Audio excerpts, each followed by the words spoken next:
What is up, everybody? We are live here for the Got Your Six gaming tournament for Counter-Strike 2 with the Bob Woodruff Foundation. I'm Big Drewski. I'm joined today by my lovely friends and colleagues, Buckethead and All In Gaming 23.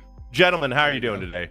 Better now that my camera decided to work, but excited to be here, D. It's a very special occasion we got going on, and I'm very grateful that it gets to be the three of us, the Jersey Trio, my friends, so it's going to be a good day. Yeah, I'm so glad we got coined that. That's an awesome add-on. The Jersey 3, that's us. We all live in Jersey. We're just a couple of Jersey boys, born in Railus. Totally, Well, D is me and one of Donnie, at us. least. Okay. I've been here for 6 months, so the jury's out on whether or not I am. But gentlemen, I want to talk about the Bob Woodruff Foundation a little bit here. For those of you that don't know about it, this is a foundation started by Bob Woodruff and their family 20 years ago now. And Bob Woodruff was a journalist for ABC who went over to the Iraq War to cover it. He ended up sustaining some pretty heavy injuries while he was over there. And while he was receiving care from kind of being a national figure during that time, he realized how much better the healthcare he was getting and the support he was getting than a lot of the service members that he had. And so him and his family started this foundation, and they help. 20 years later, they are helping veterans in all sorts of different ways. We'll go over that as the show goes on. We want to talk a lot about them. We have a couple of people that we're going to be bringing on here as well.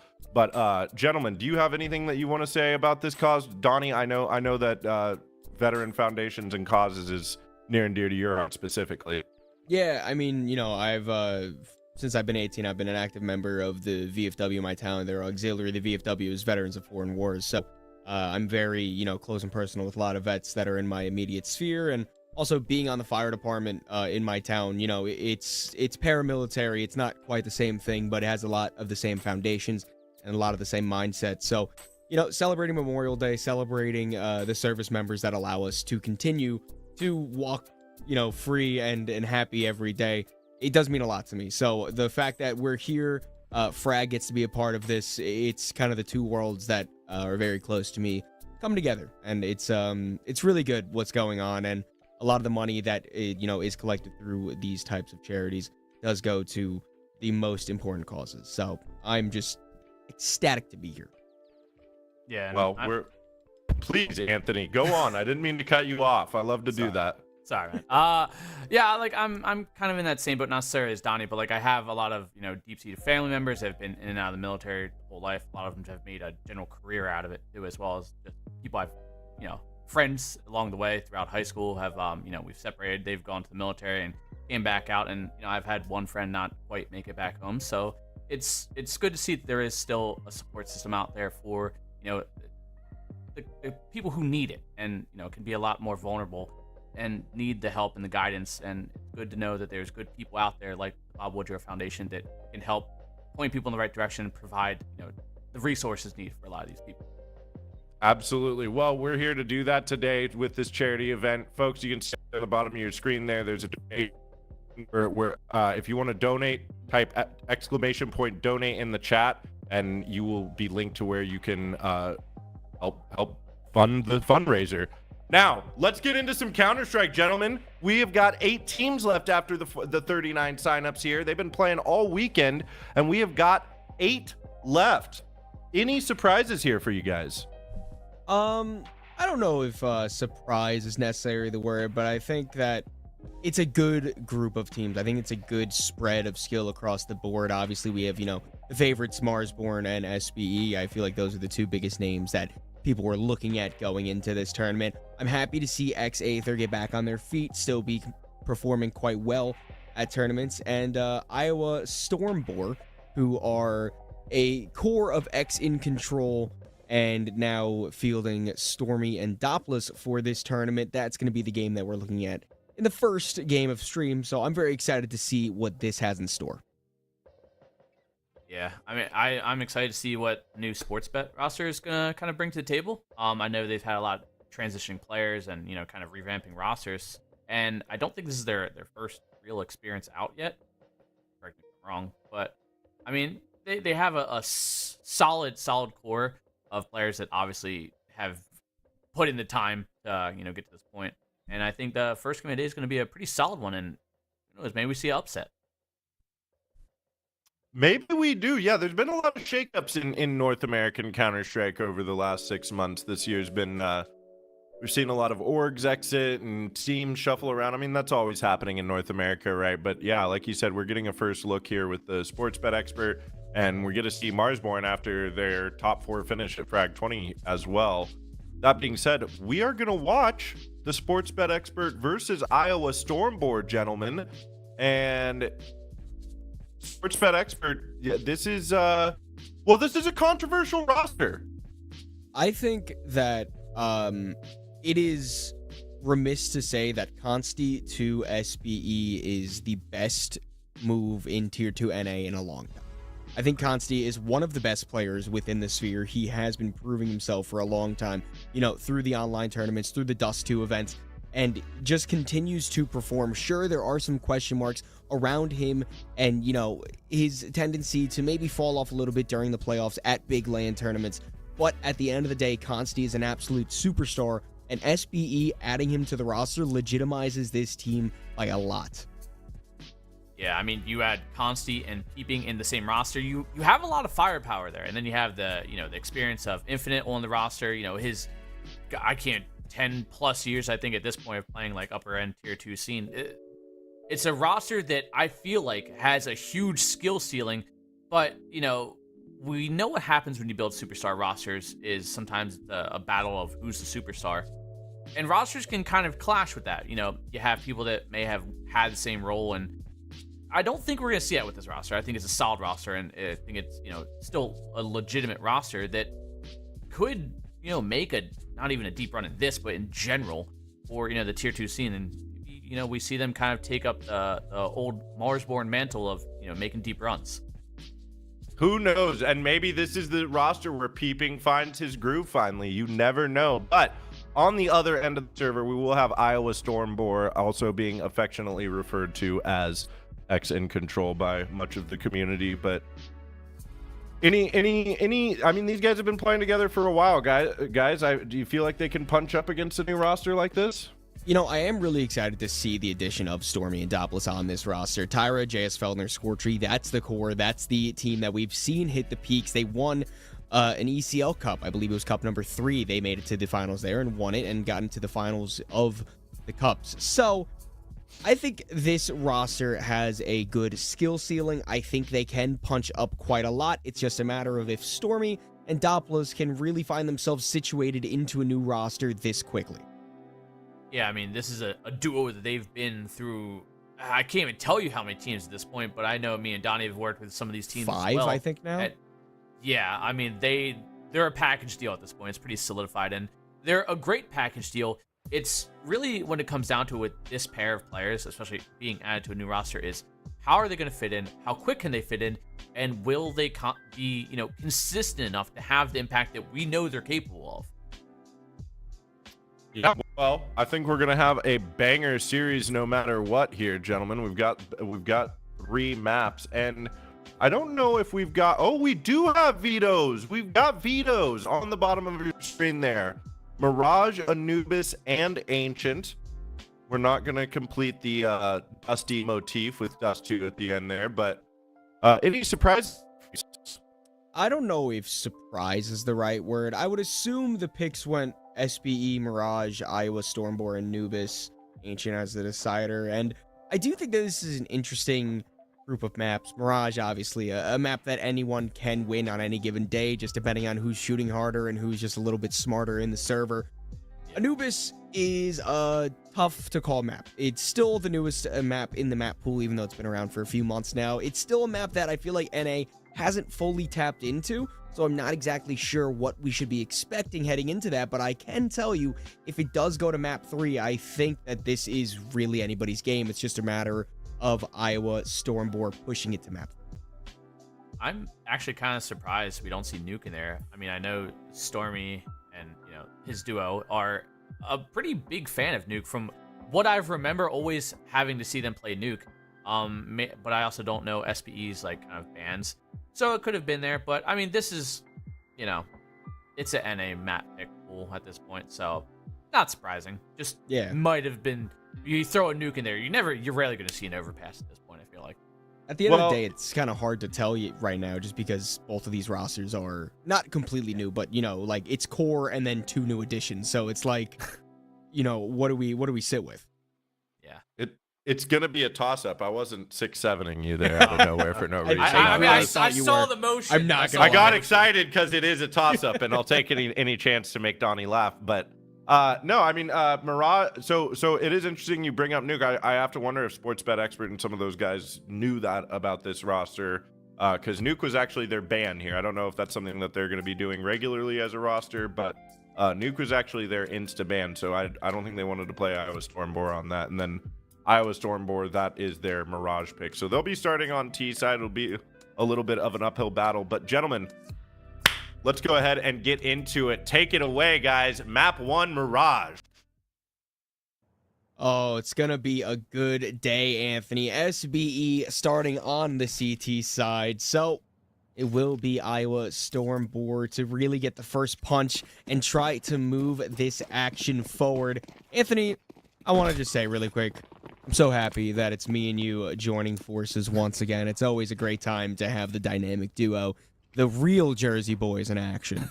Yeah, the real ones, not the phony third added to it. But it is looking like Stormboars are going to make this a quick B execute silent up until this single flash pops. There we go. They're going to run through. Taps coming through. They're trying to find some good damage on there, but it is going to be already site control. Stormy, he's up, post up towards Ebok. This is looking like it's kind of a battle. Yeah, no kills in, but the bomb is planted. A flank in through the apartments might be able to do damage, but not before JS Feldner able to open up with 2 quick kills in succession. Tyra peeking around the pillar, takes out Peeping. That leaves just Modem and Infinite trying to tap away. Modem good for 1, but it's all up to Infinite. And although his name may be endless, I don't think that this is a possibility even he could succeed at. He's going to fall back, save that armor, and Iowa Stormbore start off the uphill battle in a winning position. And a pretty dominant showing there. Great execute onto site. And Infinite gonna run back to site. Maybe try and recover a kid or something? Not sure. Or just make sure he stays alive. I mean, he does get to bring that armor over, but it should be generally just a full save here for SBE. I stand corrected. They're going 5-7s, 4 of them, 4 of them, and then a FAMAS thrown over to Peeping. Yeah, they just want to play back and forth with the FAMAS. I think that SBE's mindset going into this game is knowing that they're the favorites and just trying to not necessarily end the game as quickly as possible per se, but just making sure that they're in control as soon as they possibly can be. So I do respect this force buy, but with only 1 rifle in play and the rest pistols, it's going to be hard, especially when an A bomb site hit is already starting to commence. Well, I mean, we see what these 5-7s can do. Scorchy finds the first one, Peeping with the good trade there, keeping it a 4-on-4, but Dare with the 5-7, taps away, finds a kill towards Stormy, spamming through, tries to get the deep planner, and Dare finds up with the double, maybe a triple of JS Felter. First in line to try and take this fight towards Nick, and he gets put down. Peeping with the quick trade, it's down to Scorchy, 2 HP, and the force buy looks like it is all good. Yeah, especially with the bomb planted behind default. I mean, Scorchy can try to dance around and get a kill or 2, but Modem is just going to have that sight line completely locked down, and it is SBE to dial back immediately with the second round win. I mean, when I saw the force, I was surprised for a second. Then I'm like, wait, it's 5-7s and it's NA. They're probably going to win. So, sadly, I was right. So, Stormbore fall, but they did get the bomb plant down, so they could kind of bring it right back with a force of their own. Tech 9 armor, and it is a battle of the force buys. The first to lose 2 in a row at the save.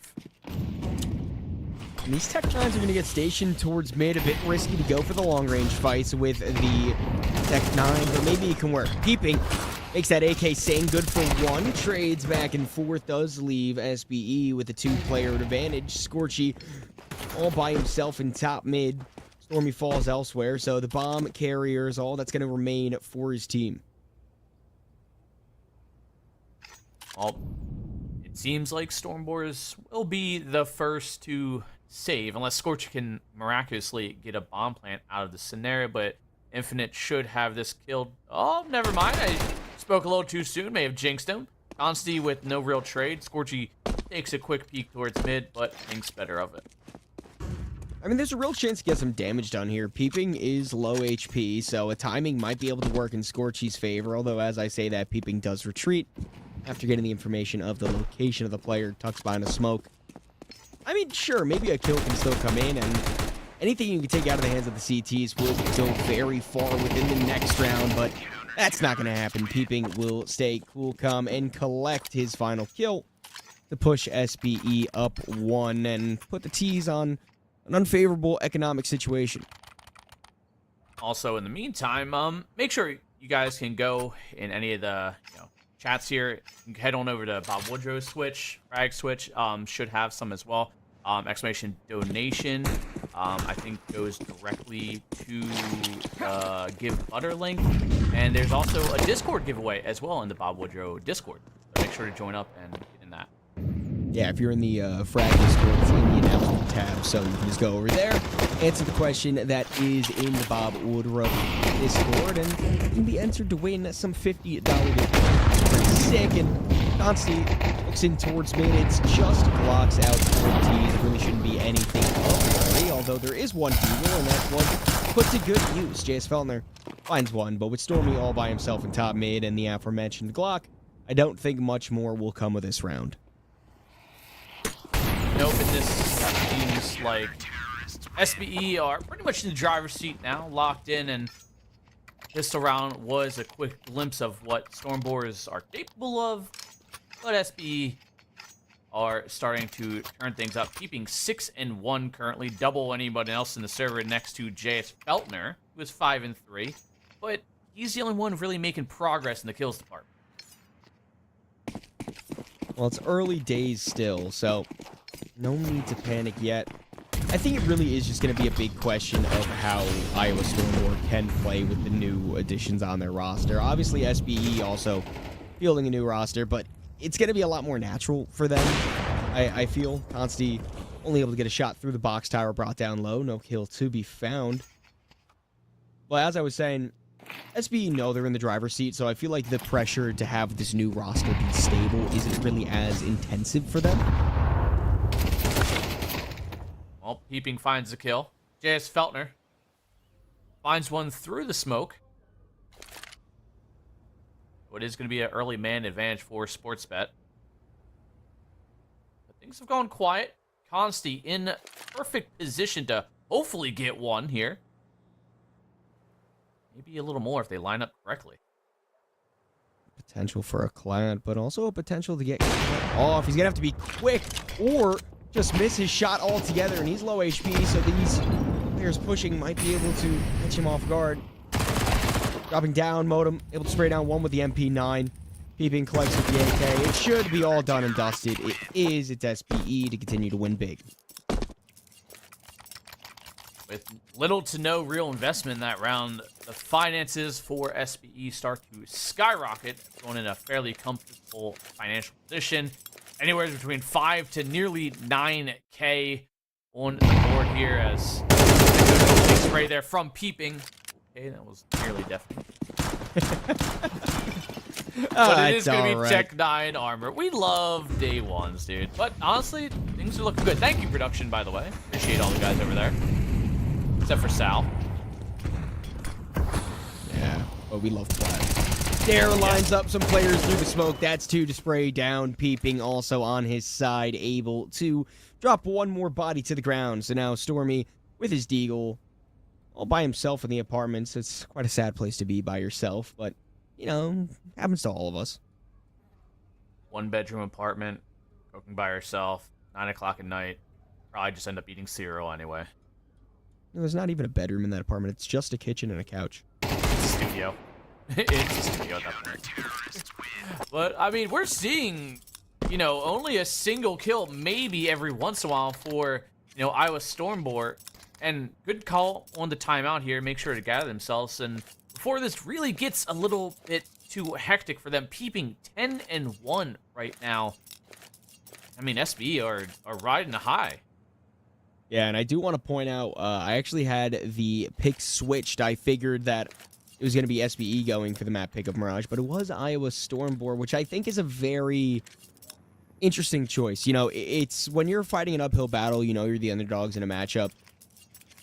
Picking a map like Mirage to be the first of the best of 3 is always a risky play, and it can either go really well in your advantage, or, as we're seeing right now, it can lead you to quite the big hole to try to dig yourself out of. But as I say that, there are the AKs out. The score isn't too bad quite yet. Still plenty of time for Iowa to try to stab back.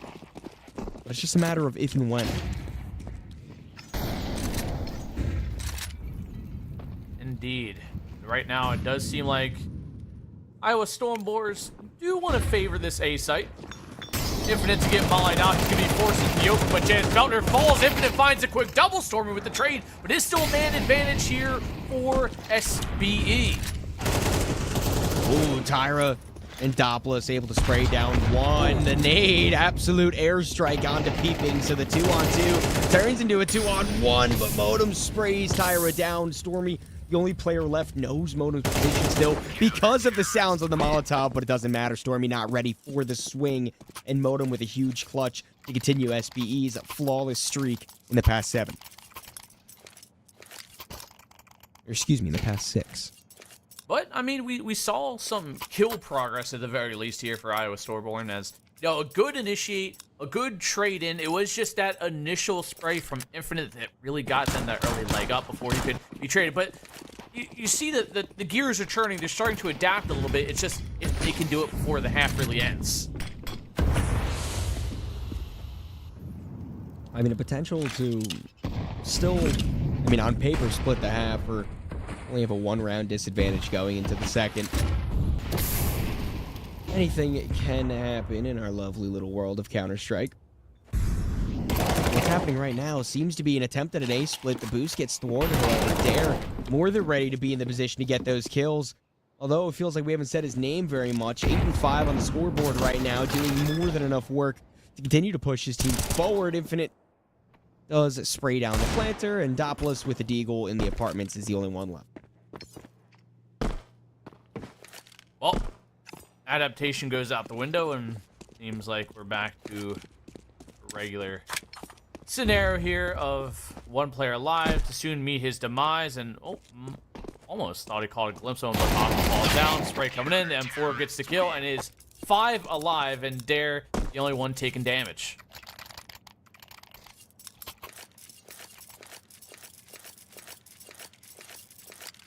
Wow. Modem's really switching his weapons fast.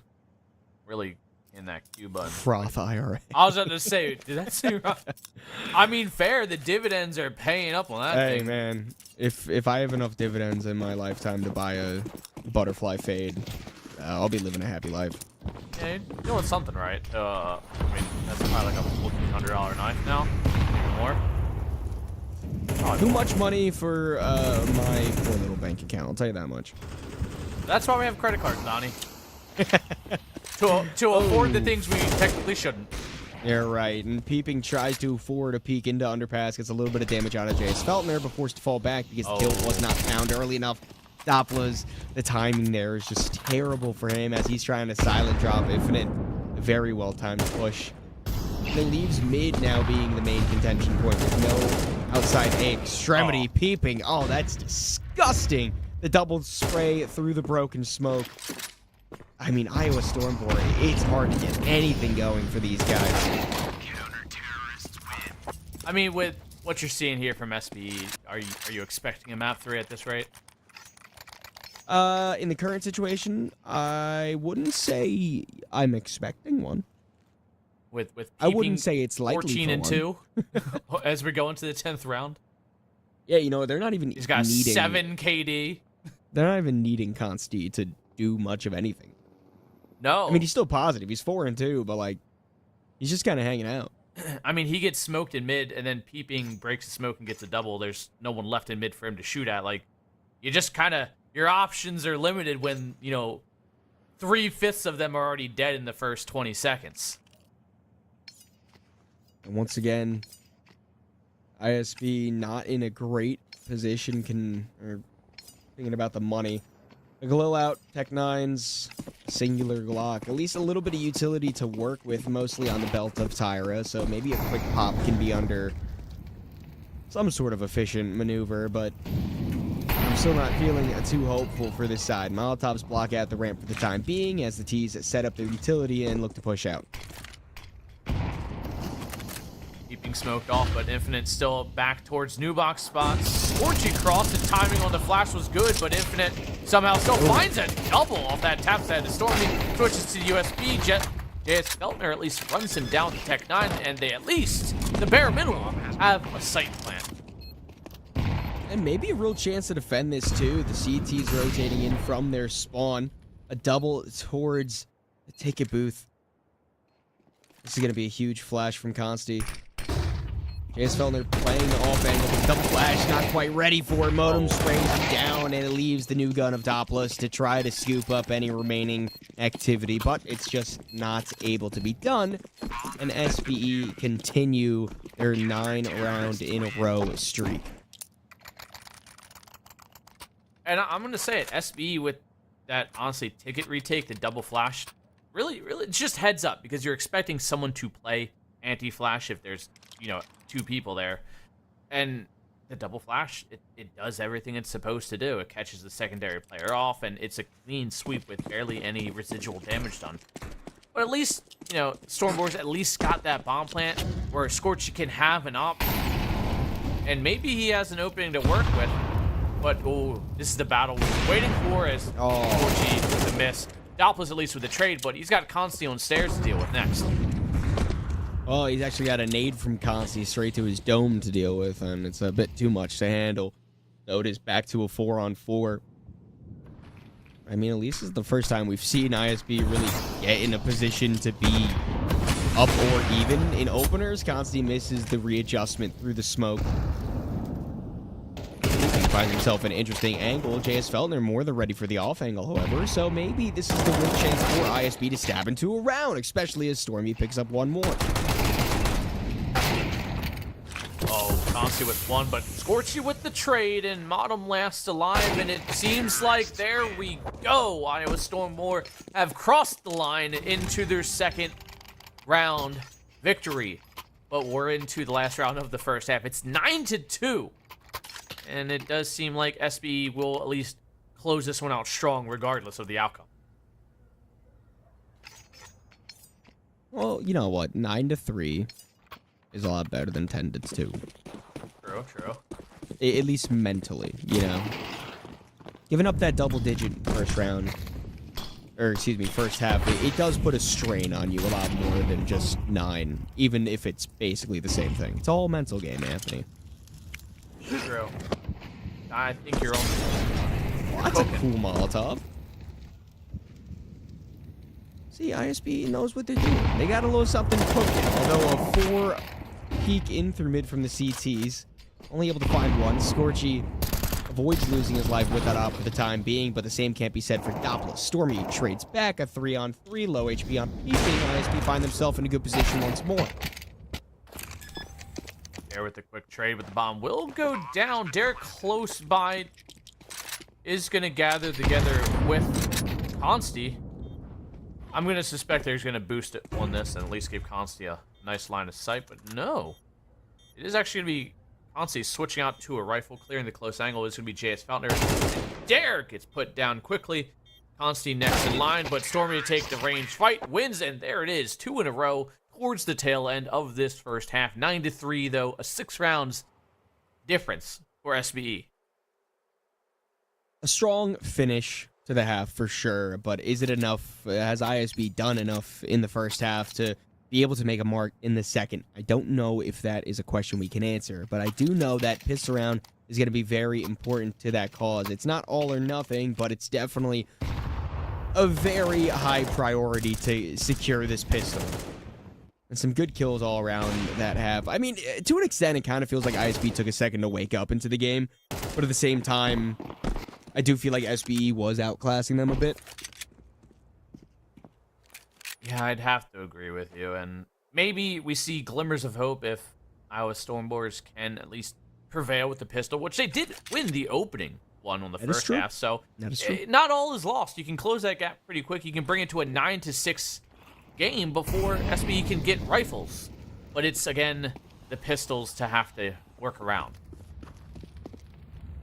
Feltner in the right spot at the right time. Peeping and Dare both to fall. Modem trades back with one, but JS Feltner continues to be on the tear. Finds one more kill for himself. Modem tucks into underpass, just trying to keep himself alive for the time being. A tap to the side of the head of JS Feltner does at least bring us slightly closer to even, but with both these teams so disconnected, it's going to be a hard sell to try to meet up and push this round further. Well, the bomb plant is going to have to happen if SBE want to buy, at least a decent enough buy. It doesn't take much nowadays when Tech 9s and armors, but obviously more money, more better. I'm pretty sure that's proper English. Yeah. Oh. A bit of a confusing play for the T's, but I guess if Moto's able to hit the shots, it will pay off. 20 seconds left, so the bomb doesn't have time to make its way to the other bomb site. It needs to rely on these kills coming in. It needs to rely on punching those digits onto the bomb site. Infinite tagging in from the market. Nice shot to at least give them a player advantage. Bomb gets planted. Stormy out of bullets, out of time, and out of health as Modem relieves him of his lifespan, and it does push SBE to their 10th.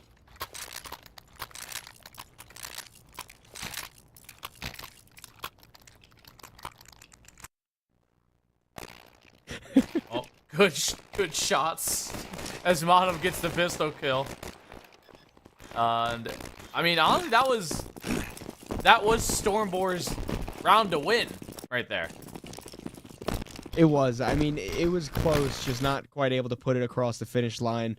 Scorchy's scout does get smoked out, and we look elsewhere into mid. The T's do try to collect full control of it. It's Feltner once again in that ladder room. Combined with some CTs towards the top of connector, a chance to try to get a peek into mid, but all the smokes and all the Molotovs makes it harder. And the T's, I think, fully do control the middle of the map.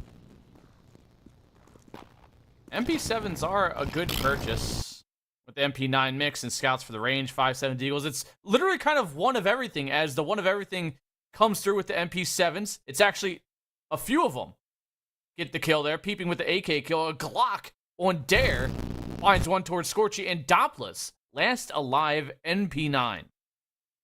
MP9 might be able to get a kill or two, or Dare can shoot him with a Glock in the head. I mean, it was a 50-50 chance of those two things happening. So, 11-3, penultimate map point for SBE on their opponent's map pick. I'm sure the camp of SBE feeling quite well and dandy. As I mean, it feels like they're untouchable. Sure, there was a bit of a fluff round expansion for ISB at the end of the first half, but at the end of the day, I mean, they're still just absolutely running away with Mirage.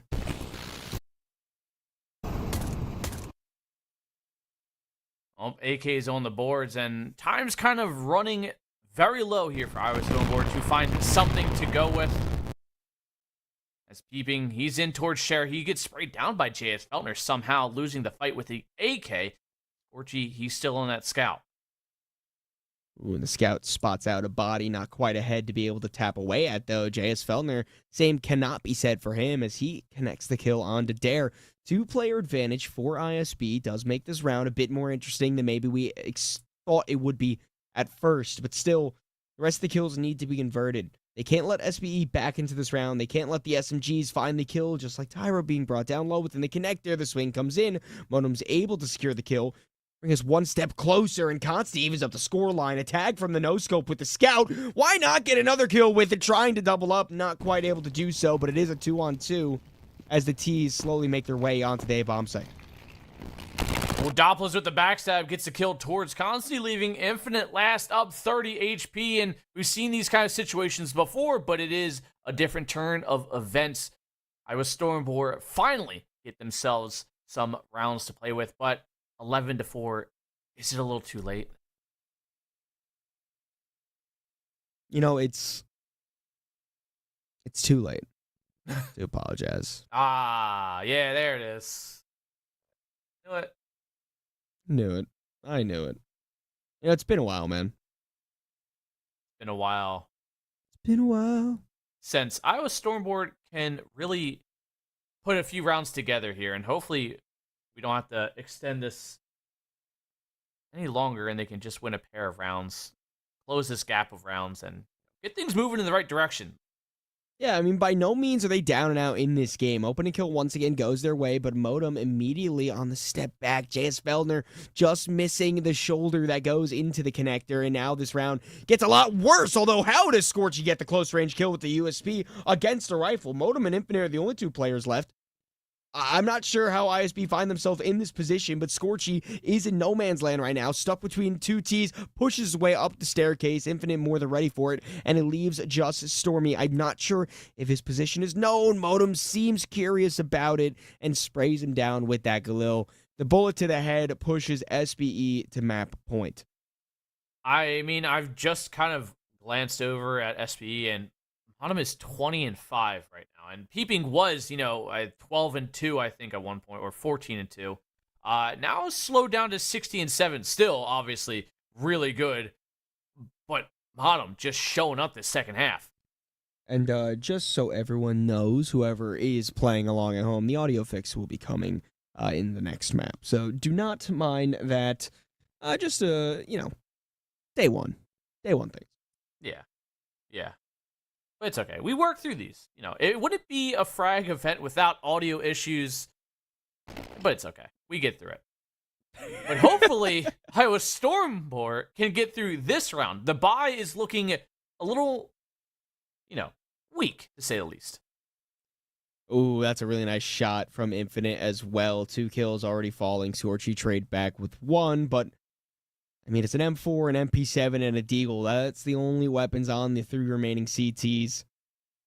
Being down a player, being in this situation, I'm not sure how JS Feltner is even able to get that much damage done from that long-range spray, but as he falls and leaves only 2 of his teammates left in the fray, I think it might be time to kiss Mirage goodbye and move on to a different pasture, move on to Anubis momentarily, unless Scorchy can go absolutely nuclear here. 1 kill found, but that's all that she wrote, and it is SBE to find themselves victorious on map 1, a 13-4 victory on Mirage. I mean, again, Modem 20-5 to really close out. Peeping close by, I think it was, I glanced at it, was 18-7 maybe. And between those two, I mean, there wasn't much left on the board for the rest of the team, but a dominant showing here from SBE. Then I hate to put it this way, but I don't think they're going to slow down for second map. I don't think they're going to be, even able to slow down if they wanted to, per se. I think that SBE are, coming in here looking to go all the way, win this tournament, and I think that everyone kind of has a similar idea in mind of what the potential is. But either way, we're going to have to wait to see just a little bit longer. In a moment, it will be map 2 as we head into Anubis, and we find out who will be going to the semifinals first. They say knowledge is power, but our knowledge, it's electric. For us, it starts from the ground up. Local roots, local experts, backed by a powerful global network of know-how. A strong current of expertise flows through your problem to a solution that keeps the job site running and gets you home on time. If you want the job done right, it's not just about what you know, but who you know, and how their knowledge works for you. That's how knowledge becomes electric.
those veterans, they still need our help. And that's really why the Bob Woodruff Foundation exists, to help make sure that veterans and military families have successful and stable futures.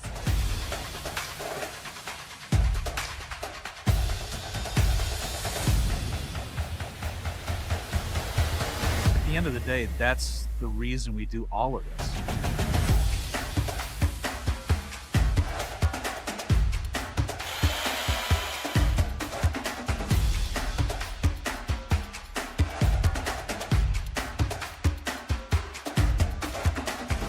We understand that the struggle is real. We fight together. We must heal together.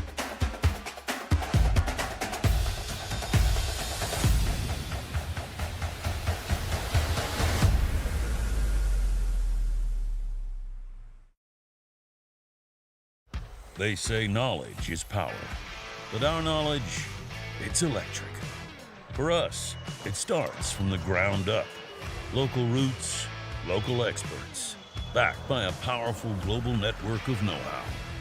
A strong current of expertise flows through your problem to a solution that keeps the job site running and gets you home on time. If you want the job done right, it's not just about what you know, but who you know, and how their knowledge works for you. That's how knowledge becomes electric.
All right, well, map number 1 was quickly done and dealt with, SBE picking up the map win on their opponent's map pick. But now we look forward towards Anubis, which, Anthony, I have some bad news for the team of ISB.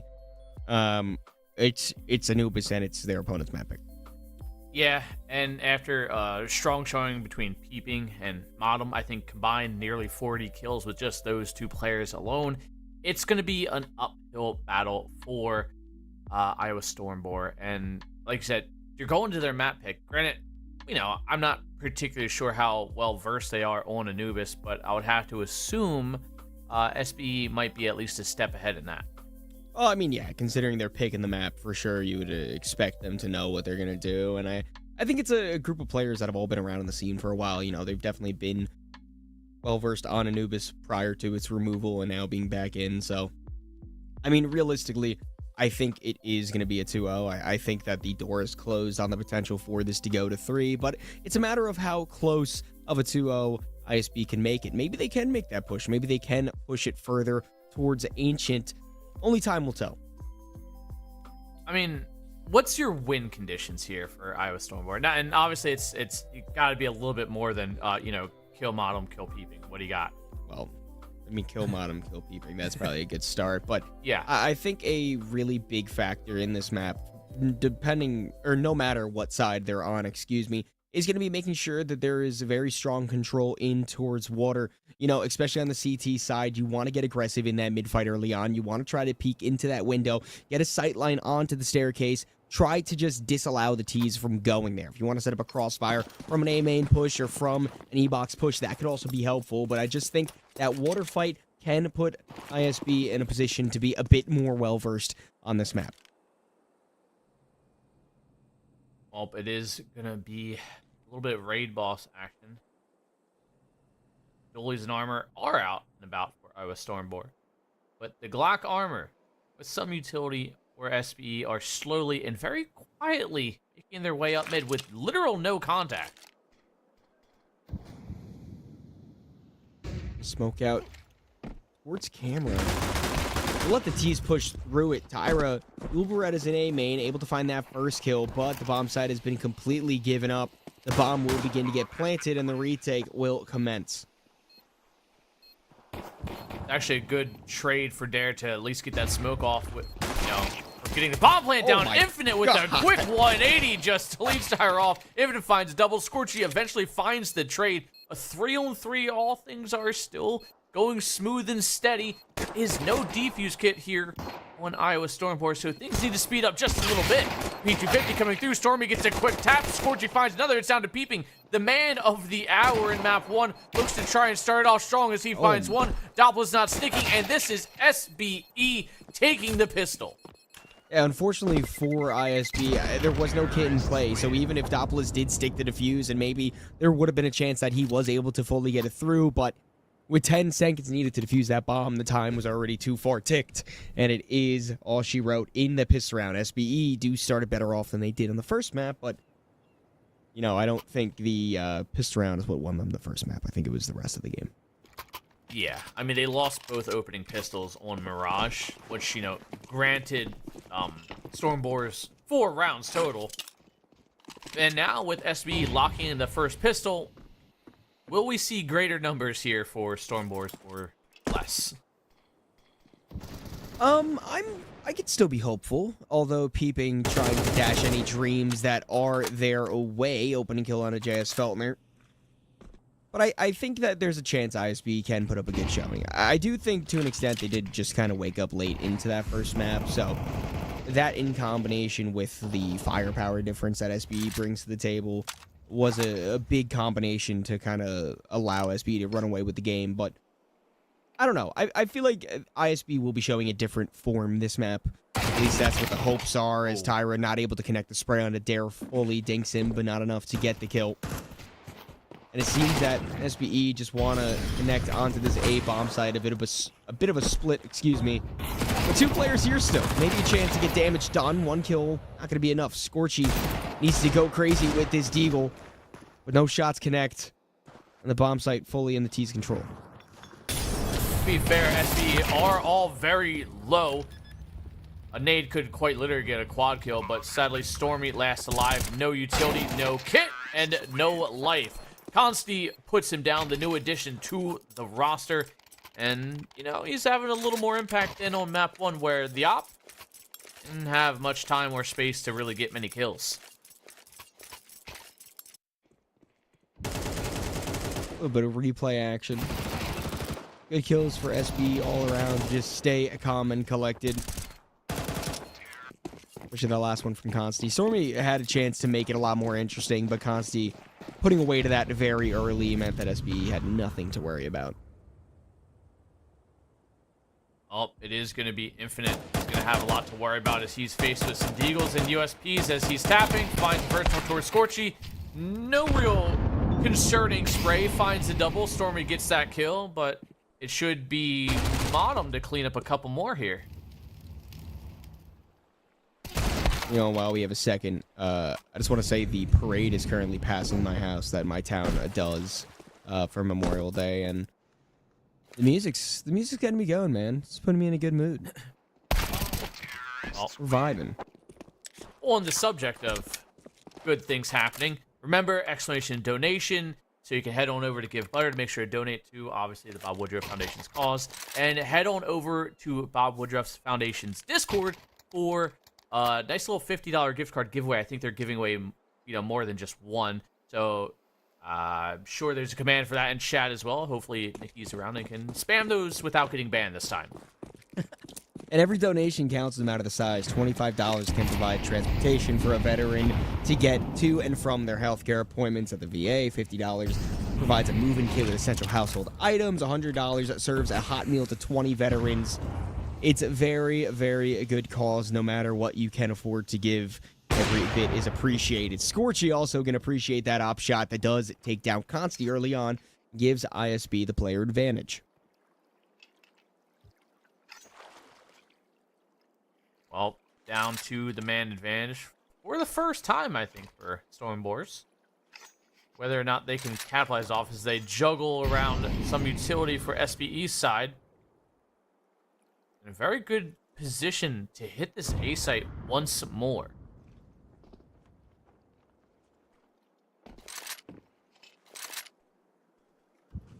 They're going to start to set up their utility. Two players on the bomb site for ISB. Smoke goes in. Dopp is forced to push forward. Tyra in the close off angle. Jace Feltner, a great timing on the backstab, able to get rid of Infinite, and now forces SPE to push onto the bomb site. They know they're getting pinched.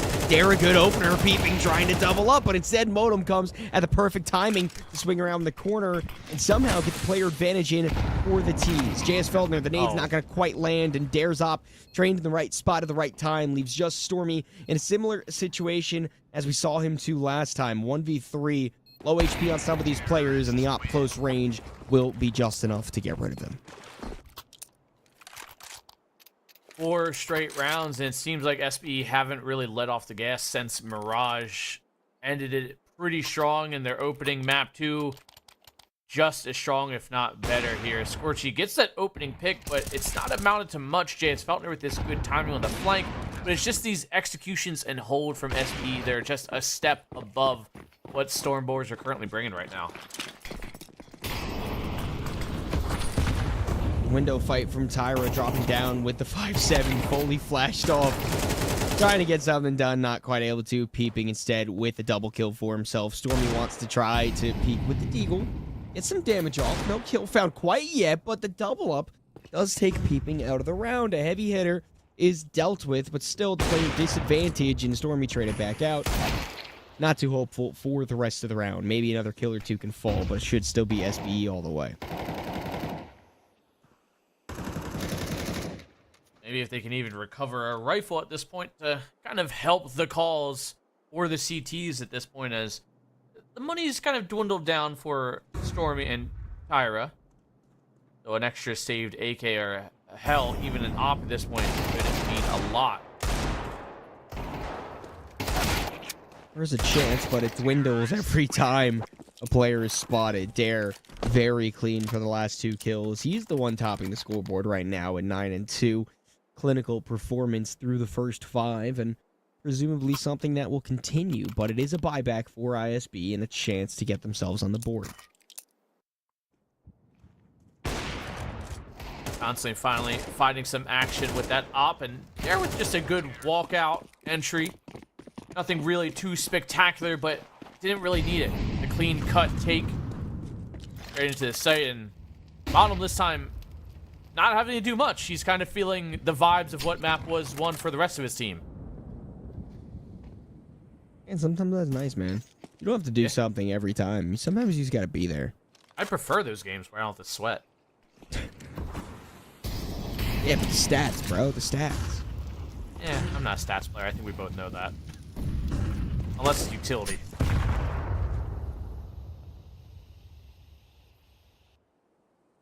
I'm creeping in, but what's really interesting is this B-lane push coming from JS2. There's so many Ts on the other side, and they quickly get rid of the two CTs that try to poke their head around.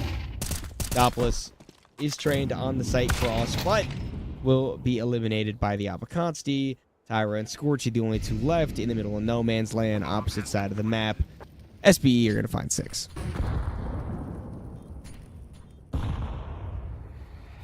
Maybe you see Stormboars try and save this, at least the op, because the money's dwindled down, taking a ranged fight versus Consti, and he actually comes out on top. Scorchy gets the shot off towards Infinite. But will they be allowed to save? We do take a look at that map, and the T's are just making a beeline for the two remaining players. Tyra able to take a head off for his troubles. So it seems that these two rifles are able to be saved into the next round, unless the timing for Modem catches one, only one. The op stays alive. But it's still 6-0. SBE absolutely running away with this series. ISB just seemingly can't even fight back at this point. Tyra 3-6, JS Feltner 1-6, Doppler 2-5, Scorchy 4-5, Stormy 4-6. I mean, this is a T-sided map to an extent, but at a certain point, things are just a little too lopsided of a performance.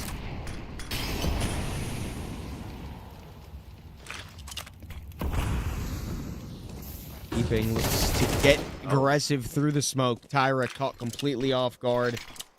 Maybe Peeping wants more. Maybe Peeping wants to continue to push, but there is the op of Scorchy on the other side, not quite able to be visible through the smoke.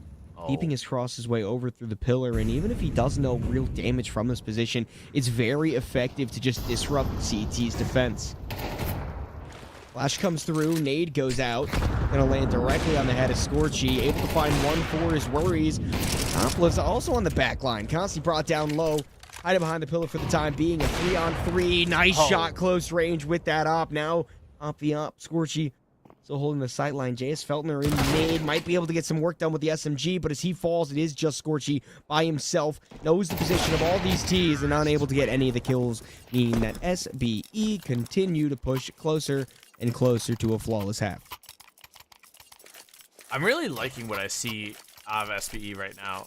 Not only just obviously, you know, the performance they're putting on, but how we're seeing this team really move with each other. You see things, the coordination is right, keeping in a good position. He's waiting for his team. They're not overextending. They're not getting overzealous. You know, they're baiting out a shot so the follow-up player can get a trade or at least a kill. It's just good, solid CS we're seeing. Flash a bit off the mark, but the CT still able to push through in main. That's great spacing for them, but it has left mid completely wide open with 3 Ts try to aggress into. Scorchy, MP9 finds one. Peeping immediately trades back, so no rifle upgraded there. Infinite misses the timing onto JS Feltner. CT's able to keep the player advantage, but once again, all the space given up in mid has left the A-bomb site wide open. Doppler's a kill on the back line. It is down to just a pair of players, Modem and Consti. Modem gets a kill off towards Doppler, bringing it into a little more reasonable position, and the bomb will go down. Stormboars will be on the retake with no kit. Oh. No Kid is a real kicker, too, because look at the money that's alive on these CTs. If it comes down to it, that could be a big misplay of timing, almost working in Tyra's favor. But why not, Consti, be able to turn around and hit the op shot? Modern with the last kill. I mean, SBE just sitting pretty. They look absolutely untouchable in this series, and they continue to prove why they are the favorites looking at this tournament from the outside looking in. Honestly, Modem and Constantly combined are just a duo that you don't want to have to contest with, even with a 2-3 man advantage, as they just methodically take apart Iowa Stormbore in pretty simple fashion. 8-0 is the score.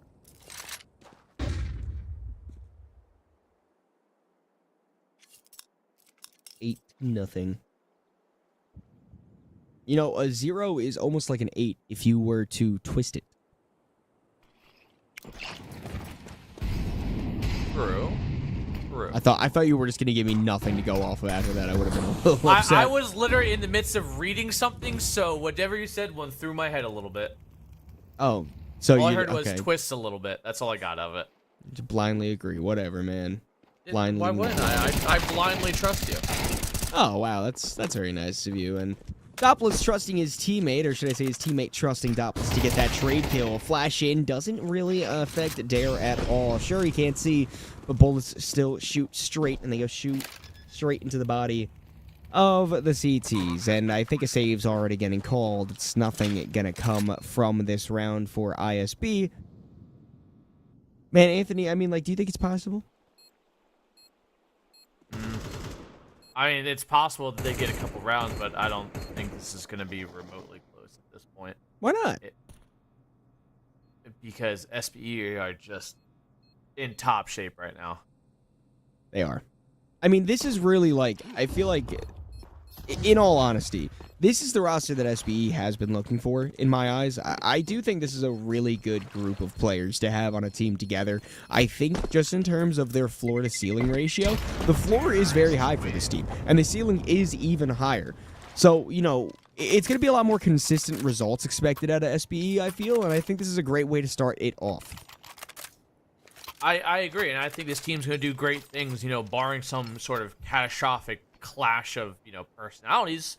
Other than that, I think this could be, like, you know, NA's tier 2 hope at this point. I mean, I think it's a very high likelihood. The likes of them, the likes of Marsborn, you know, the two teams in this tournament that, if all things go the way that you would think they would go, they're going to be facing each other in the semifinals. So, an interesting matchup there, and an interesting end to this round, as it is a hit onto the B-bomb site that hasn't been touched at all yet, and maybe for good reason. ISB's defense absolutely strong on this side of the map. It's Modem and Consti, Modem and Consti again. I'm scared. Oh. Well, oh, Anthony. It's happening again, brother. It's happening again. Anthony, They can't keep getting away with this. They do this every time. Every freaking time. Well, there is a chance. When there's a hope, there's a way. And when there's a way, there is a say. ISB, what do you say? Oh. Where do you go? Hopefully to a map 3. If they're very, very lucky. Or just retaking the site, but J.S. Feltner is going to be the flank who's in this position quite a few times. Scorchy, he's going to get mollied off. He's going to have to slow down the pace just a little bit. J.S. Feltner gets the drop on Modem. It's Consti, 1v2, and this is the man. We know he can put it up the numbers, but this time Scorchy has his. And it's the first round for Iowa Stormbore. Guys, they did it. They got a round on the board. It's a 1-9, and ISB can at least have a bit of a sigh of relief. They know that they're not going to get 13-0'd, and sometimes that's the biggest victory of them all.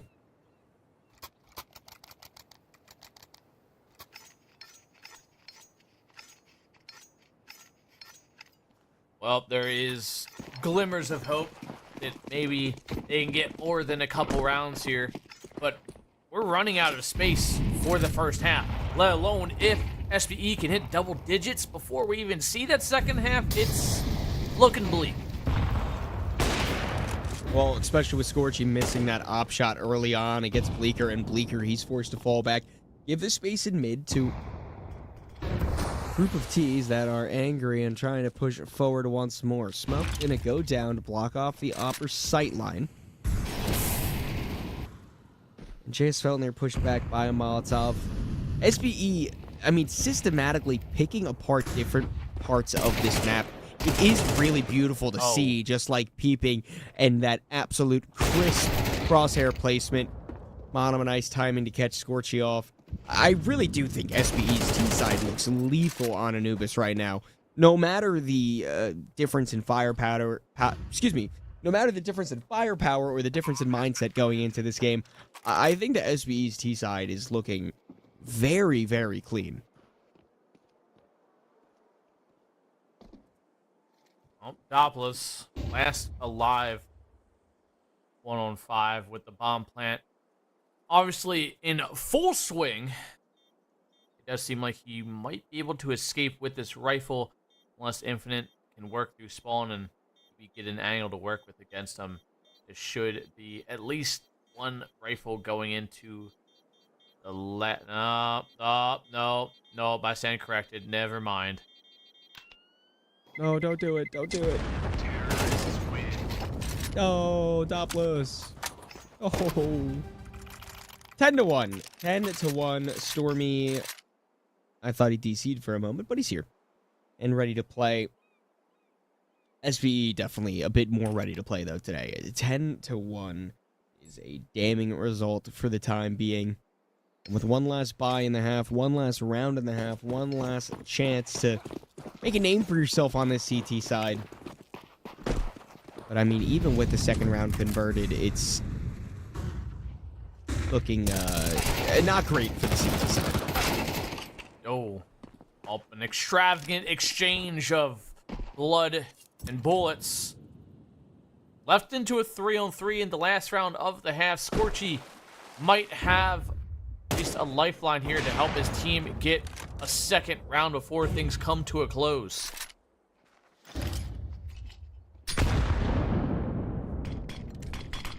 Smoke goes in. Monum gonna get ahead of it, flash through. No one on the other end, but Doppler is able to collect the information. Only knowing for sure one is there, however. The whole team groups up in towards mid, and they look to try to pincer on this A-bomb site once more. Smoke goes down to block out the op of Scorchy once more. So Doppler and Tyra from the boat room, they're going to be the crux of this site hold. They need to at least get one apiece, if not more, and that's not going to be how it starts at least. Doppler trades back with two, trying to find one more. The Tech 9 has a bit more firepower inside of it, so able to trade back. And now Consti makes the bomb plant, waiting for rotation of Scorchy to come in. Where can it be from? Oh, it's coming in from the heavens, and this is a perfect rotate. Like this is beautiful. This is I'm in your head kind of play. Scorchy knows he faked the plan, obviously, at this point. It's been far too long. He just doesn't know if he's on site, and by the time he obviously realizes it, you are already out 10 seconds. Up versus up. Two of the fastest in North America, and Scorchy just so happens to be on the angle sooner and has the easier shot. ISB do convert themselves with a second, and it's not all doom and gloom in their camp, but still quite the uphill battle in front of them as they stare down the barrel of 10 rounds for their opponents. SBE only 3 more needed to take this series in a 2-0 and push themselves further towards those semifinals. Not for a lack of trying from Scorchy's side. 10-8, the only person positive, and on double digits nonetheless. And I mean, this is just it's good CS from a SBE side. Stormboard is just they're, for a lack of better wording, it just seems like they're underperforming from what you would expect from them. Yeah, I mean, a lot of pressure on him, you know, going up against the likes of SBE and having a new roster to compete with Infinite. That's a disgusting shot. Why would you do that to poor little Tyra? And now just perfectly timed with the flash. Ooh, it could be cleanup work. The Glock's a chance to try to get back into it, but it comes all down to Stormy, a Glock in his hand, a 1v3, and Darren's the timing with those dual Berettas to shut it all down. And, you know, at least our Stormboard, they got their pistols down. I will give them that. 3 out of 4 opening pistol rounds have gone their way. It's just whether or not they can, or sorry, they didn't technically win that one. So, Donnie, Yeah. I think I needed some sleep today. Yeah, I mean, well, I got bad news for you, buddy. We got a day of Counter-Strike, and a very good day of Counter-Strike. Again, everything going towards a good cause, and Peeping's bullets going towards a good cause of taking Doppelus down to the round early on. Once again, you guys should type !donations if you want to know how to help out the cause that the Bob Woodruff Foundation does work for, which is all about helping the people that made sure that we are able to be free and safe today. Well, maybe those Stormboarders be free enough to get themselves around here that generally they probably shouldn't have too much stake in. They did fully invest in this, obviously. Time's kind of running short for them to get these rounds. So it's going to be Tech 9's armor and a Deagle, but already a man down with a minute on the clock. They're making their way up, and Peeping's in a solid position here. Peeping is, but Infinite making a better one with the M4, getting those kills very effectively, and it's just an all-around spray down. Derek closes it out, and that is series points for the Big Green Apple SBE. All right, Donnie, favorite apple. Let's go. What do you got? By name or by flavor profile? Name, I guess, and then you can Macintosh. That's a very boring, bland apple. Okay. Damn, my fault, dude. I mean, like Granny Smith. That's a fun name too. That's worse. Dude. Well, what's yours? Pinata. It's not an apple, dude. It literally is. It's a very, very good and sweet apple. Not my fault you don't know apple ball. Well, you know what? Maybe ISB no ball about getting back into this matchup. The the MAC-10's good to get a few kills, but it looks like it's going to be all she wrote. Scorchy's the only one left. He's stuck in mid. He's getting sprayed through the smoke. And just like that, it is an SBE victory. A 2-0 pushes them forward towards the semifinals, where they look to face, I think it's safe to say, the winner of the matchup, or their opponent will be Marsborn. And, I mean, an absolute dominant performance out of them. I think, honestly, better than I was even expecting. Yeah, and, you know, map 2 definitely let the team breathe a little bit. We didn't see, you know, 2 players at the top of the score were pretty much dominating. Everything pretty much seemed almost symmetrical. Constantly kind of towards the end, 8 and 6. But, again, not much room for him to really do too much with the op. But the handful of time between him and Modem having to clutch to 2-3 times, he was there, and he was present, and he you know, he did what he needed to do. So his, you know, the 8 kills he had were the impactful 8 kills. Yeah, I mean, and, you know, commiserations to Iowa Storm. Boar obviously doing a great job through this tournament to get to this point, but just not quite enough to topple the Titans, in all honesty, that are SBE. So with that all being said, it is time to go to a little break, and when we come back, I think we got a little bit of something you don't want to miss. So stick around, because shortly, we'll be right back.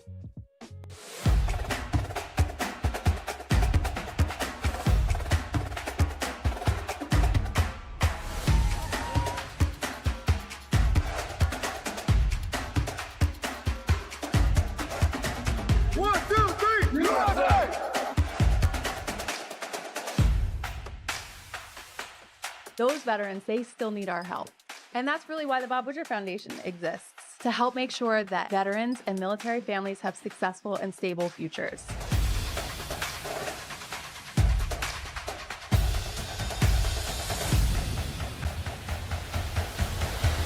At the end of the day, that's the reason we do all of this.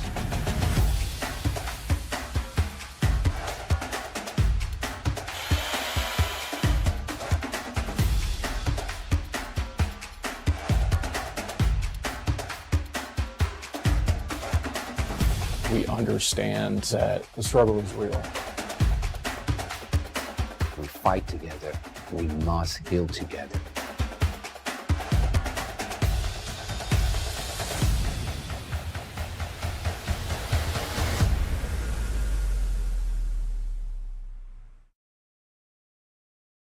They say knowledge is power, but our knowledge, it's electric.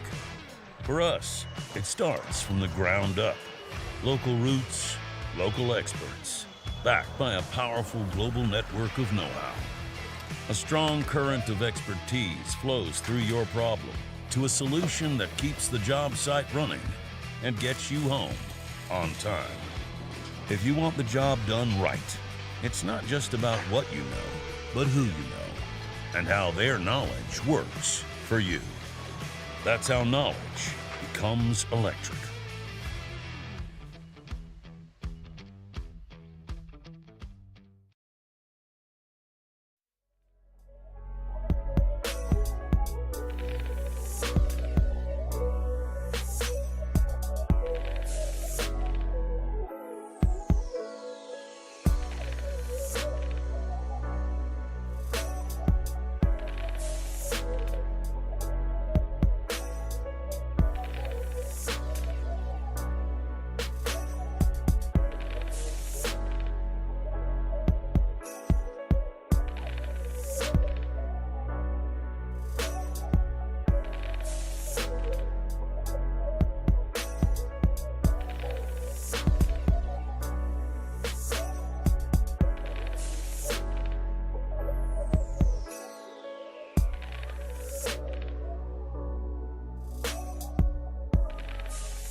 Hey, welcome back, everybody. I was caught in the Matrix earlier. I don't know if anybody noticed. We were having some technical difficulties over on my end, but we're back after a pretty fast series there, Sports Bet Expert. I had to drive over to a different studio space, as you can tell behind me. Gentlemen, care to catch me up on what the hell happened on Anubis there? I mean, SBE just kind of won everything. More or less, that's what happened. I mean, it was a 13-2, I believe, on that last map. So it was just a continuum of the dominance. I have to say, SBE's T side, all things considered, I think looked very clean, very precise in the way that they wanted to work around the map, get map control, and it was something that ISB just wasn't ready for.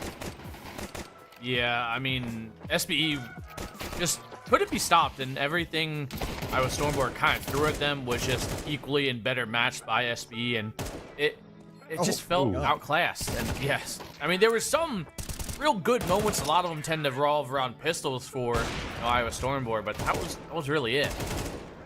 So let me ask you this then. It's early yet in the tournament. They're gonna. Do we know if Marsborn won their series? I don't know that for sure, but I mean, We'll get that information shortly. They did. Okay, yeah. So they're still gonna go up against Marsborn, but first look at this sports bet expert team for you guys. What are your first impressions here? I mean, like I said, I think they're a lot more put together than I was maybe expecting, and I don't mean that in a negative way. I just mean that in a way of, with the additions on the roster, I thought it would take a little bit more time to kind of get the flow of how they want to operate on the map out, but they were just absolutely precise with every single point of map control, every single gunfight they were taking. Trades were on point, utility was on point. I think it was a really good showing. And it was dominant showing as well. I mean, Consi didn't really have to do too much. It was a lot of the heavy lifting came from the rifles, and I mean, it was pretty much lights out from them. And kind of like what I said to Donnie, I feel like SP has the skill ceiling of, being NA's new tier 2 hope. Well, and let me ask you this as well. Consolation to Iowa Stormboard, are you happy with what you saw from Stormy and Doppler's joining that? Did they have some kind of cohesion, or was it just the sports bet expert show all the way? I mean, I feel like it's kind of a hard decision to make based off of that game. I do feel like there was definitely some points of hope, some points of glimmer, but I feel like the unit as a team was just outclassed by SBE, and, individual firepower is one thing, but really, when you just can't get a handle on the game you're playing at all, who cares about the kills department? Like, the team as a whole looked a bit lost. So, in terms of the new additions to the roster, I don't want to make any comments on that, but in terms of the roster as a whole, maybe a few gaps in their game plan to work out. Yeah, absolutely. Yeah. Well, I'm sorry, Anthony, I cut you off again. I love doing that. Talk to me, you're baby. Fine, man. I mean, I'm just gonna reiterate what Donnie says. I gotta agree with him. There just wasn't enough time, and probably the best team to have to showcase your skills in the new roster against a team of that caliber. Yeah, absolutely. Well, and they're no slouches at all, Iowa Stormboard, for making it to the top 8 of this tournament as well. So to get the experience to go up against that kind of roster, undoubtedly they're feeling good about that experience as well. But Marsborn and Sports Bet Expert took 2-0 against Clockwork, and the only one to go 3 maps is O2's Memories and the X Ether. Which I feel honestly, like that would be the one. I feel like. Yeah. Fair enough. Who's taking that one? I think it should be X Ether. I don't know if I'm remiss to say that, but you never know about O2's Memories. They might, No, they might. I mean, they might milk a win out of this. On paper, I feel like X Ether are the more dynamic core, the team that has a lot more actual things shown under them. But hey, why not? Yeah, well, I gotta tell you, I think that this semifinals, the Marsborn Sports Bet Expert one, that's really those are the teams to watch here in these coming up to the grand finals. I feel like whoever's gonna win that one is surely favored for the grand finals, right? Yeah. I mean, it's a pretty obvious performance for both those teams. It just happens to be that they meet up in the semis. Sometimes brackets just work out that way. Yeah, sometimes it's unfortunate a little bit, but it's it's gonna be a really important semifinal. Put it like that. It is going to be a very important semifinals. Well, that is coming up here shortly, but before that, we're going to go to a quick break, folks. Make sure you type in !donate to check out that link and donate to the cause. When we come back, we'll have an interview with one of our sponsors. Stay tuned.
Welcome back, folks. We are joined here by Chris Miles from Sonopar. Chris, can you hear us? Are you doing okay today?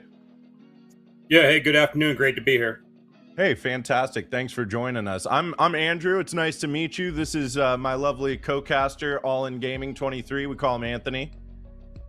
Nice to meet you, man. Anthony, great to meet you as well.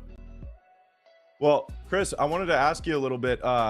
Please tell us more about Sonopar. Why do you guys choose to support veterans through this event? Yeah, absolutely. Before we do that, I just want to take a moment real quick. I just want to recognize that this is Memorial Day weekend. You know, it's a time to honor, remember brave men and women, our allies globally, who have made the ultimate sacrifice in service of our nations. Their legacy reminds us of the true cost of freedom, and reinforces why supporting our military community is so important to us. So at Sonopar, you know, it's just not a mission. You know, when you look at what we actually do, it was from our founder to where our future is going. Our founder was actually a veteran that formed Sonopar Group, and then to the future of who we're hiring and how we actually operate. It all aligns with everything we do, our mission, dedication back to our country, and then actually to the growth of everything that's happening across the country, from our electrical grid to everything that's powered across this nation. Pretty cool. Well, and it seems like you're no stranger to gaming either. It looks like you're pretty into comics back there, which is always an adjacent space to gaming. Yeah, it's been a few years, I'll put it that way. So I got into gaming years ago with my son. My son transitioned out of the military. We didn't see eye to eye on a lot of things when he transitioned out of the military. It was during the COVID time period. And he got me back into gaming at that point. It was the one thing we could actually do to reconnect. I was gone for a lot of years in combat. So, he still harbored some feelings on that. Went in the military, did his own thing, and came out. And now we're great friends. And a lot of our things that we actually do are bond back into gaming itself. So it's brought our relationship back, 360 and brought us back on track. And now, my grandson actually thinks this is his toy store. And now doing the same thing with my grandson now. Well, I mean, it's perfect time for that, because I was going to ask, what do you think in the gaming space, connects it well with the veterans? So it's interesting. If you take and watch the last couple matches that we just watched, let's do this first. Let's recognize the Counter-Strike community for their support to the veterans, the service members, and the families. Their engagement, commitment is truly what does make a difference for us. So far from the first round that I've been sitting there watching, sports bet experts, they actually look like America's team this Memorial Day weekend. And I'm not talking about the Cowboys. I'm a Steelers fan, so that is America's team. But when you look at it, gaming, we used to have, coming back off the patrols, it was one of the things that our service members, overseas actually had the opportunity to sit there, immerse themselves in a game, get away from the day-to-day monotony of combat patrols. It creates a strong sense of community now. Something many veterans, seek after transitioning from the service. There are clear parallels if you're watching what's going on inside the game between military experience and actual itself. The teamwork, communication, the strategic thinking that we just saw, and the ability to perform under pressure. So all those things align. When you, I think in gaming as a whole, when you provide an accessible platform for connection, wellness engagement, it allows veterans to stay connected with others who share similar experiences. Whether it's, what we're doing at the Bob Woodruff Foundation, what you see Regiment doing, Gold Star Gamers, it's a way to take and connect different generations. So it's communities like Counter-Strike that reflect the same team-oriented, mission-focused environment many veterans are familiar with. So, it's a sense of belonging, a sense of home in many ways. I think that's beautiful. That means a lot to hear. And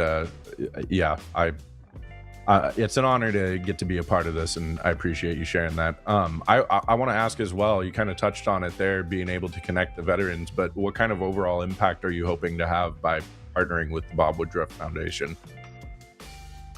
Interesting enough, I just flew back from New Orleans yesterday. I was actually down at the Bastion Resiliency Center, which is a location it's the first of a kind thing in the nation. 58 veterans actually live on site, get treatment for brain trauma, PTSD, just different things down there.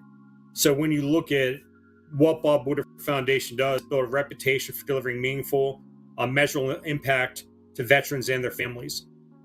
When you look at the Gotcha 6 Foundation, for us as a military employee resource group, we rely on them because we know when we work with the Bob Woodruff Foundation, we're working with a community that is 100% vetted, and it expands our opportunity and drives real change for us across the country.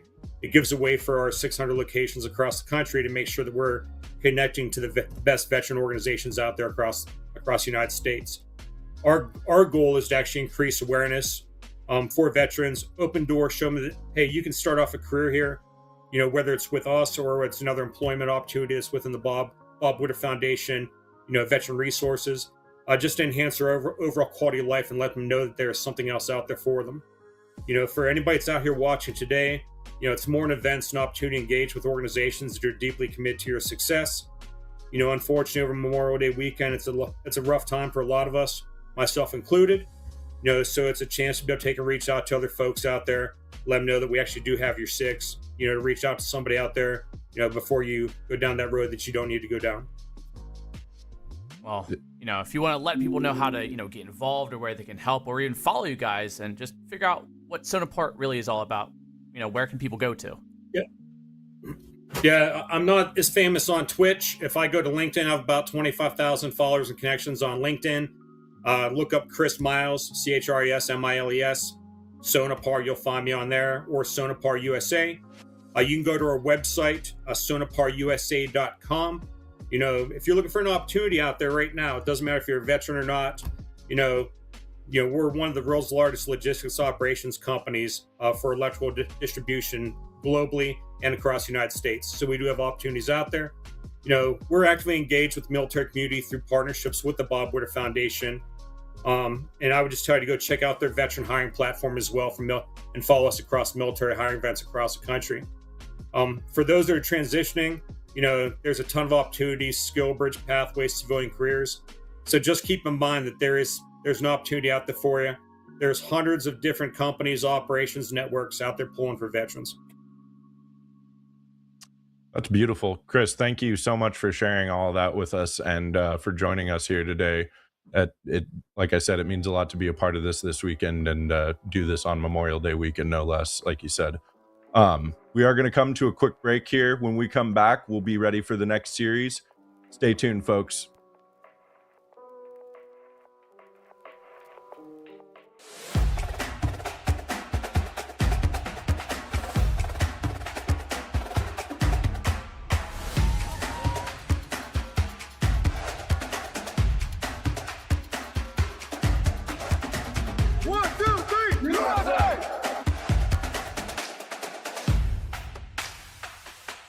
Those veterans, they still need our help. And that's really why the Bob Woodruff Foundation exists, to help make sure that veterans and military families have successful and stable futures.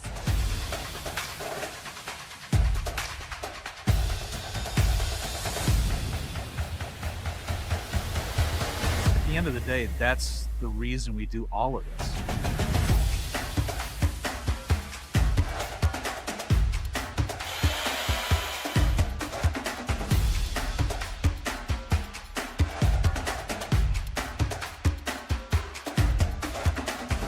We understand that the struggle is real.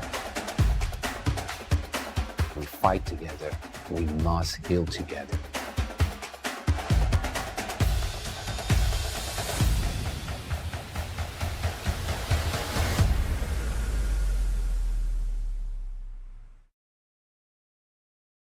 They say knowledge is power, but our knowledge, it's electric.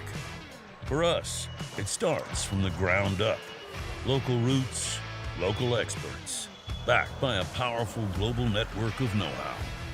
A strong current of expertise flows through your problem to a solution that keeps the job site running and gets you home on time.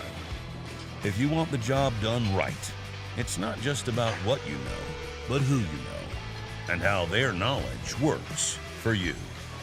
That's how knowledge becomes electric.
those veterans, they still need our help. And that's really why the Bob Woodruff Foundation exists, to help make sure that veterans and military families have successful and stable futures.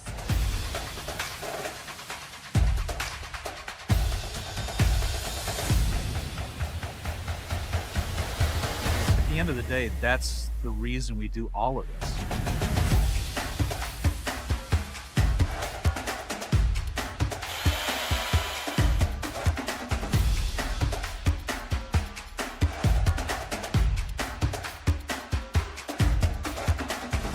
We understand that the struggle is real. We fight together. We must heal together.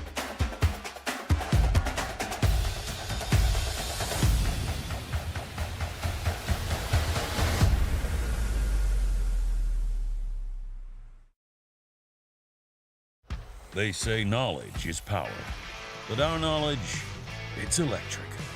For us, it starts from the ground up. Local roots, local experts, backed by a powerful global network of know-how. A strong current of expertise flows through your problem to a solution that keeps the job site running and gets you home on time. If you want the job done right, it's not just about what you know, but who you know, and how their knowledge works for you. That's how knowledge becomes electric.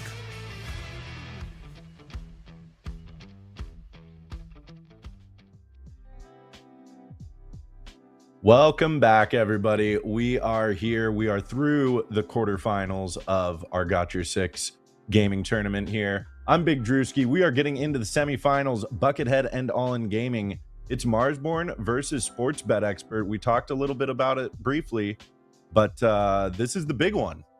Yeah.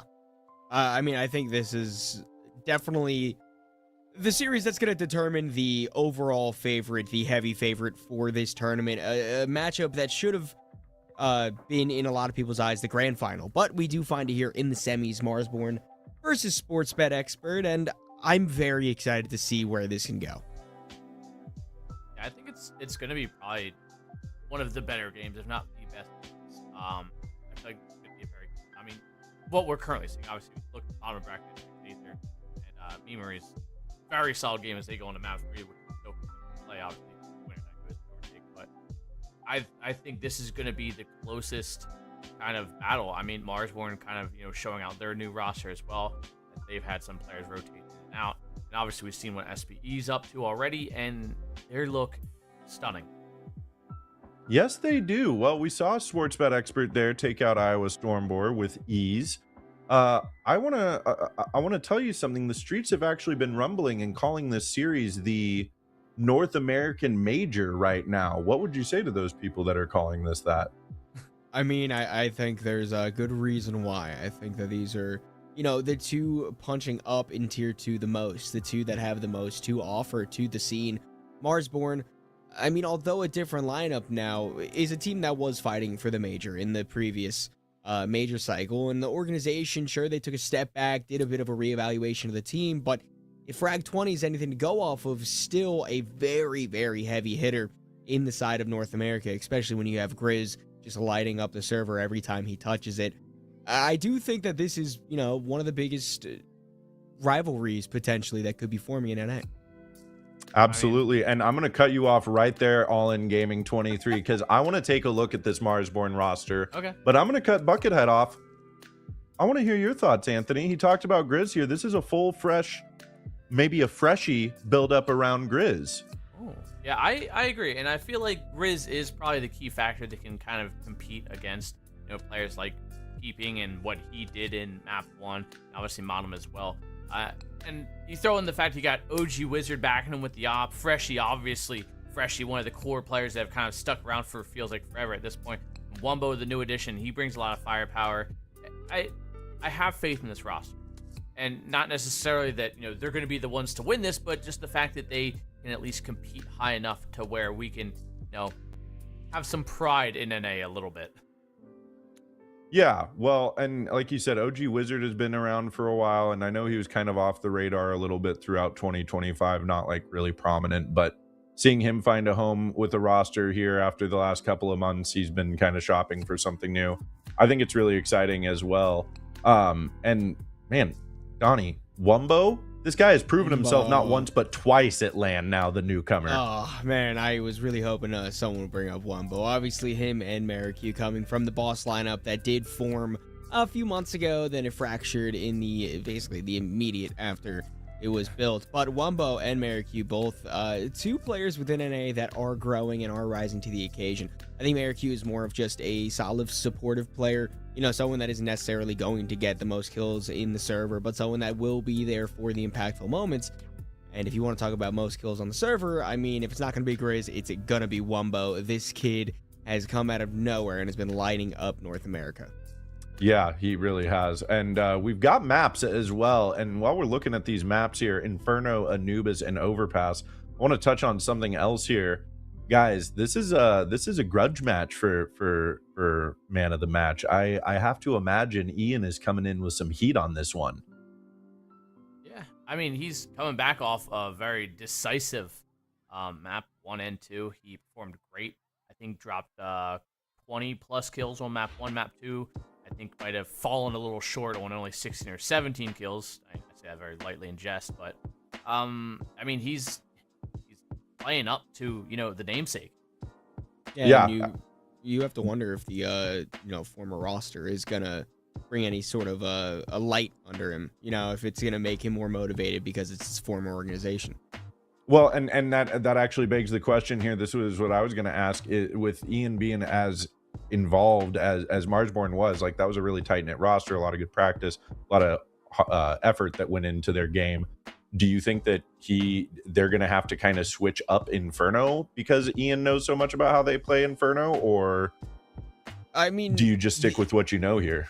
I would honestly be more concerned about what Grizz knows about how Modem likes to operate on Inferno. I think this Marsborn roster is, you know, it is a completely different amalgamation of people, and it's Freshy coming into IGL, someone who really isn't super proven as an IGL. He's had stint in the past. I believe he had a time on Blue Jays where he was in-game leading, but at the same time, he's not super proven in that role. So I don't think Modem's going to have any sort of advantage, but I do think that Grizz might know a thing or two about how Sportsbet Expert want to play. I mean, you can kind of counter that, you know, oh, they know what we're going to do, so you don't have to change up everything drastically, but maybe just a little bit of the early execution type. You know, it's switched up micro amounts where it makes them think early on that, hey, maybe they're not going through the paces like we thought they were. But, I mean, you don't want to break and stray too far away from what you guys know and is already kind of proven. I mean, I'm sure, like, let's be honest, these are two teams that are going to meet probably 1,000,001 different times in qualifiers, tournaments, frag events even. So it's only inevitable that they do have to at least learn to counter each other to, you know, a certain deeper extent than some teams may have to. Okay, well, let me ask you this. Does this go to 3 maps? Yeah. I mean, the only thing that's thrown me off, this Inferno, I think, is just going to be really interesting. Anubis, with the way it stands, I think that's a Sportsbet Expert map pick and map win.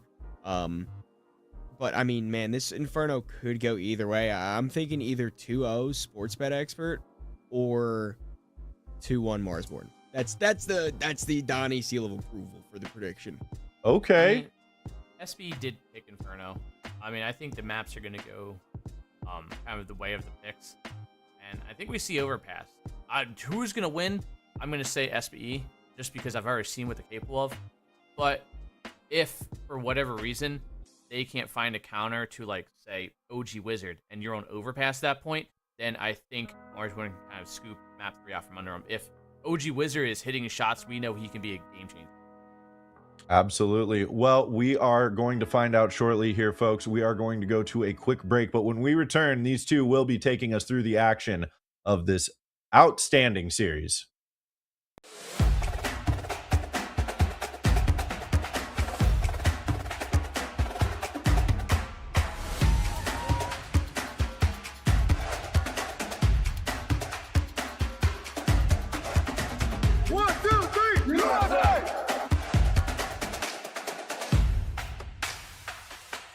Those veterans, they still need our help. And that's really why the Bob Woodruff Foundation exists, to help make sure that veterans and military families have successful and stable futures.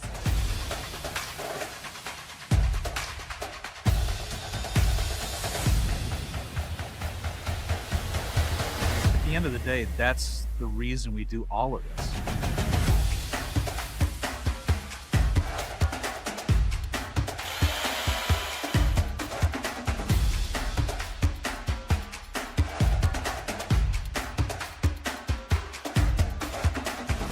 We understand that the struggle is real. We fight together. We must heal together.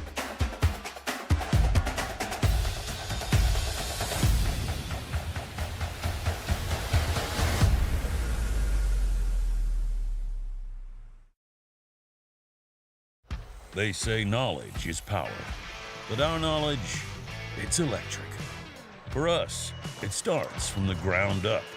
Local roots, local experts, backed by a powerful global network of know-how. A strong current of expertise flows through your problem to a solution that keeps the job site running and gets you home on time.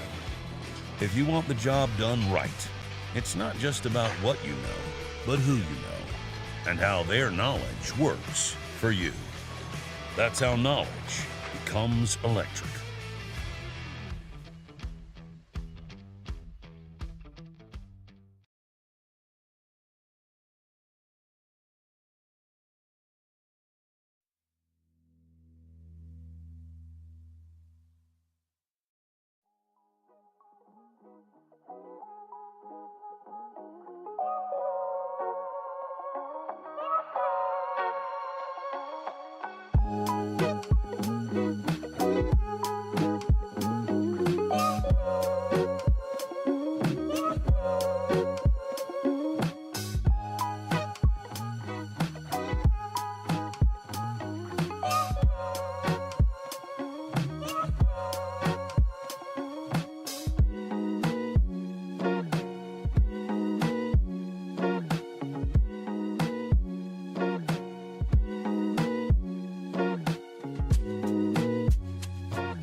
Welcome back. It is time for the second game, the one that we were just discussing, Marsborn versus SBE, potentially what could be the match of the tournament. It will be SBE starting on the T side, Marsborn on CT.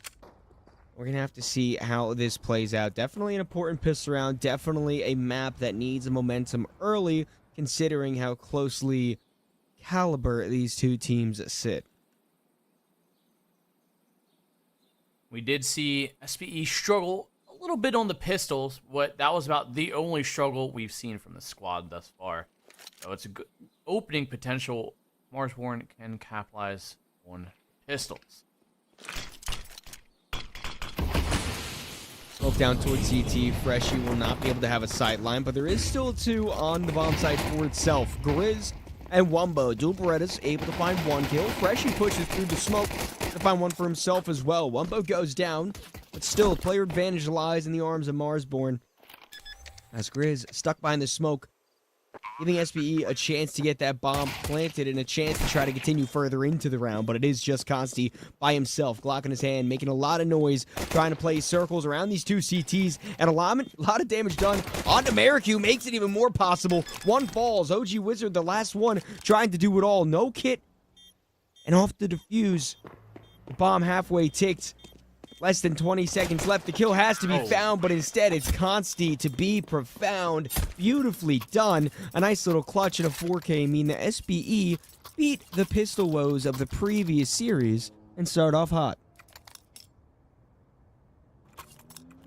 Well, it did come down to that single 1v1, so Marsborn probably should be forcing this. They will. 5 MP9s. A sprinkle of utility with no hit once more, so Marsborn could definitely stagnate this economy early on if they can win this second round.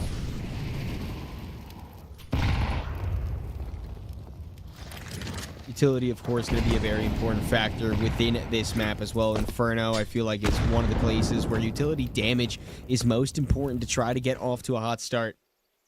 And SBE, once again, look to try to pincer on this B bomb site. Freshie not being able to spot the flare close by. The MAC-10 of peeping, good for one. Wumbo has to go big here. 2 is more than enough, but as he falls, he does leave the bomb site open for a 3-on-3.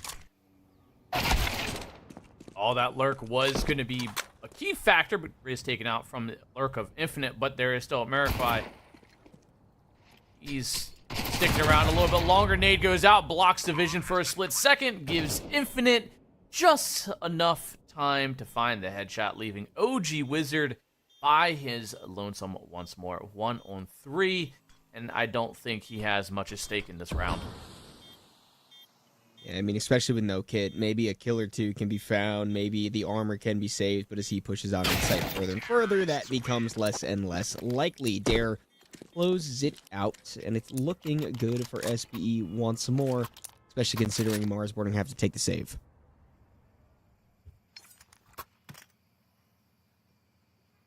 Some upgraded pistols will be thrown around. Marsborn, nade, a flash, T250s, but no real big investment. From the CT side, it should be Sportsbet on a nice little 3-0 journey to start this one off. Unless something truly turns awry, I think it should be fairly straightforward. And I say that, and there is some good pistol kills coming through, but Peeping trying to take a bunch of different angles, avert the gaze of all the pistols. Peeping throws out the nade, but Infinite with MP9 kill. Wumbo falls back. It's just these two pistols left, and one of them is on very low HP. Should be easy for SBE to clean this round up. You know, while we got a second to talk, Anthony, I want to talk about some core investment areas that the Bob Woodruff Foundation does stand by, because there are things that are very important and near and dear to help support the vets. One of those is mental health and well-being, expanded experience-based care access, improved well-being for over 80K individuals and trained 8K professionals, which is very important. Also, employment, legal support, housing. There's a lot that goes into helping the vets out here, and once again, I mean, very, very proud and honored to be a part of this competition, be a part of this tournament that shows love for the charities, that show love to the right people. I mean, alongside with, you know, over $189 million invested across 600 events since 2006, the impact is widespread. The Bob Woodruff Foundation, and like you said, I couldn't have been happier to be asked to help with this production today. And now, as it is 3 on the board for SBE, Marsborn look to reinforce their pockets, with a bit more weaponry this time around. Been clean so far, not too much to worry about for Sportsbet, but maybe Marsborn can put them back a step. Make them sweat just a little bit. This is going to be the real first test of how the series can go. OG Wizard flashed off the angle, but quick support from the teammates. Good crossfire setup for the short side, and a little bit of a reaction. A little push and pull method from Marsborn as they force SBE back just a little bit here. And OG Wizard on the crossover from Library's side finds some good damage, but he himself limps away on just 33 HP. Absolutely surrounded, about to get worse. OG Wizard opens up. There is a trade back from Peeping, and now 2 CTs stuck on the site. No kills to be found. Close but no cigar. Freshie and Wumbo are the only thing that stand in between SBE and 4-0. But they are going to run for the hills, run for their life. No point in sacrificing what you can't afford to lose. It's 4-0 favor of SBE. Solid start from SBE. From all players as well. Everyone chipping in. 4 kills for almost everyone on SBE other than Modem. He's sitting at a quiet 2-3. But it does seem like this, you know, SBE's, they got the team effort motivation down. You know, not everyone can play to their highest performance at all times. And you have more than enough firepower to make up for it if someone's, you know, struggling. But again, early on, we're only on round 5. You know what? A rocky start sometimes is welcome because you know what? Smooth seas don't make good sailors. You need to have a bit of fight. Learn from your mistakes. Learn what you could do better, and that might be what Marsborn's looking to do now. There is enough money to buy back because of those saved rifles. Sure, no op in play, but you know, Marikyu can still be effective on the FAMAS.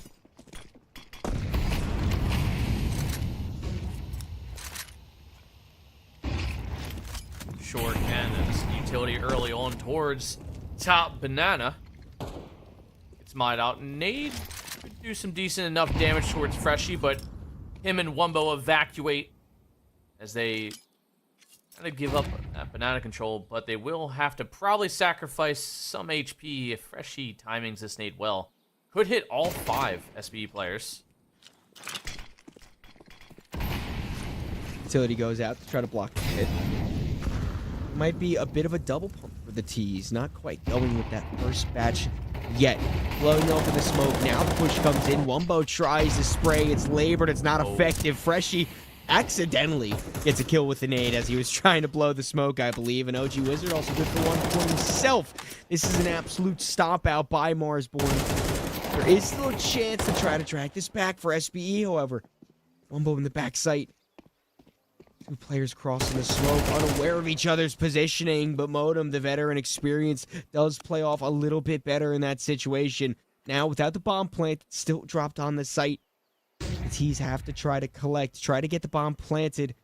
There's 30 seconds left, and Grizz maybe overplaying his hand just a little bit. Falls back into Banana after the first kill can't be connected with. And Marikyu, a bit of tap damage, long range with that FAMAS. 15 seconds left. The clock goes down further and further. Bomb finally retrieved, and it has to be stuck. Marikyu, the first kill found with that FAMAS, and it leaves just Consti as he gets spotted from the player jumping up. A spray not able to be fully translated, and Grizz saves the day for Marsborn.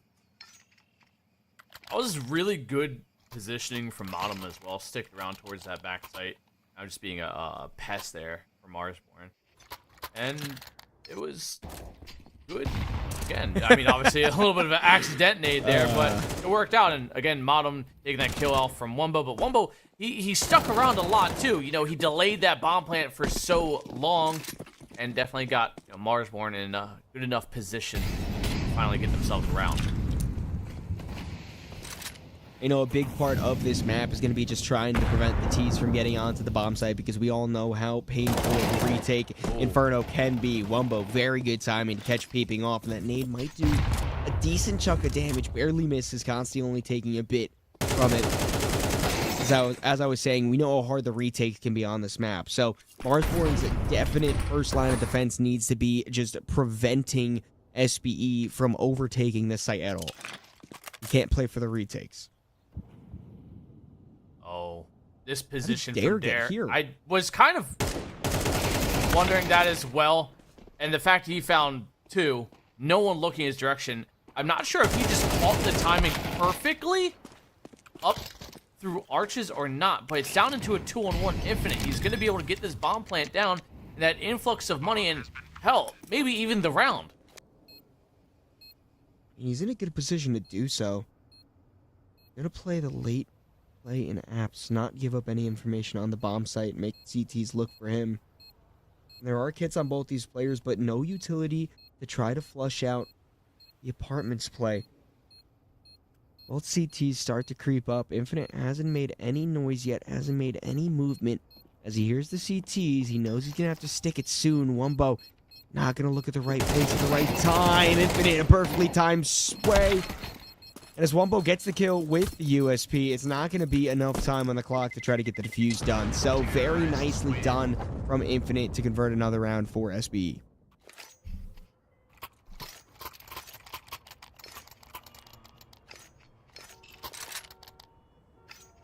Four-round difference once more. And the money for Marsborn has hit decent enough margin. Loss bonus, some kills here or there that they can force into this one. Famas's 3 of them and 2 M4s, and Marsborn are going to have to take a round where they just pure save and give OG Wizard that op, and I think that will be the potential saving grace for Marsborn, and if not, it's going to be a rough go at it.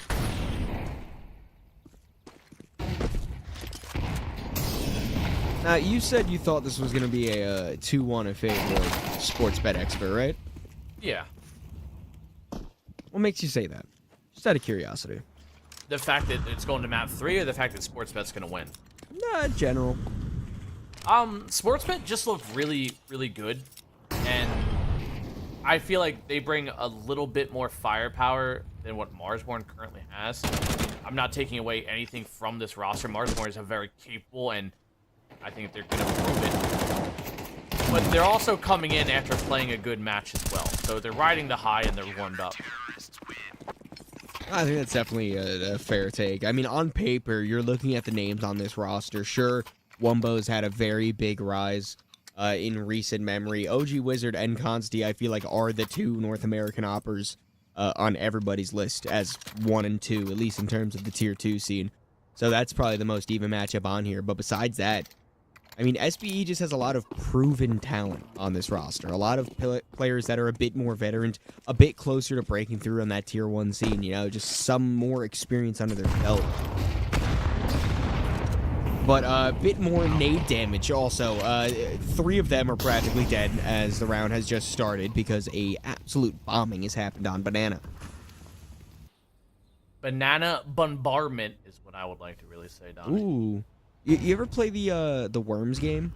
You know? Yeah. Wasn't there a banana bomb? Oh god, it's been forever since Like I it played would it was like Maybe. almost like a cluster nade where it would like explode, but then like little ones would come out and they would explode and like bounce all around. You might know more than I would at this point, because last time I played was probably like 7th or 8th grade. Hey, shout out Worms Shout out Worms. as Like, a The concept. creatures themselves. It's up to interpretation, my friend. I do. Worms are chill, dude. Chill. All different. Would you love versions me of if I was a worm? Donnie, I'd use you as bait, just like I do in CS. Okay, so the pistol's coming out onto the bomb site. Consti opens up, she sprays one through the box. This is greatly executed by SBE, overwhelming the rifles on the site. And Marsborn don't know what they want to do here. Do you want to try to go for this retake? You know the pistols are in play. You know that at least one of these players has to be low HP. Is it worth risking more weaponry to throw against it? I think Marsborn is deciding that it might be. They're walking into the stack in Church. Wumbo, very nicely done to spray down one, and Maricu, a beautiful transfer to collect two more. Now it's just Infinite on the site, a clutch in the pass, but with only the P250, it seems almost impossible, and it is. OG Wizard does close it out, and with the kit, more than enough time for the defuse.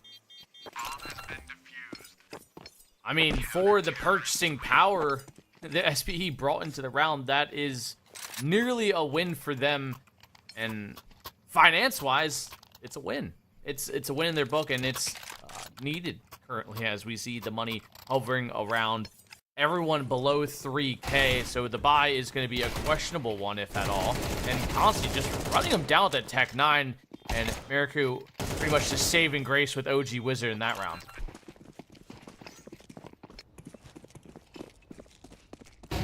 And it's pistols once more for the big green.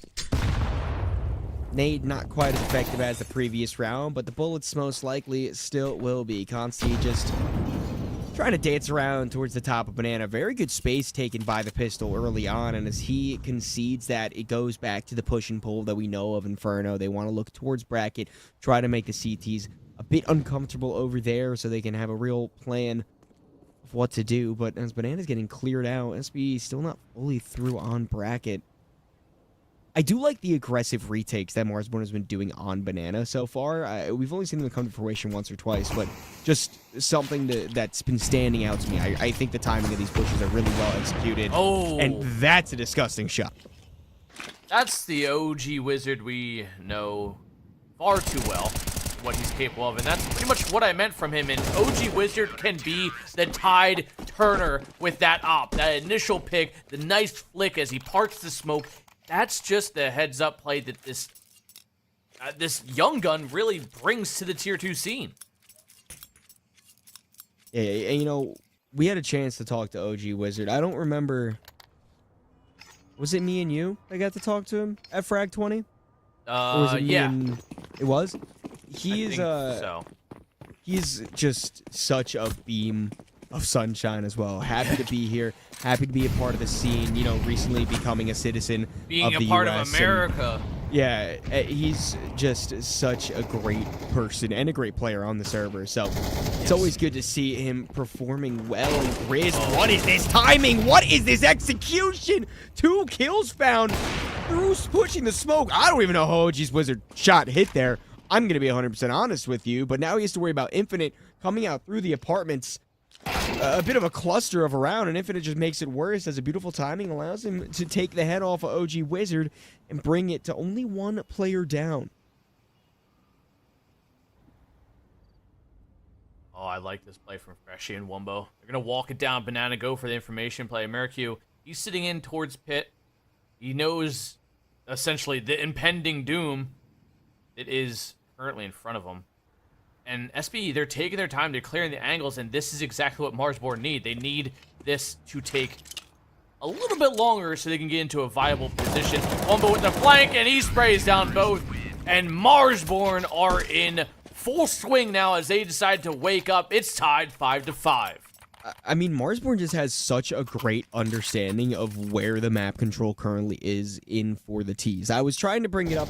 It was a bit of an awkward time to bring it up when I previously said it, but the pushes that have been coming in through Banana late round are just like so well timed for when SBE is leaving mid. It feels like as soon as mid is actually given up and the bracket control is more of the focus, the flank is just there to constantly put that pressure on, have the information of what's clear when, even if the kills aren't falling through, just knowing that no one is on that B side of the map, it makes the entire round so much more digestible for the rest of the CTs. And as I say that, Grizz is going to have a lot of pistols in his face, but nothing that he can't overcome. 2 down for him. Infinite drops down onto the site with an op, but he gets his head removed.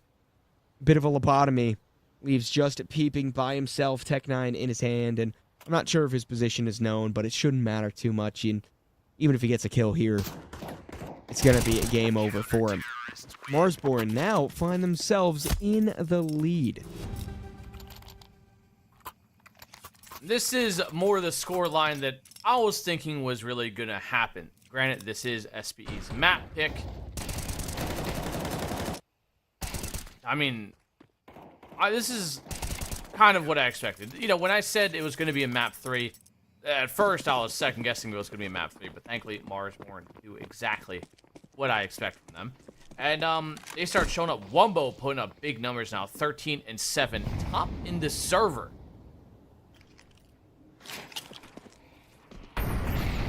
I mean, Wumbo is a next-gen player. You know, from a roster that hasn't really cracked out of that, like... Or, excuse me, as a player that hasn't fully cracked out of that, like, bottom to mid tier 2 scene, he's rated as one of the top 50 rookies in the scene right now, throughout the entire world. He is, I believe, last rated 45, which, you know, for some kid that's coming out of FPL in North America, that's really cool to see, and I think it's fully justified. Look at that. One shot straight to the head of Modem. Perfectly times the peek with the flash. And maybe Freshy can even get a bit of a spray through the smoke as Peeping aggresses further and further. Headshot bound for one. Wumbo backs him up for another. Trade out for the Galil. And Infinite, as much as he tries to spray, can't finish the kill off. Oh. Freshy just dodging that one. Now they just need to partake in a little bit of spacing, but Freshy somehow gets the jump on with a Galil of all things, gets the kill towards there. Infinite last alive, 48 HP, 1 on 5, 30 seconds. Bomb not on his back or even remotely accessible to him, and he's in full survival mode. I mean, very well done for Freshy to be aware of the possibility of the boost coming in there. Like, credit to Freshy, but there's no way that Dare should have been losing that gunfight, especially considering Freshy was on, what, 10 HP? Yeah. Definitely a bit of a rough end to the half for SBE, considering how strong they started. It's 7 in a row for Marsborn now, and as we head into the second half of play, SBE, I mean, they're on the back foot on their own map pick. Definitely not inobtainable by any means. A 7-5 split is a pretty decent split when you're on the T side. But it does feel like Marsborn really started to settle in their game plan as the game went further and further in. With that, this opening round means that much more for SBE. They need to get that momentum flowing early, obviously, because right now Marsborn, full driver's seat control here. As Consti finds that opening kill towards Grizz, and important one down at that. I think Dare should have heard a bit of the footsteps being made towards the bracket push, and the dude Beretta's primed in a spot to try to get any kills, but none found. Wumbo will take him out.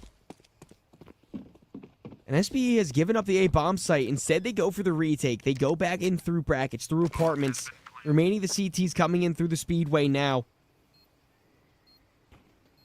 The player advantage, yes, but we all know, as it's mentioned before, difficult bomb site to try to retake.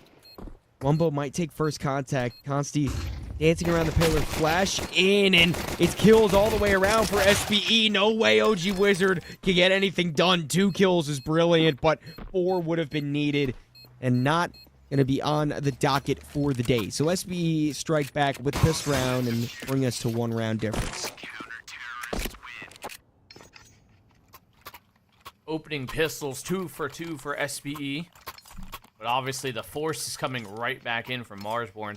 The AK on OG Wizard as he's having a little bit of a hot hand, but still, again, not too comparable to someone like Wumbo right now, and constantly with that good opening kick. Which definitely helped leeway a little, and hopefully for SBE, Keeping starts waking up a little bit as he's surprisingly at the bottom of the scoreboard at 5 and 12.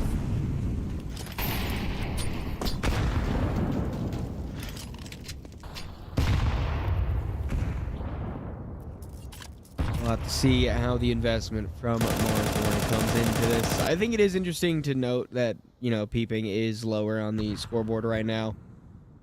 Not to say that, you know, he's needed 100% of the time at all times, but notably a heavier hitter, excuse me, for the squad, and one that's definitely being felt as his presence not super prominent on the scoreboard.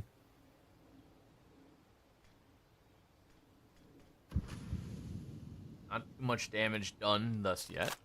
Minute on the clock. But the utility for both sides has nearly dwindled to next to nothing.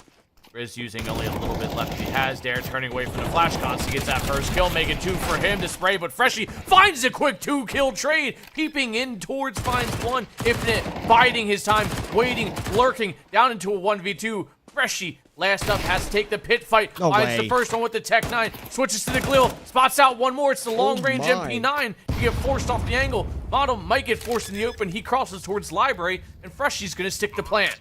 This is going to be an ace if Freshy's able to connect this last kill, and he gets the headshot! My God! A phenomenal clutch for Freshie!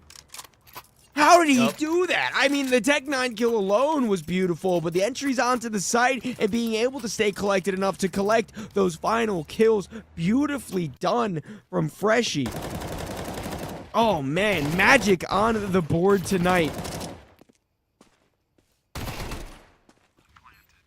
It's like just watching the highlights alone off that round just proves that Freshie can just be next level if he needs to. It was the confidence that he led into all those gunfights with, too. It was almost a presence of, I'm going to peek you and I'm going to beat you. No question within his mind. And, you know, if you want to pick up a clutch in that manner, you need to have the confidence behind you, as he does. That's a good nade. I gotta remember that one.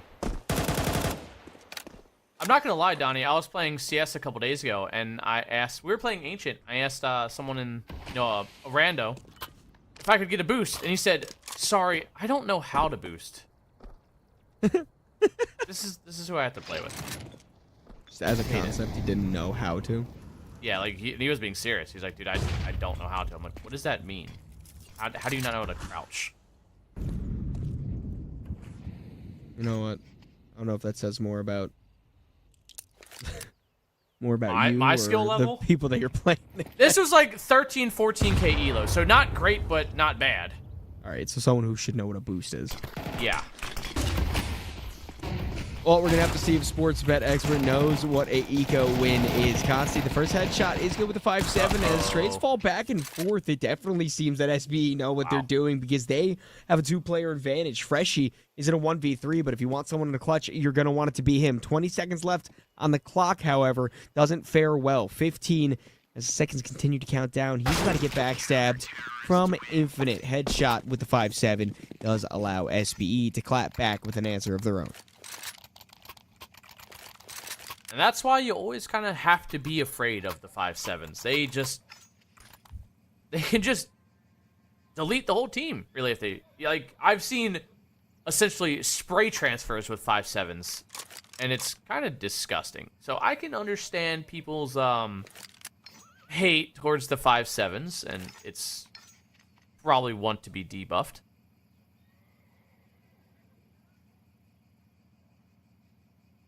What do you mean? You don't want the 5-7 to be the best gun in the game? I'm a 5-7 user and abuser. Don't get me wrong. There's two things that Anthony loves. It's the 5-7 and the XM.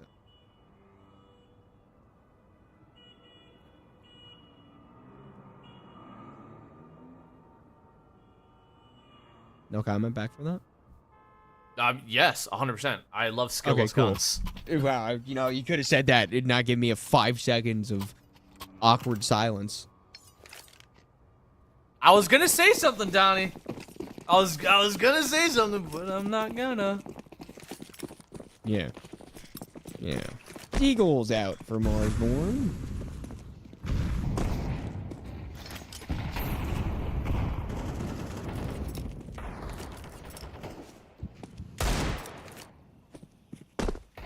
Well, the Eagles will be all there is here for Marsborn.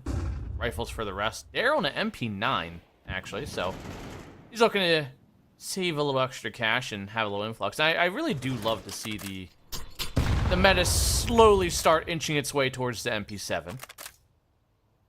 Definitely a notable drift for people going towards that gun more so recently.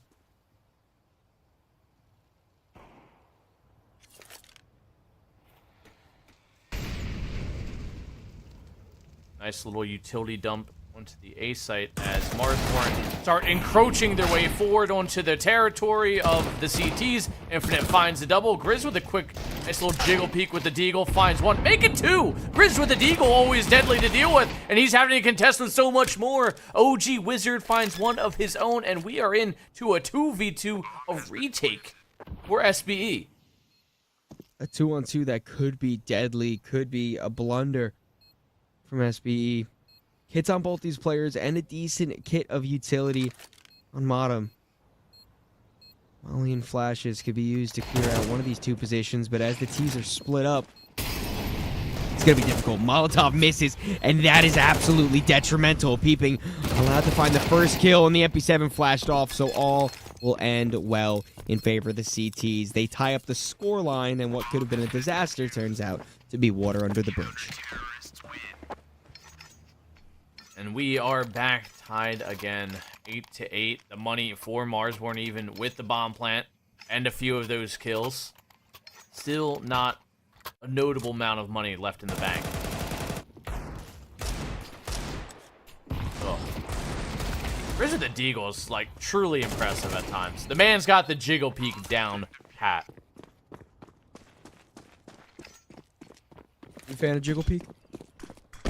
Yeah, if I could actually do it the right way, sure. Anthony, I'm a fan of you. Oh. I'm blushing. Thanks, Donnie.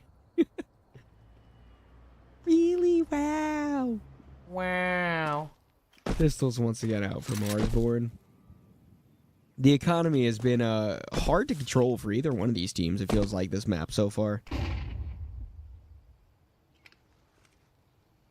Does. But that just goes to show it's a close affair. It's an even matchup.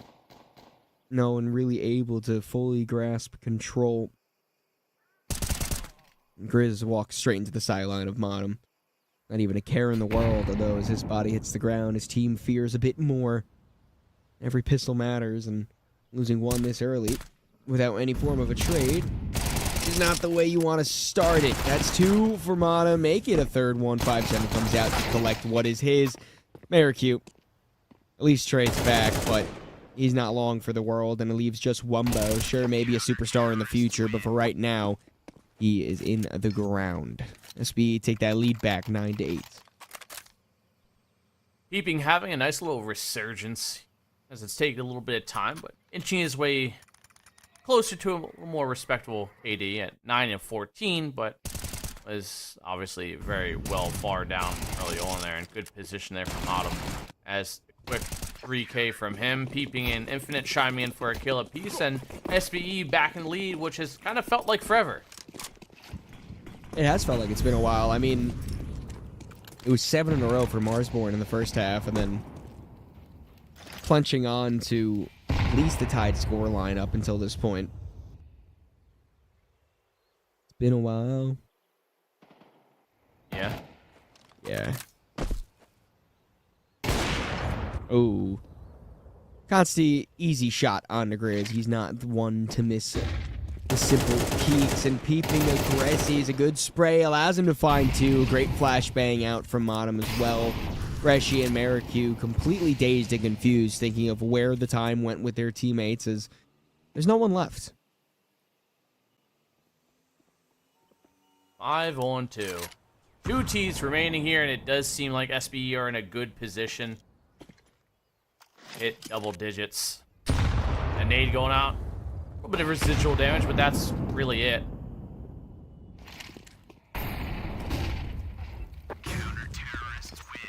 Infinite backstab headshots, all said and done. Double digits secured for Sportsbet Expert on their map pick, and a timeout needs to come in from Marsborn once more. Anthony, look at the money. It no good. Yeah, It's no abysmal. good at all. I mean, T side, you can kind of argue, Tech9 armor is always a very viable buy, pretty much no matter the map. Yeah. So, yeah, you could force it, but it's just, it's the concept of, do you play for the tie or do you play for the win? It's the, I mean, we already know this is NA, so we already knew where this was probably going to realistically be going, so,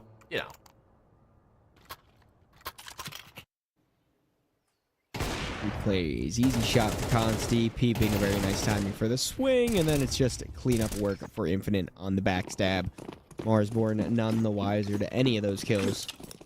But we're back into the action. We're back into pistols that I would like to see get in the face of Sportsbet Expert. I mean, sure, you've had some rounds that are faster on paper, but I would really love to just see a group up and a generic rush towards a bomb site, in all honesty.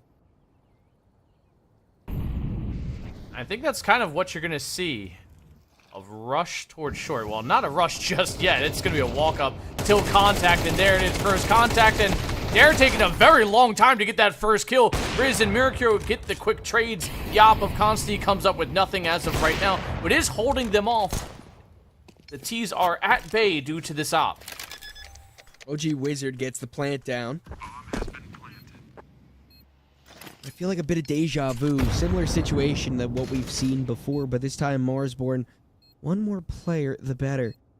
Merq could have a great timing. It depends on if the CT's ready. Modem just turns around, but once again, head on a swivel, a 180 to collect the kill, and now Wumbo and OG Wizard have to do it all. The Tech9 OG Wizard in the crossfire with the AK. Kills fall both ways, and Wumbo once again able to put the team on his back. Secure 9 for Marsborn and keep them alive in the competition. That's exactly what I mean about Tech9 armor buy being a very viable buy, no matter the map, especially if you live in NA. It's a nearly a 50-50 shot if you're going to win, depending on the team.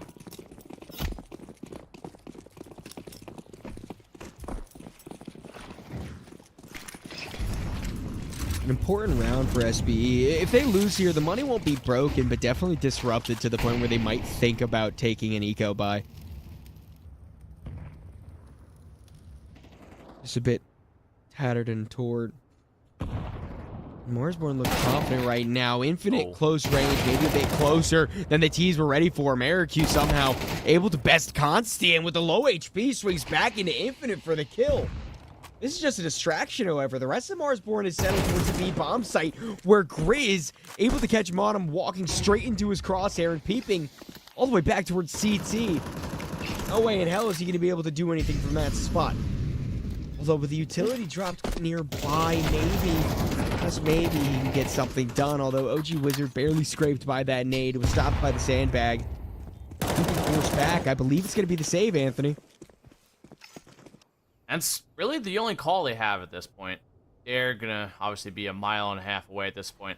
You seem like it was pretty predetermined that if, another player fell or if they got site control, that it would be a save. And Marsborn, they tie it up again, Donnie.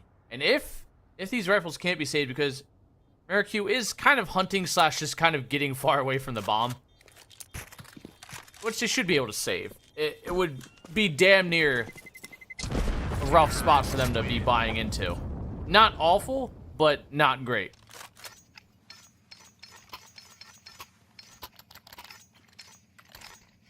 The math was a little bit off for me before. CT's definitely enough to buy, but now is the real question of how much longer does that go on? The rifles being saved over were important, though, because if they weren't, it would have been a very different question of how exactly they want to handle themselves. But Marsborn, I mean, the momentum needs to continue to push them up, continue to be the winds beneath their wings. Wumbo in a good spot, spots ahead, not quite able to get the kill on the double nade, somehow only doing 13 damage. The utility for both sides seemed pretty spot on. So yeah, your questioning tone with the 13 damage leaves me a little bit perplexed myself. won't stop Wumbo. He's able to find one, although SBE do get the player advantage, do get some kills in their favor. And Fresh, walks straight into the scope of the big green of Consti. Now grazing the apartments, tries to even something up. Won't be able to get any of the sorts done. And OG Wizard, the imported player newly making his home here in Marsborn, needs to try a 1v3. One player only slightly above half HP. If OG Wizard can get a clean kill on Demotum and make his way onto the B-bomb site, then a real conversation about this round can start. But the kill needs to come in, and Modem spots him out. He starts to fall back, retreat into the site. A full kit of utility on OG Wizard means that there's still a chance to try to push forward. Molotov not going to go out to the right position. Instead, he tries to clear dark. Meanwhile, all Modem needs to do is sit and wait towards those coffins, wait for the bomb to begin to get planted, and strike with perfect precision. 20 seconds on the clock. OG Wizard actually a decent spot to try to plant, but they're also going to push through the CT smoke to make sure the timing is there with his teammate, and it's SBE to take the lead back and find themselves at 11. Well, we are going to get a pause coming through, a tech pause, so something. Tech pause. Something broke, or maybe someone's headset. I feel like a good portion of the time it's headset issues, which I don't know about you, Donnie, but how many times when you play any game at this point do you have a headset issue? Me? A lot. Because, I mean, but that's just because I refuse to buy a new headset. My headset is not doing great right now. Well, you know, there's always Black Friday sales. Maybe it's just a bathroom break. Maybe that can't be a tech pause. Can you tech pause for bathroom breaks? It's not. I think I just, I'm just manifesting. Spreading misinformation. No, you need the pause. Yeah, dude, I do. I'm not gonna lie. Johnny got to go potty. It's fine. This will just go to 7 overtimes. It'll, This is why you got to keep that Gatorade bottle at hand at all times, Donnie. A just in case bottle. Everyone has one. At least I think I do. I don't think everyone has one. Drink I'll be the rest of my honest. Powerade. Fine. You gotta refill it while you're about to give out. Yeah, dude, I'm drinking the limited edition FIFA White Grape Wave. Kinda good. Oh wow, FIFA World Cup. Yeah, are you ready? Can for you that believe traffic? it? The World Cup and the Knicks potentially in the NBA Finals at the same time. That's I don't gonna know be about miserable you. for the area. I'm not gonna be able to drive at all. Yeah, think of the airport. It'll be I'm great. gonna go outside of my house and there's just gonna be traffic for 7 years. Along with Brazilian flags and a mix of everything else. Yes. Yeah, but you know what? I'm fine with that part. I just want to, See, Brazil came to leave. America. Hell yeah. That's what it's all about, man. Wumbo ran straight up banana, does clear out the space. No one there to take any gunfights, however. It's still very good information for the T's to know, especially with Consti brought down so low. Peeping, gonna go on the aggressive. Catch Grizz out, and that's an important hitter to get out early. As nades fall at the feet of Marsborn once more. They're forced to retreat, and SBE definitely starting this defensive round very well. Better late than never, as at this point it's the battle of who gets financially reset and potentially takes map 1. Again, this is best of 3, and this was Sport. I think it was SB's map pick. This is SBE's map pick. It's very important, the conversion either way.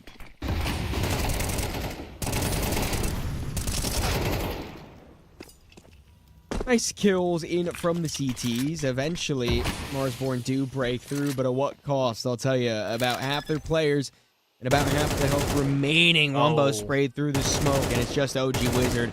A nice position on the high ground to do some damage, but avoids the kill. Oh! That was a good tap on a Consti as well, but nonetheless, it is still an SBE round. It's a peeping 3K. And it's a chance to put the seal onto Inferno and look forward towards Anubis, where Marsborn do pick their comfort. Peeping just playing that anti-flash position perfectly. Mono with a good crossfire. I mean, there was some good trades there, but Peeping's just having a good game right now. And again, it's taken some time, but he in the second half has pretty much been lighting up the scoreboard consistently enough. Now, coming all the way back from a severe detriment down to now just a 14-6 score. Keeping a potential to be caught off there. Made a lot of noise dropping off the boost, and Wumbo approaches with the MAC-10. Oh, the timing could work here, but the AK is definitely just better to have in the situation. Sprays through the smoke, spots out another player, and here's the bullets of 2 more. OG Wizard finally trades back, but still SBE sitting pretty, winning the numbers advantage 4v3 with a minute left, and Marsborn backs fully against the wall as it's do or die here on map 1.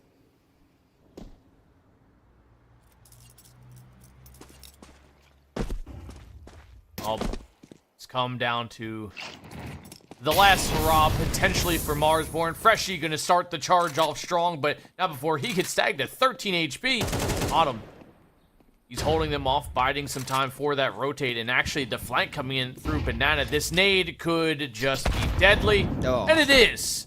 Dare striking down OG Wizard. Make one more through the smoke. Miracu gets the trade, but 1 on 3, 30 seconds, planting the bomb. And he's getting flanked from all sides, and map 1 goes to Sportsnet Expert 13-10. I mean, very nicely done, in all honesty, from both squads. I think there was signs of lives all around. And Marsborn, you know, they did look good, but it just wasn't enough to stop the very, very solid performance that SBE continues to show off within this tournament. Yeah, and, I mean, it started off really strong. Actually, from Sportsbet, almost to a pretty damning degree, where left me desiring a lot more from Marsborn, and thankfully enough, they kind of had a little bit of a resurgence. They tied it up 2, maybe 3 times even, so I'm, you know, Sportsbet, I called early on that they were probably going to take, you know, each other's map. They were going to take their own maps, I mean, and I feel like I still stand by that. Well, I think it's a fair opinion to have, but a matter of reality, we'll have to wait a little bit longer. We're going to cut to a quick break, and then map 2, Anubis, will get underway.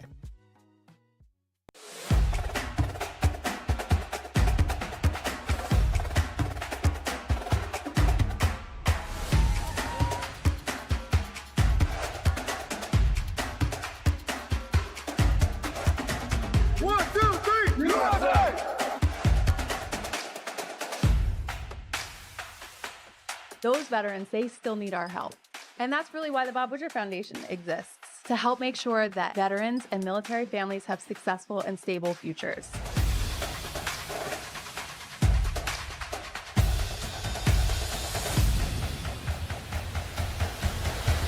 At the end of the day, that's the reason we do all of this.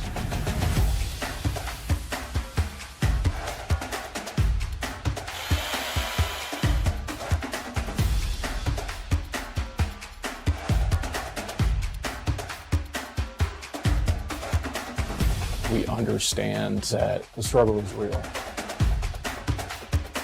We fight together. We must heal together.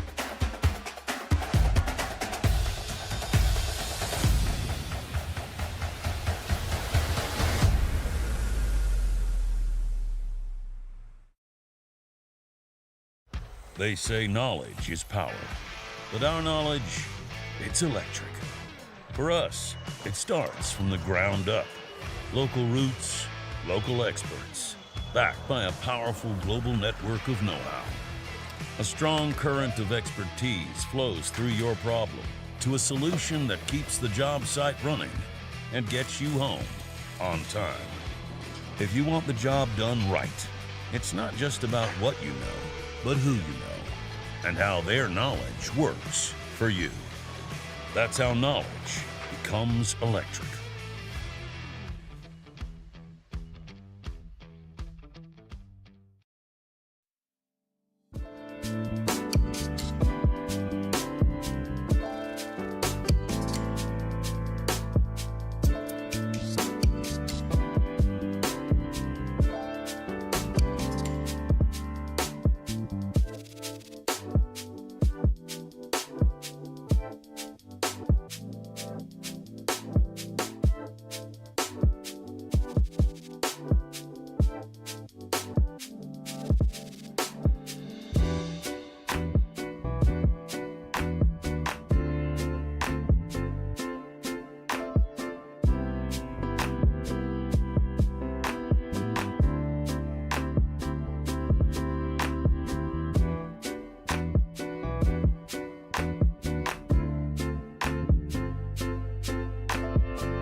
Welcome back, everybody. That was Inferno, map 1 of this absolute banger series. I'm Big Drewski here, joined again by Buckethead and All In Gaming 23. Gentlemen, that one almost went the distance there in regulation. Yeah, I mean, it was great showing from both teams. I feel like SBE continued the same performance that we've seen previously, but Marsborn definitely up to snuff. We're swinging out hard. Freshie, an amazing ace clutch at one point. Wumbo just putting his name on the scoreboard time and time again. But at the end of the day, I mean, like I said in the previous series, SBE just seems to be fundamentally very solid right now. And I feel like there's not an answer a lot of teams have for them. I mean, Marsborn definitely found a good rhythm toward the mid half of map 1, but SBE just are really good at rallying and just continuing to try and push forward and making sure things don't always fall apart. Yeah, I was impressed by what I saw, and I mean, it was an amazing map 1 there, and that was, I actually thought I had my information wrong before that. I thought that was a Marsborn pick. That was actually the sports bet expert pick there, and you know, I had some questions after they faced Iowa Stormboard. Not that those guys aren't good players or by any means, but there's definitely a skill gap between a team like them and Sports Bet Expert. But Marsborn kind of answered that question of, are they the real deal? I mean, can they keep this momentum up going into the next map? I will say Anubis might be a bit of a tough ask, because if you guys remember, last time Marsborn was on Anubis, it was against a team called M80. And they actually pulled off quite an upset. And Grizz, I think Grizz had like 158 ADR through, it was like a 13-8 victory. It was an insane performance out from Grizz, like one of the craziest things I've seen on LAN. And I have no doubt that he's capable of recreating that magic. It's just kind of a matter of if it will happen, and how will Wumbo perform? How will Marikyu perform? Can Freshie continue to have impactful kills? There's questions there, but I think Anubis is a very good map for Marsborn, and I think the potential for a map 3 is very possible. Yeah, I mean, I'm kind of in the same boat as you, Donnie. I feel like this is, well, Marsborn's obviously one and only shot right now, but it is their damn near best shot, because we've seen the performance they have, especially the individual performances from map 1, leads me to have pretty solid confidence in this roster that it's not going to be a 2-0 for SBE. It is going to go map 3, and that's going to be the real sign, is we're already into it. Oh, man. Yes, we are. All right, well, Modem's going to fall back into heaven as he tries to fight for his life. The T's overwhelm him, and only two CTs remain. Dare with a one-tap, dual Berettas. Not every day you get to quite see that. Consti a little bit of a whiff with the first shots, but does connect to the head of OG Wizard in the long run, and it's all up to Wumbo in the end. A chaotic round and another round 1 for SBE. It does seem like SBE have definitely, fixed the pistols here, and maybe they were just going up against a very solid pistol team, but nonetheless, it is still a pistol round opening victory for SBE. Marsborn, no bomb plant, very minimal kills. This is obviously going to be a round where they stick to just Glocks. Honestly, I feel like the force buy meta, like, it took such a prominent stance, like you're force buy into the second round no matter what. I kind of miss the full Glock rounds. Yeah. Just the French timeout. Oh, you know I'm a big fan of the French timeout, Anthony. Love a good French timeout. Love me a good French timeout. And Peeping, you know what he might love? All this money that potentially could be coming from this E-Box push, as a majority of the T's are grouped up outside of it. A bit of a lurk towards mid, and one more player, and Freshie, poking around towards main. As the smoke fades, though, the hit presumably has to be coming in soon, a minute on the clock. Their spots at Wumbo. It's all just a distraction. Now the pistols can get activated in the E-Box. They're making a lot of noise, and this is Peeping's time to shine. Oh, 2 quick kills come the way. A third on towards Freshie. Make him an ace, possibly. No, Wumbo runs up and guns him down. A little drive-by with the Deagle. Infinite tapping with the FAMAS, and he gets there. And a single kill is all Marsborn will have, so they will have to have a little bit of a reconciliation this round. About as much as you expect to happen. Peeping gonna be feeling very good considering how much his pocket was just bolstered. The 61K on the third round. Or excuse me, that's not how math works. It's 6,100. 61K would be quite a lot of money.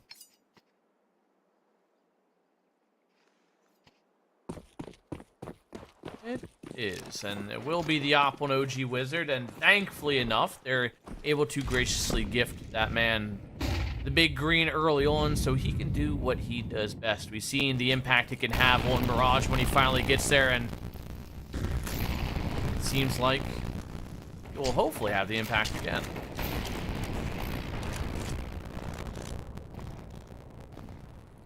It also seems like a small explosion has gone on. Yes. many small fiery explosions. It is all well and fine, however. The CT stop any initial contact within any pushes. They block out the choke points, playing a very standard default, but now they start to look a little bit more interested in mid. There pokes his head around. Not catching anybody out quite yet, but Freshie about to round the corner. The timing can be everything here. They're ready for it. A spray is good. OG Wizard close range with the op. Trades it back immediately. This puts a lot of pressure on the Modem. He's the only CT on this side of the map. Morseborn want to push through, and the MP9 able to collect one, but that's all. Now, bomb site wide open. A is for the taken for Morseborn, and it's SBE on the retake. All but down to just Grizz last alive. 1-on-2, and Grizz has everything to do to help get Marsborn their first round, but Consti comes from the side, gets the headshot, and that will be a 3-0 start from SBE. Very nicely done.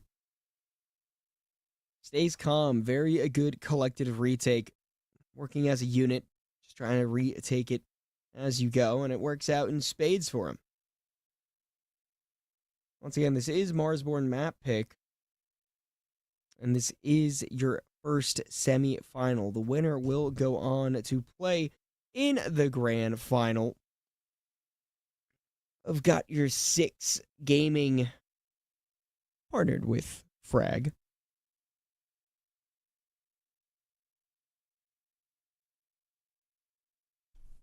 Early kind of utility going out, making some space. It's going to be quick and aggressive all the way running down almost onto A side already. Modem going to meet them face to face, drop a molly, and phases his way back through the smoke. A nade going out in towards Marikyu, going to tag him down just a little bit more, 65 HP. But for the position and map control he has, might be a worthy sacrifice. Might be, and look at how many rotations have been pulled onto this A bomb site for the CTs.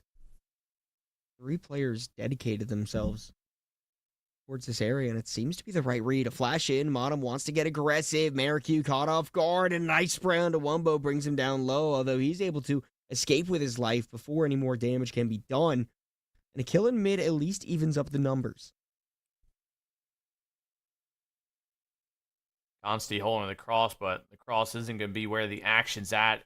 It's actually up and towards E-Box, peeping the lone defender, the solo man who's going to have to put up some big numbers here. He finds the first one towards Freshie, falls back, tries to re-aggress. OG Wizard sprays him down with the Galil, back onto a 3-on-3. Modem very low. Nearly everybody on Marsborn tagged up below half. Consti coming in loud and aggressive. Position now given up. He falls back to meet up with his teammate in CT, and all the while, Modem in the flank towards main. The timing is going to be very important for Grizz to try to get the first kill. Spotted, but not a single bullet fired.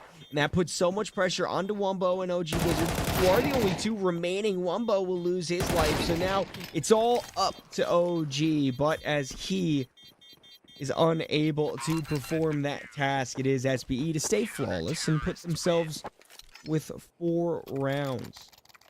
And keeping 3 guns alive there on that retake is very, very important. Indeed, and still, Marsborn's money just barely scraping by a purchase. Freshie short on the utility as well as Grizz, and we're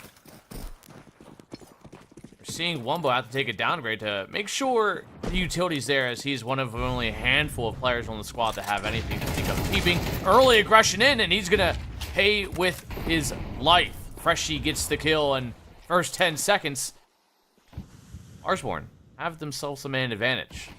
And with that kill falling, you see the aggression out towards E-Box has to be forgotten about. Dare does retreat, go back to the bomb site. You know what, while we have a quick second, I just want to remind everyone, if you go to the Frag Discord and you go to the announcements, you can see a link to join the Bob Woodruff Foundation Discord. If you go there and you answer a quick question about how a service member has impacted you in the past, you can win a $50 gift card. So why not go in the raffle, try to get yourself something pretty. And also, if you type !donation, you can do your part and help the foundation. Consti doing his part for his team and getting a nice op shot. And as elsewhere on the map, the A bomb site's been left open and the bomb approaches slowly. 45 seconds left on the clock, and we see Marsborn starting to surround this A bomb site. Gonna get the bomb plant down. Grizz taking up the Heaven's mantle, but forcefully pushed back off it once more. Nade going out. Things gonna start to get a little bit hairy.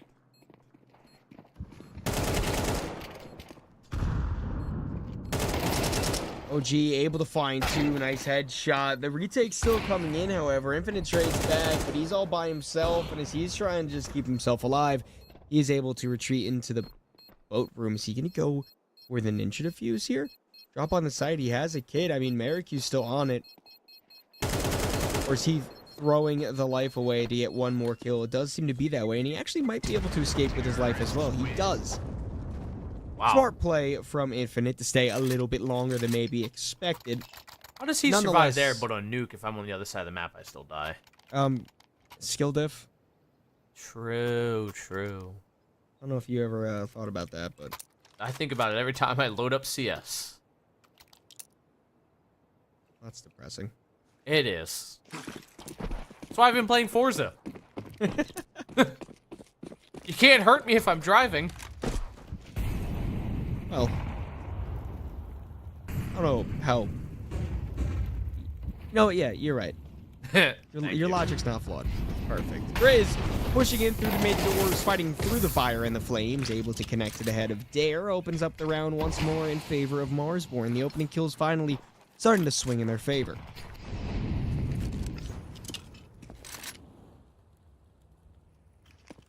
We are on the 6th round. Marsborn got 4. Sorry, SBE have 4. I feel like I've been mixing that one up. It's just, you know, seeing a lot of these same players on the opposite side of the teams messes with you sometimes. Oh, you know, it's the way the world works. It's the way NA works. It's the laundry cycle. True. Reduce, reuse, recycle.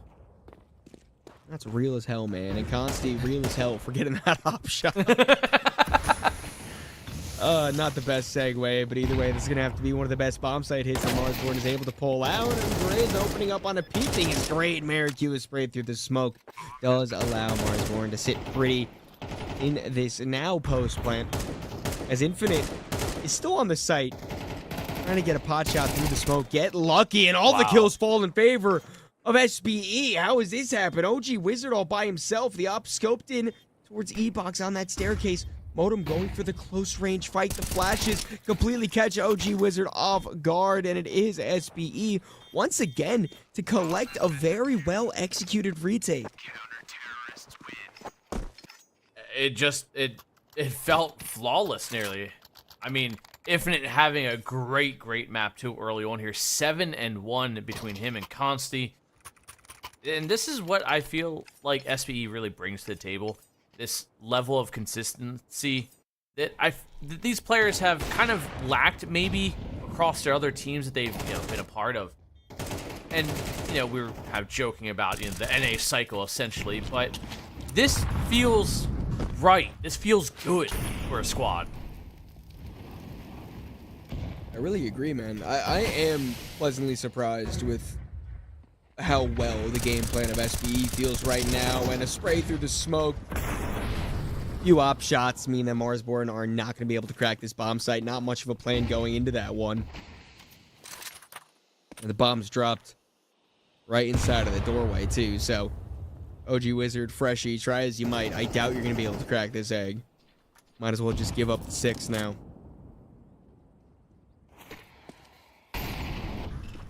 This one is definitely going to have to be a save. I mean, just looking at the kills on the Marsborn side, Miracu 2, OG Wizard has 6, he's 6 and 5. Freshie 1 and 6, Wumbo 2 and 7. Wumbo is 2 and 7. They're having a great map 1. And Grizz is 5 and 6. It seems like Marsborn are just second half teams. I think they're second half of the first half teams. You know? Yeah, that's probably a little more accurate. So, like, actually, if that is the case, that means Marsborn is going to come back and win this round. So, we'll see. 30 seconds. I mean, why not do it? I don't think they're going to do it, Anthony. I don't think so either. I think they're going to save what they have, take the money, and run. 10 seconds left, all the way back in T-spawn. It is just a write-off to SBE. 6 now in their possession for the CT side, which, you know, it's important to note that since the addition of Anubis back into the map pool, the CT side has fared better than maybe it once did. However, I mean, even a 6 and 6.5 is still slightly disappointing if you're the T side. So if Marsborn go flawless from this point out, you're still not really feeling the greatest about the half you just performed. And this is their map pick, so you would kind of expect Yes. a little something more out of them, a little razzle-dazzle, a little pizzazz to bring to the map, but it feels kind of bland right now. I'm a fan of pizzazz, so if we can get some of that cooking, Hell yeah. I'll be happy. Smoke down towards E-Box. Wumbo hitting a bit of a deagle shot, but not enough to really write home about. At least Freshie's able to open up a kill. Is immediately traded back with M4 of Infinite. And Dare might get tested by pistols pushing towards his position. Backed up by Consti still. The op ever present.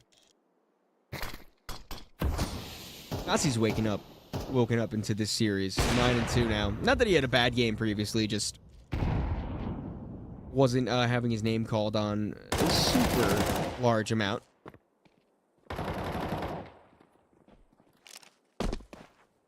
Well, Grizz gonna at least force the bomb plant down. SBE in another retake that they are obviously more than comfortable with constantly having to perform. And they will have to go up against the likes of Wumbo and Grizz. And Wumbo, this could be the round that he kind of kickstarts himself into having at least a little more impact.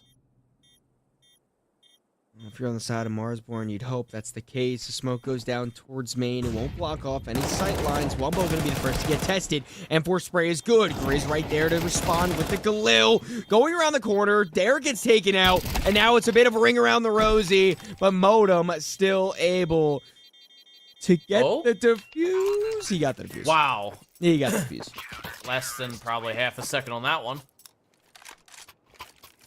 Very, very close, but at the end of the day, the veteran does get the wires snipped just in time, and it's 7-1. As Marsborn, I mean, do you think the hope is starting to fade out of their eyes? Do you think the glimmer of life is slowly starting to bleed itself out? I mean, that sounds like a neck-deep quote. No, but it does sound like that. I've done my music references, man. True, but you're never done. Oh, and That is keeping with a good force. All the way down in towards Canals gets that first initial pick. But for Marsborn, I don't know, maybe. But for me, a little bit. I'm a little bit of disappointed in the current showing here. Good shot there from Consti, but Grizz with the good trade. Still a man advantage, though, for SBE.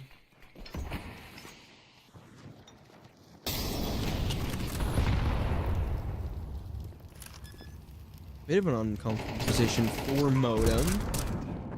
Trying to keep himself alive. Grizz does good to make sure that he's not able to get anything with his time either.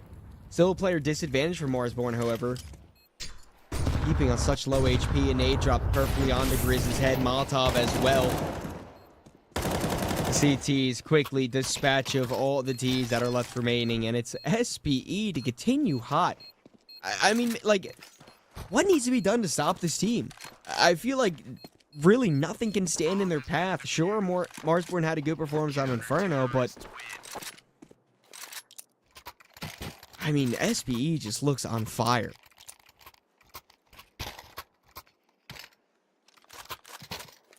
I mean, Infinite is now 12-2, 6 flat KD, Constantly 10-4. Everyone else on SBE kind of, doing all right. Peeping 9-9, Modem 6-4, Dare 4-5. It just seems like when it comes to SBE, there is just a considerable amount of player potential from each and every one of these where they can have these games and the rest of the team not have to worry.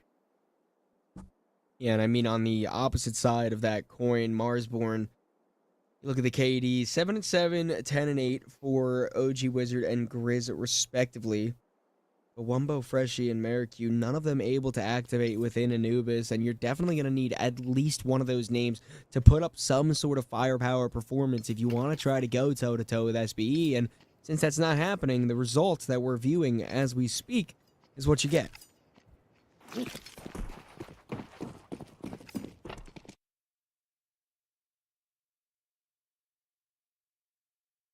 This is kind of a very do-or-die round.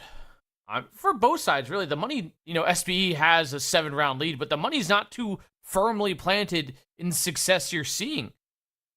At least within, the worst way possible. Marsborn at least have the loss bonus compounding. If they can get the bomb plant down, they can solidify something. Maybe even give OG Wizard an op to try and, contest Consi if he can. And Fresh, he's not going to get caught off by this again, is he? Peeping with just really good timinged aggression. Very nicely done. Sure, it's traded back, but still the disruption of the setup for this T side is important. Infinite, nice headshot on Grizz to continue to just keep Marsborn at bay. Sure, they're pushed into the site now, but it's not the most comfortable situation in the world, and as the CT start to rotate through, they should just be able to smother the flame that is Marsborn out any moment. Wumbo going to be forced to fight into E-Box as soon as the Molotov phase. Constantly trained on that sight line, and Infinite there to find the last. 9-1, the current score line in what could be the last map of this semifinal series. And it's kind of feeling like last map potential. Marsborn taking their first timeout. And if I'm being honest, I'm surprised it's gotten to this point before they get a timeout going. I mean, we know Marsborn's coach is he can be pretty heavy-handed and firm with this, so I'm just surprised. Yeah. Lucid, one of the best coaches we have in NA, in all honesty. And then obviously Bentley coming in to be the assistant coach over on Marsborn. The organization seems like they're trying to set themselves up for success, especially with getting this younger core that can build towards something. I do think that in the long term, Marsborn are really something special. But right now, SBE, talk about a diamond in the rough. A team that through the past few seasons has had its woes, in all honesty. But I do feel like this core really brings something special, that this could be the new identity of SBE. It's definitely starting to feel that way at this point. When Marsborn are potentially on their last leg when it comes to this map too. You need more than a single round before the second half ends. I mean, 3 is really pushing it, but 3 is still better off. And they need to get this kind of momentum train going now. Yeah, I feel like I call situations not do or die, but very important. This is more or less do or die. Yeah. It's not to be dramatic, but not to be dramatic. But I'm gonna be really dramatic. This is the most important thing ever. Okay? and they need to get it going. To exist ever in existence of existing. Yes, like talk about important things. Marsborn versus SBE at the Got Your Gaming 6 tournament on May 24th, 2026. Specifically round 11. They're going to talk about this in the history books. I'm like, tired of living on through par with historical events. Constantinople. Constantinople. Dude, take me back, man. Info. You know, Old New York was it was once New Amsterdam. Yeah, you don't say. Where'd Oh, you hear why that? they change it? I can't say. Huh. I just liked it better that way. Oh. Well, SB like winning apparently because they're in double digits, Donnie, and we're only on round 11, going into round 12, and SBE are, you know how I think I've said a few times, they're in the driver's seat. Like, they own the car. They've paid it off. Marsborn's moved to a different country. There is no feasible way, unless the car ignites on fire, that SBE can really lose this, I feel like. SBE is driving a Pontiac Firebird, a 73 model, and Marsborn is driving a 2010 Honda Civic.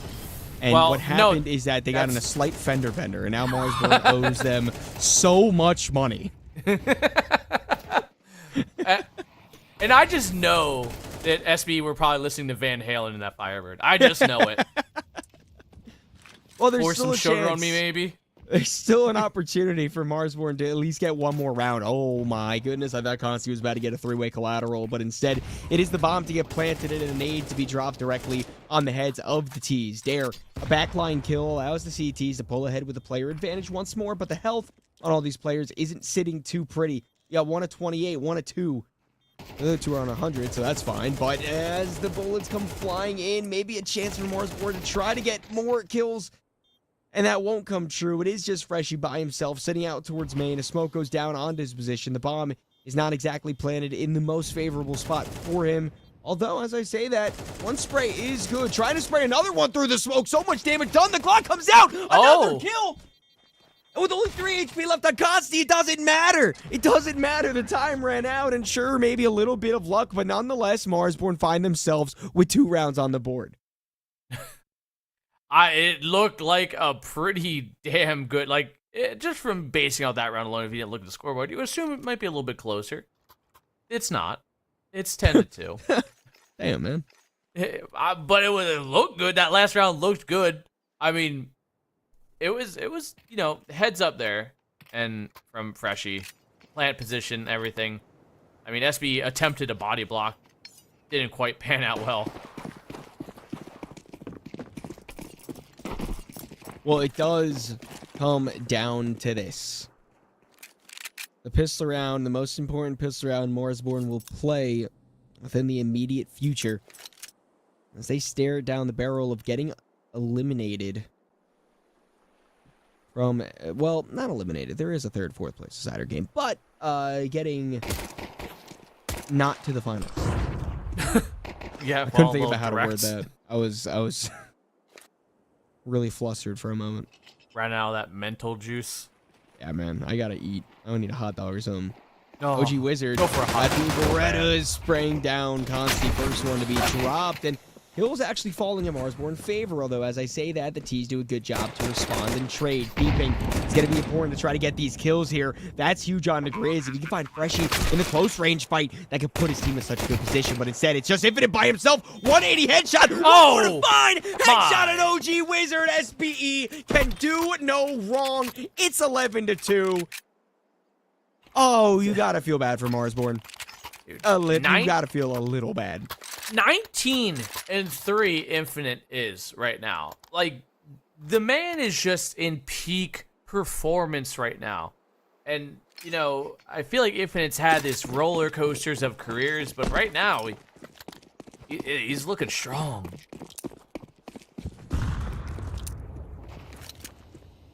Man. That was disgusting. So friggin' cool. Time and time again. I mean, SB just continuing to impress me, continuing to show what they truly have in store.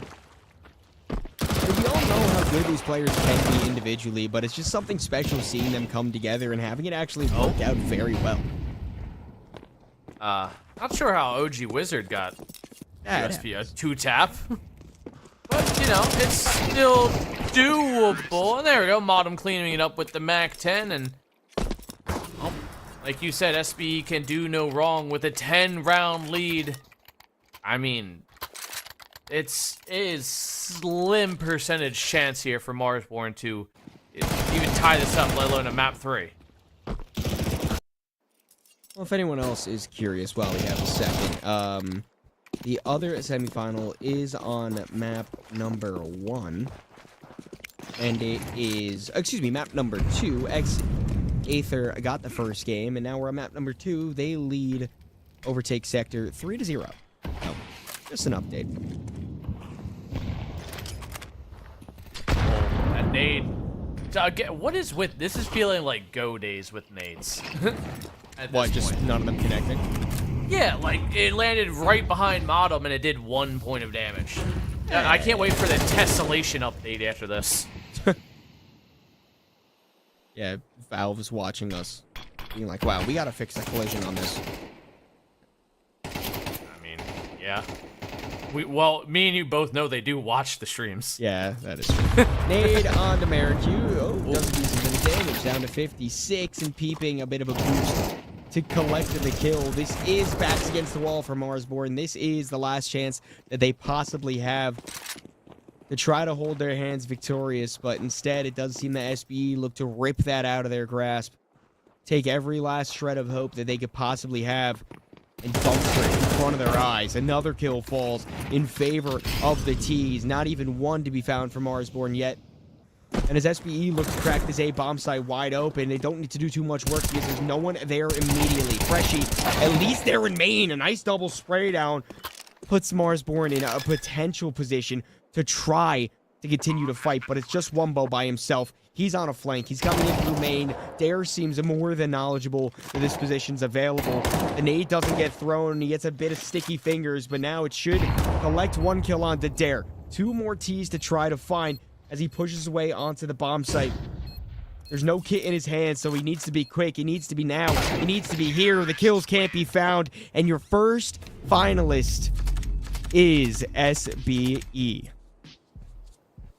13-2, Donnie. Did you think it was, I mean, you might have suspected maybe it was going to be 2-0, but did you really think it was going to be a 13-2 or map 2? Yeah, no, I thought Marsborn was going to win.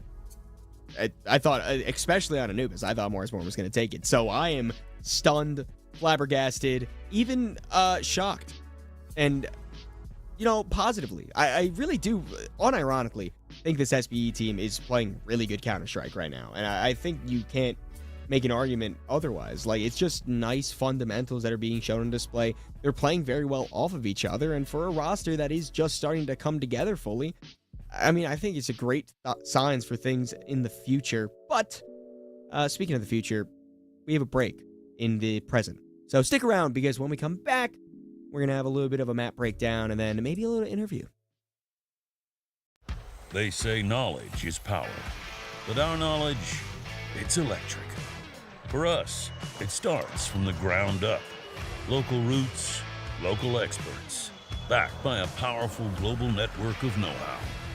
A strong current of expertise flows through your problem to a solution that keeps the job site running and gets you home on time. If you want the job done right, it's not just about what you know, but who you know, and how their knowledge works for you. That's how knowledge becomes electric.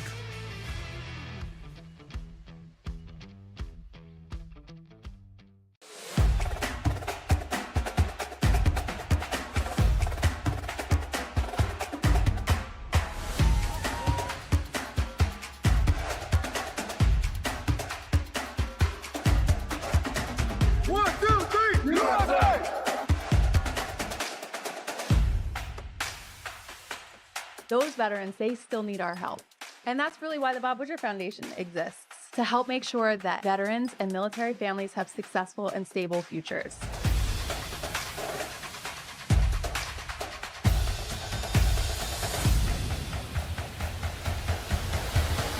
the end of the day, that's the reason we do all of this.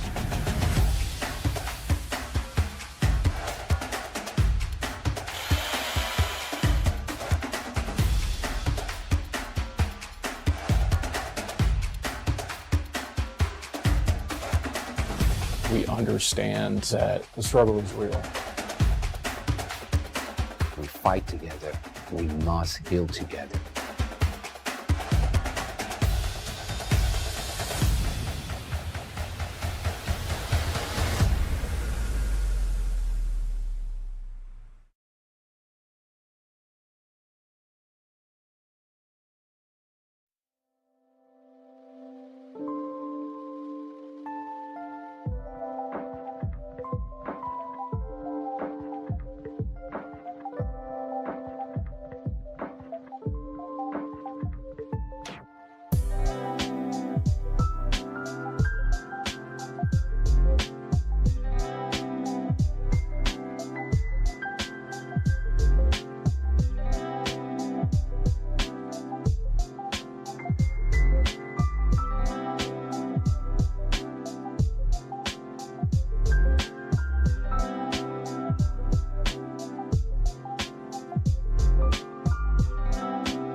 All right, well, the first semifinal is already done, and we do have one of the victors with us, Modem. First of all, congratulations, absolute dominant performance. I couldn't hear you. I'm not gonna lie. I could just not hear you. Oh, well, what's up, man? So basically, I said, we got you, you won, and good job. How are you feeling after quite a dominance performance? I mean, yeah, how I'm feeling great. It's always nice to beat your old team. It's nice to see, in a short amount of time, our group of guys putting in some work and getting an early result, motivating us to do more.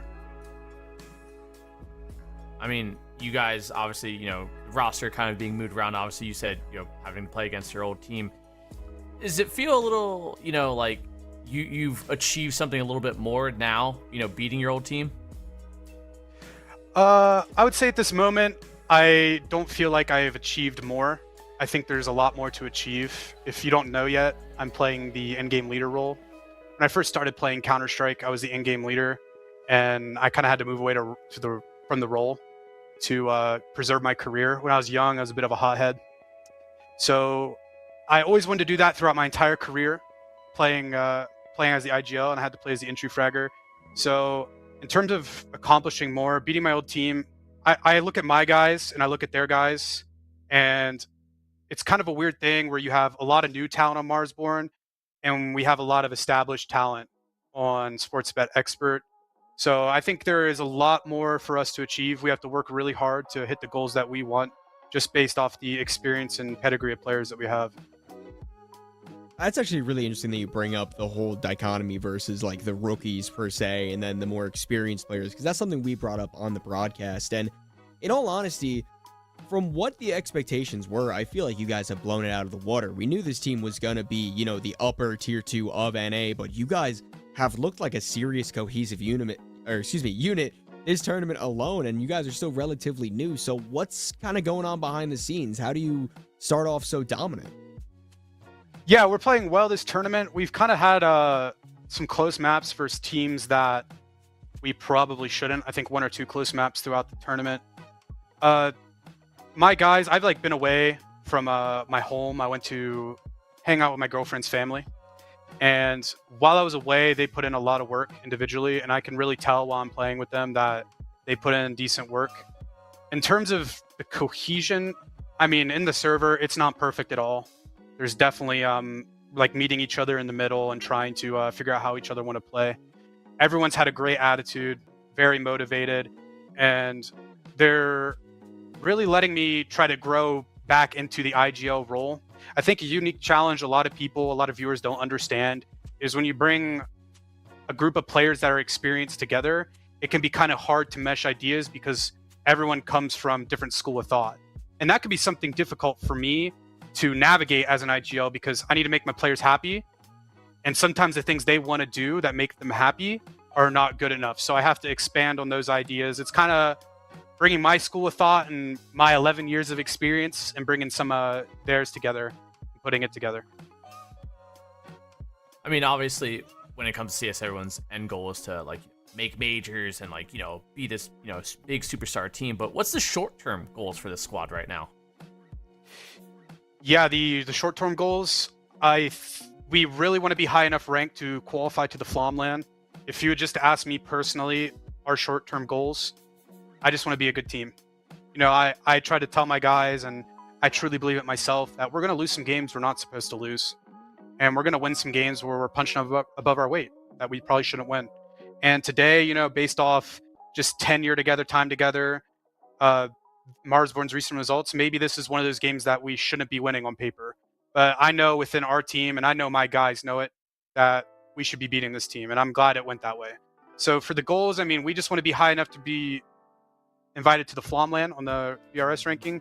But for me, I just want to take the steps and take our time to be a good team. In Counter-Strike, you never have enough time. You're always rushed for time. You got 6 guys together, including the coach, that all want to live a life outside of the game. And then you have this rush tournament schedule. You got to shove practice into that. And that, including travel time, it can be very difficult. So I just try to keep the expectations low. But if my guys aren't working hard, then, they're not doing what I desire out of them. Well, I will give you one last opportunity if you have any fans or anything you want to say to the fans that are watching and supporting right now, because I'm sure that there are a lot of people pulling for you guys going into the grand final. So any final words? Yeah, guys, as always, thank you for watching. I know if I opened up the chat right now, I'd see some guys in chat that have been watching me my whole career. I really do appreciate that. There's a certain level of fulfillment that comes with that, and every time I play, before the demo gets uploaded, I scroll through the stream, and I see the things you guys write in chat. I'm a new IGL again. I played 11 years. I've done almost every role in the book, and when I first wanted to play, I really wanted to be an IGL, and I just wasn't at a maturity level to do it. And now I have that opportunity again, and I'm very happy about it. That's awesome to hear, man. Thank you very much for your time, and best of luck going towards the grand finals. And with that, we're going to send it to another quick break. But when we return, we do have another special interview with one of the founders of the Bob Woodruff Foundation. So stick around. We'll be right back.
Hey everybody, welcome back. I am Big Drewski. We are here with Dave Woodruff. He is one of the founders of the Bob Woodruff Foundation. Dave, how are you doing? I'm doing great. How you guys doing today? We're doing great, and I so rudely just jumped right over to you without even introducing my cohort here, Buckethead. Donnie, I've been here all day. how are you It's feeling all after right. that? How you doing, Donnie? Oh, Exactly. I was just asking how you were, Donnie.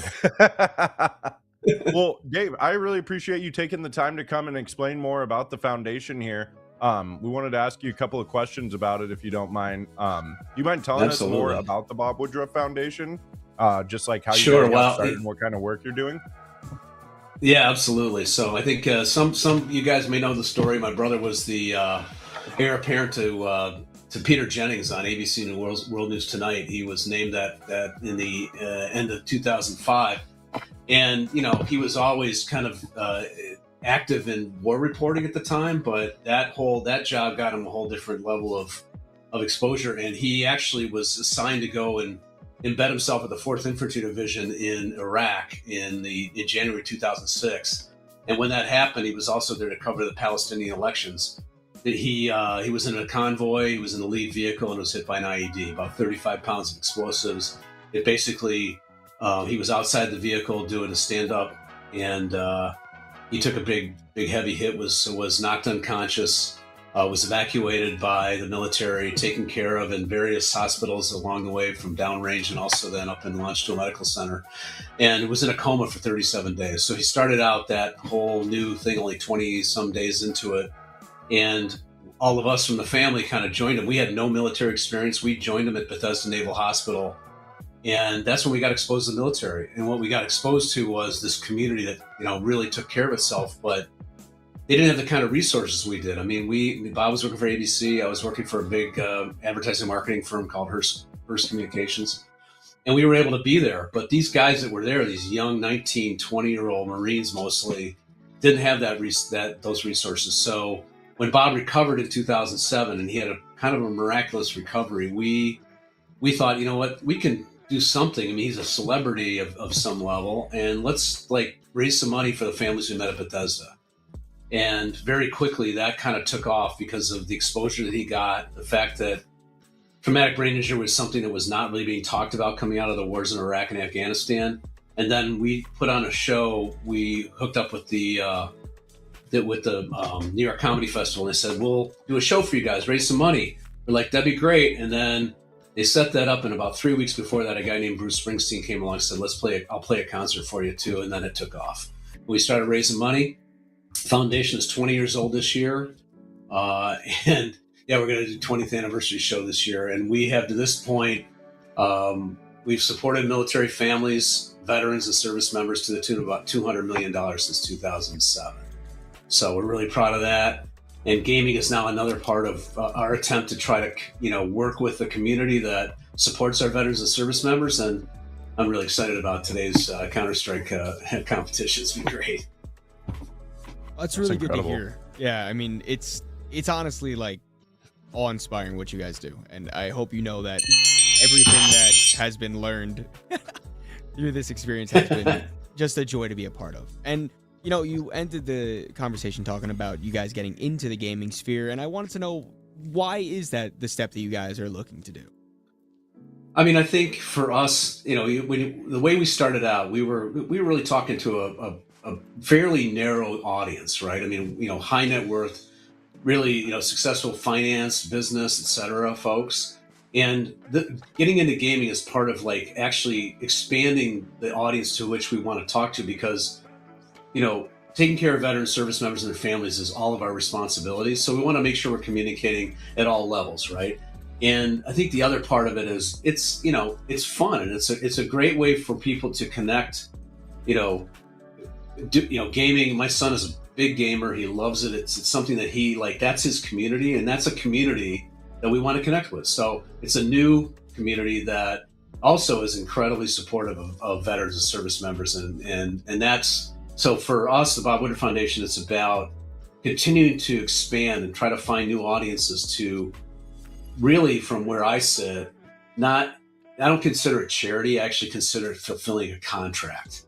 Because if you look at charity is a great thing, and there's a lot of causes out there, and the gaming community supports a lot of great causes too.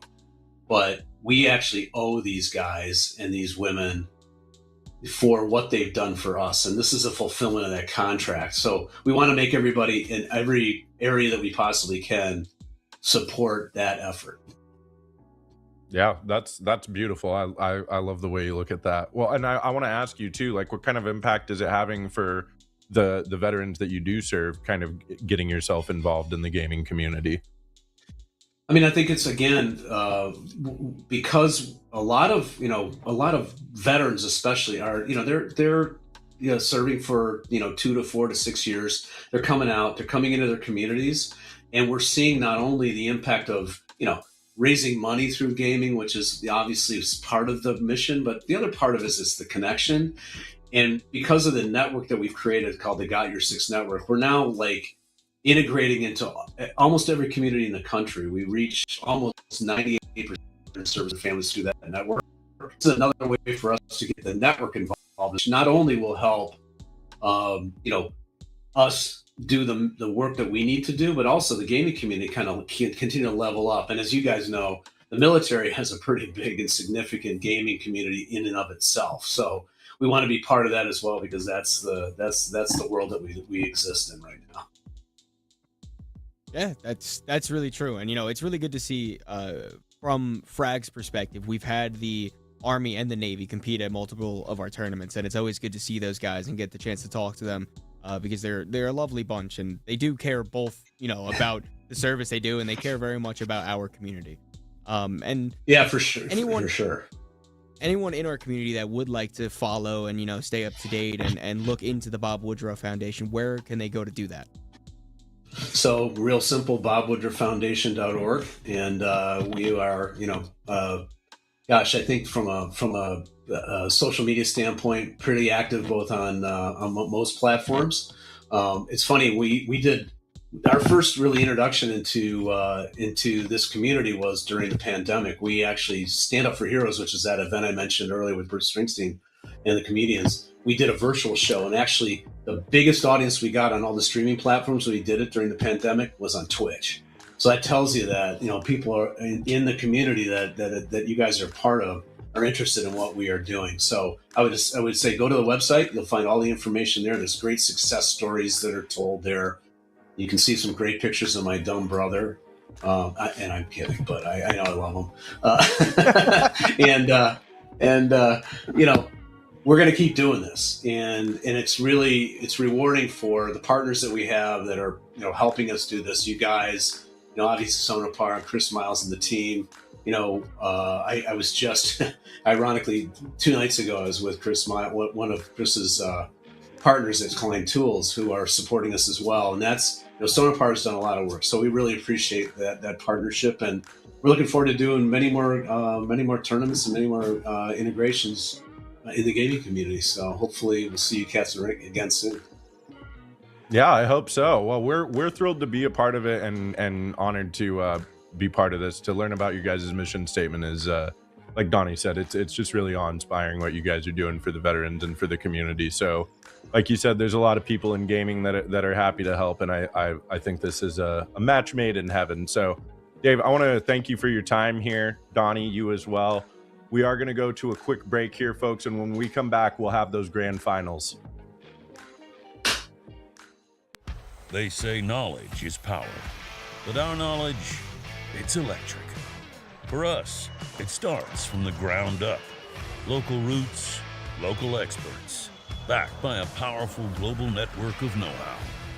A strong current of expertise flows through your problem to a solution that keeps the job site running and gets you home on time. If you want the job done right, it's not just about what you know, but who you know, and how their knowledge works for you. That's how knowledge becomes electric.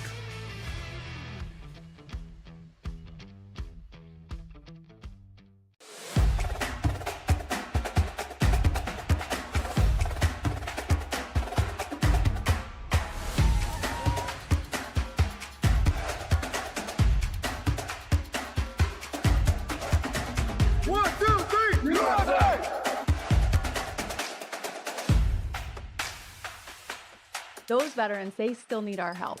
And that's really why the Bob Woodruff Foundation exists, to help make sure that veterans and military families have successful and stable futures.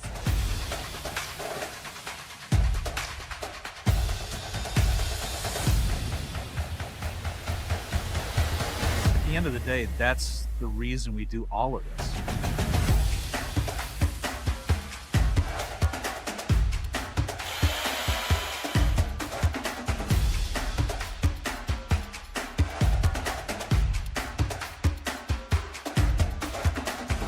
We understand that the struggle is real.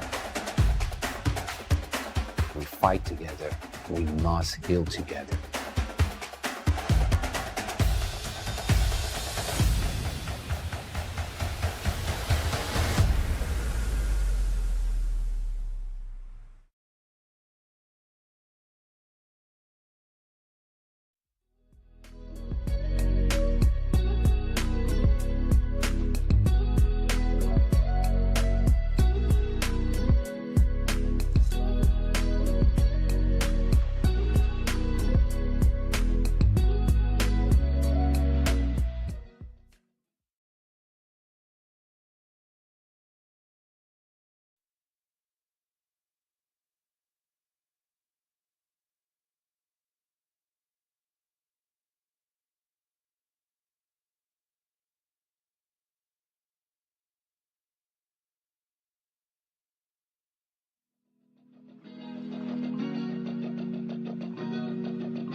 Take sector, taking their first round here to start the decider. Starting map number 3 here, 1-0.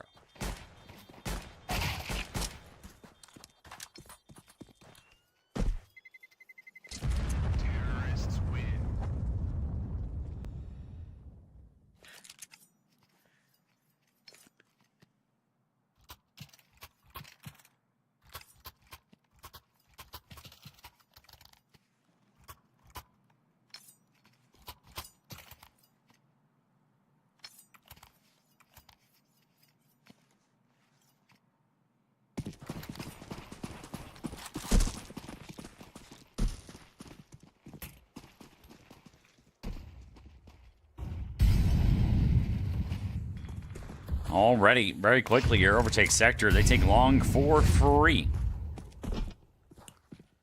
It will not be denied here, but luckily enough, he's already cleared catwalk here, so they can kind of play in front here, out towards the long. They look to try and potentially set up a flashbang for the cross, but Intras are going to be able to make his way close in, and they'll be able to easily find these kills. They are just caught out of position. X-Aether getting mowed down here onto the A-bomb site.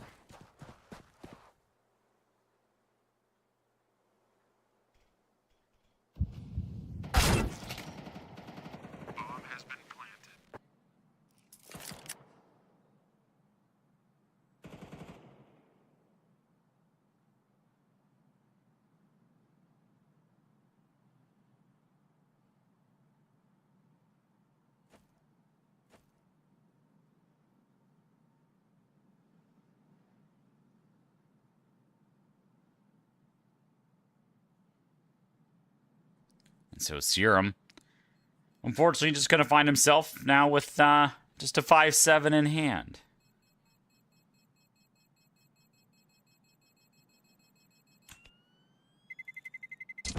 Terrorists win.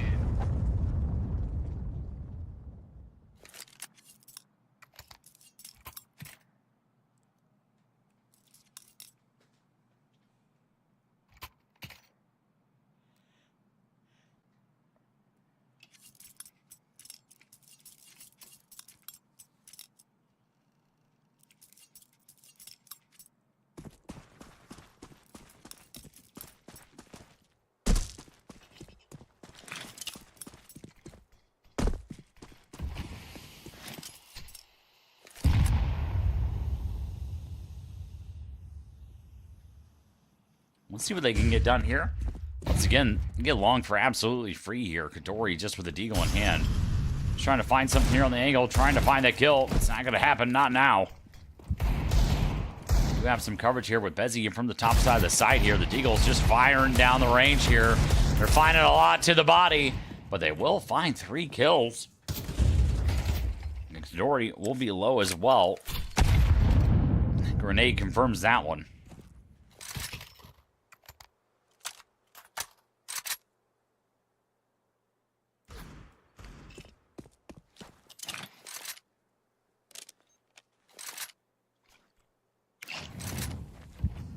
Austin and worried someone still could have made their way in through car.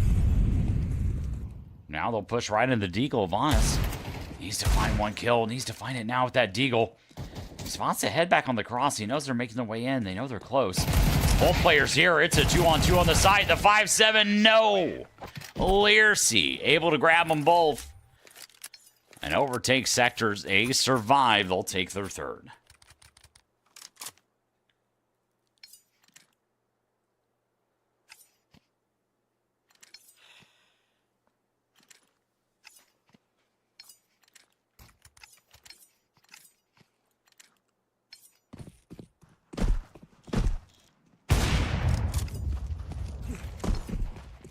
Cat's very EP. All right. Kadori, what do you got for us here? Long control finally gained here for X-Aether. A bit of indecision here from Honest. Andrew able to confirm the kill, pushing towards upper tons. And Honest still here, the cross back in towards Catwalk. So a lot of information gained here. There's a little bit of a pinch potentially out here. Honest will be rotating back on top, but Bezzy is here in forward hand. 3 players trying to make their way out. It will be the first fill confirmed from Bezzy. Once again, a firearm range, able to grab them both. But unfortunately, his long defense has fallen, but he will be able to cover back up. Learcy is going to be low. And Bezzy doing the work here from the top of the site. He'll grab the 4th. Bezzy Mech 4K. X-Aether able to take their first now over overtake sector.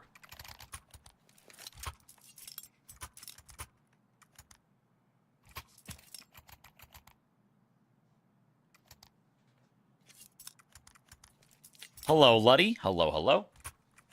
Well. X-Aether, they take the fight right to them there. They secure long control and overtake sector. You need to rethink that one just a little bit. Standard default play here out of the T side to start this round off. I'm going to have 2 in towards tons. Sacrifice going to clear in towards lower.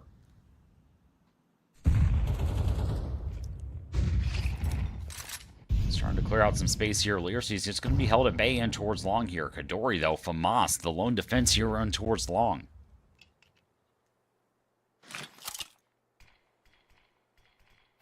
Good timing there on the respoke.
One covering their 6. They are exposed.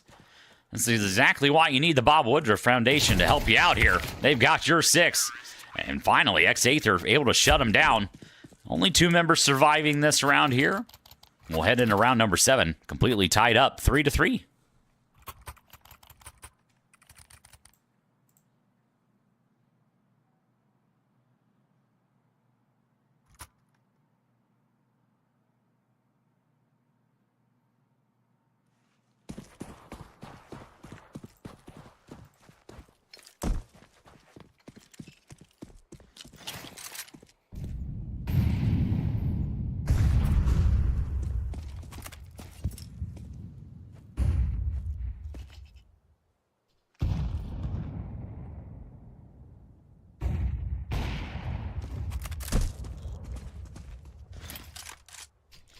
Andrew pops the smoke, finds Intra, the opener once again, next Aether.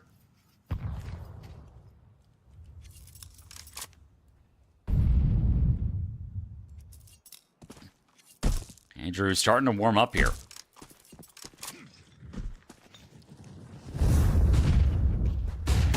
And honest, everybody's in the smoke, everybody's blind, no kills confirmed. Finally, Sacrifice able to grab it, but not before Umar. It's going to be knocked down to 1 HP for it. Serum able to grab the kill here. The op of Andrew falls off the angle. So now the pressure put on Bezimac in towards B. Here's the player in towards door as well.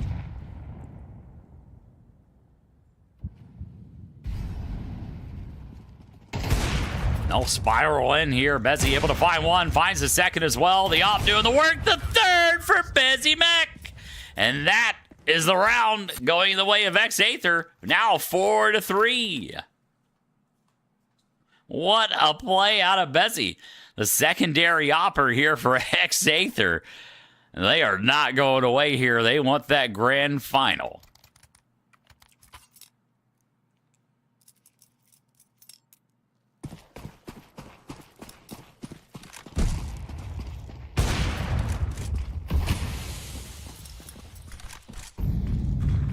Once again, Bezzy starting out this round absolutely electric here. And they are starting to shut down Overtake Sector.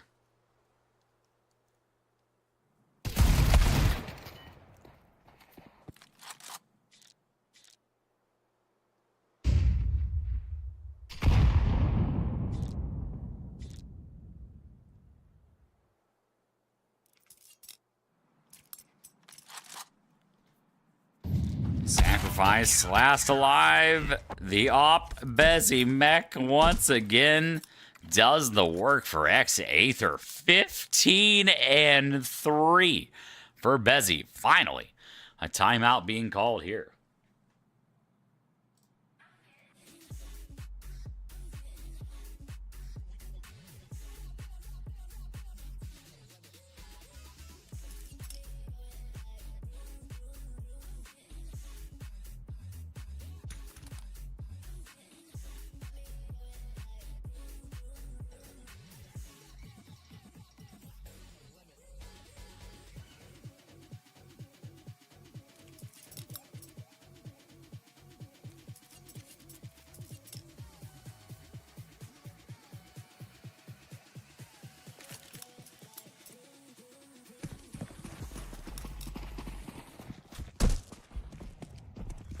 Once Zero beats a tag on the cross,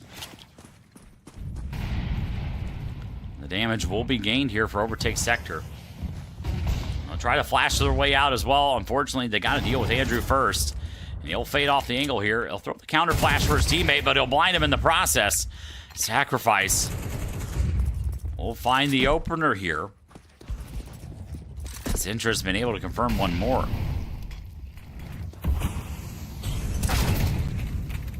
They're not able to shut him down here.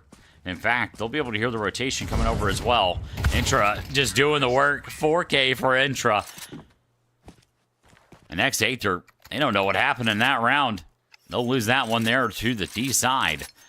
And are we going to get another tie half? Is that what's happening here? Is that what we're going to get?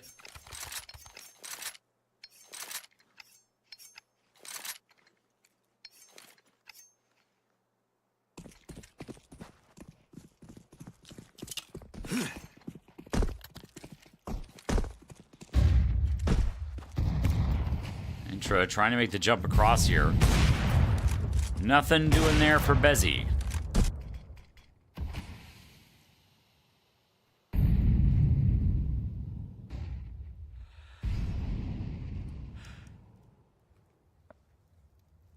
A CT sign, they'll start to walk it down through catwalk, able to avoid the flashbang as well. The second one, though, over the top. Andrew, we'll find it there with the AWP. Honest was paying counter flash as well. He'll upgrade over to that AK.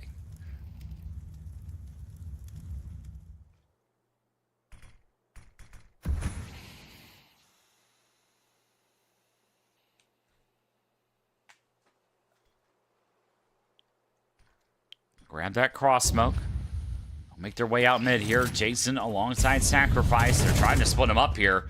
And they'll tag up Serum through the window. Luckily enough, they'll be able to get the smoke in towards door here. Sacrifice able to take out the off of Bezzy, but they still got to deal with Serum. The crosshair shakes just a little bit here. We're back to a 3-on-3.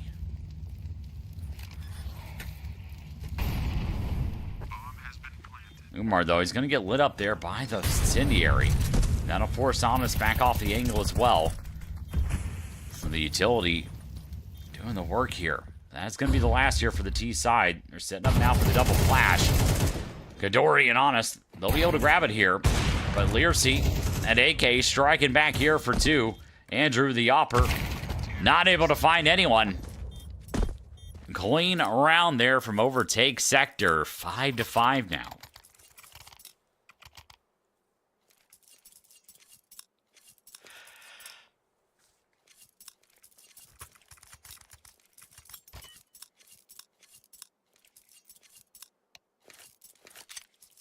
I'll call another timeout here for overtake sector. Not a lot of timeouts called throughout the first 2 maps, but a lot more in this one.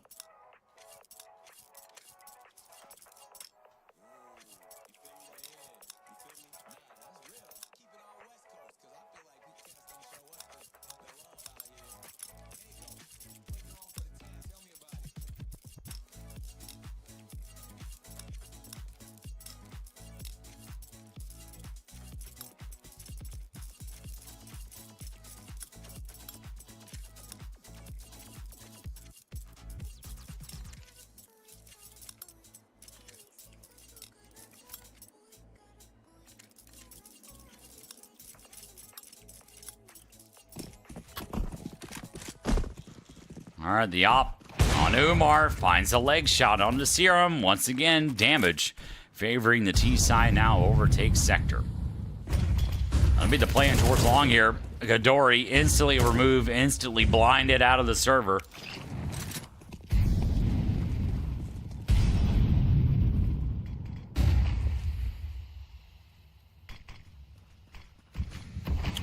Double down on the cross smokes here. They want nothing doing here. Andrew, though, he's got visibility over the top side. I'll shut that one down. Now try to get the smoke down as well. Somehow, Serum's been able to find 2. Umar finally able to take him out here, but it's now a 2-on-2. Unfortunately, though, for overtake sector, the bomb has been dropped as well, so Jason will reacquire here. They don't have to make the play into the side if they don't want to. They will. Honest, able to spot 1. Looked like he had the damage there, but nothing on the cross. And finally, finds one right to the dome. And they will grab the plan here for the T sign. Jason finally able to secure it. Umar's going to be posted in towards car.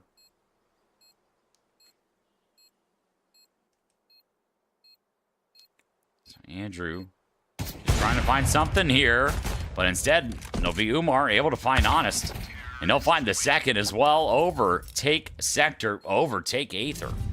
Here in the first half here, they secure themselves a minimum of a tie once again.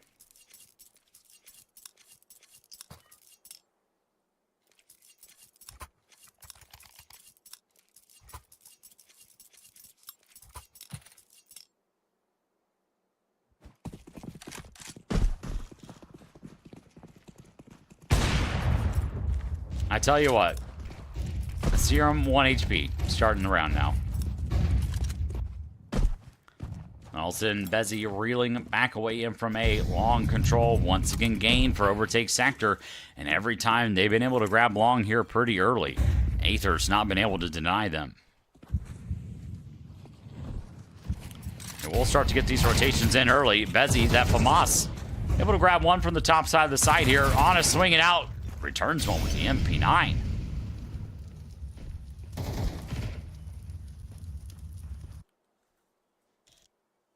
And now back with a 2-on-4 here. Umar gets his crosshair split.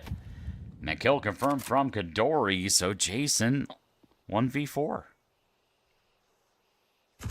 Another tie half. Another tie half.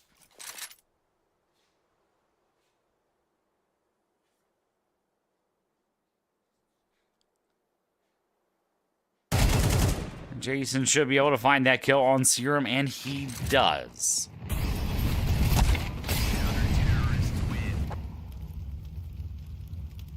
But that is it. That is yet another tie half.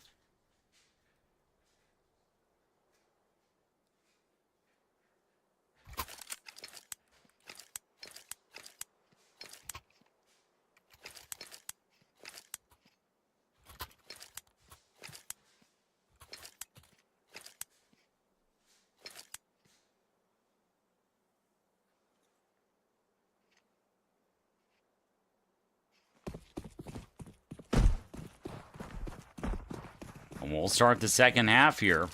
Sater looking to take the fight in towards long. Umar going to be covering this one up alongside Jason here. The flashing over the top, absolutely perfect there. Serum able to tank out Jason. Are they aware Umar's in pit? I think Honest just spotted him out. It's the dink as well. The aim punch does the work. And long and the A site pretty much gained here. Trying to find some tags here on the cross. Instead, they'll get spammed down. So Sacrifice and Intra will be the last. Intra has not even seen anybody yet to start the round. And finally, as he does, that's it.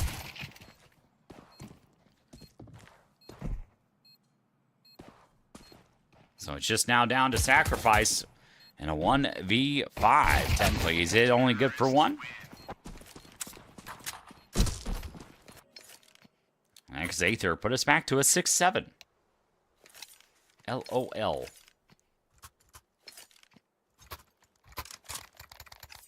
And there you go. That's the timeout finally called here for X-Aether. I think that's their first of the entire series. That's literally number one.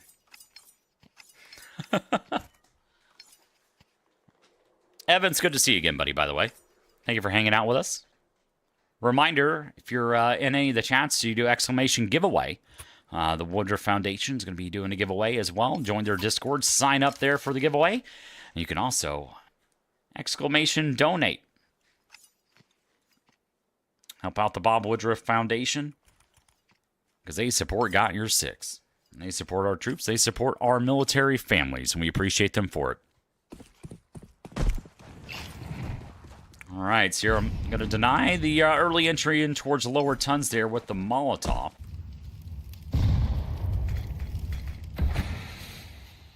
The smoke perfectly blocks the visibility here of the door, but this might be the first engagement happening in towards long.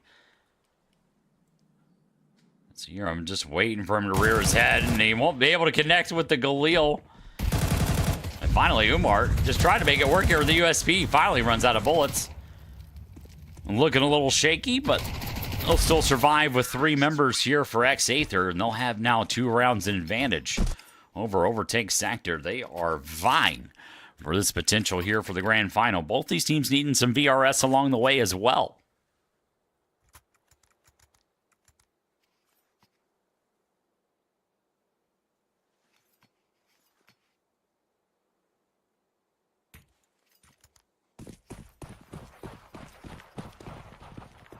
So let's see what they got going on here.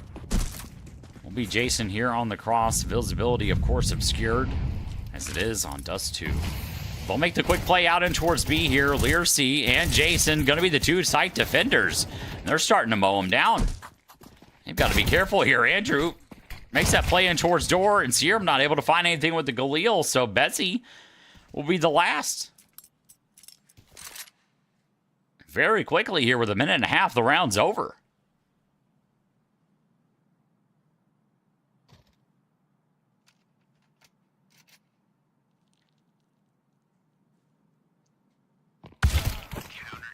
And Jason, all the wiser, grabs himself the ace and brings Overtake Sector within 1 now of X-Aether.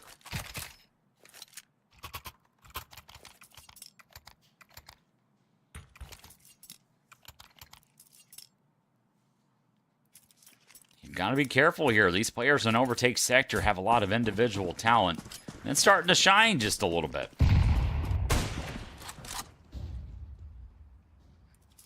No connection there from Bezzy on the cross with the scout.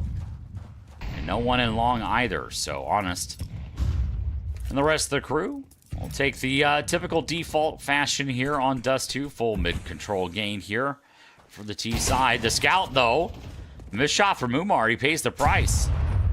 They grab the grenade in over the top here. Finds a little bit of chip damage along the way, but if you're the T side, you'll take that one every single day. The smoke will deny alongside the flashbang. So a great play in from Sacrifice.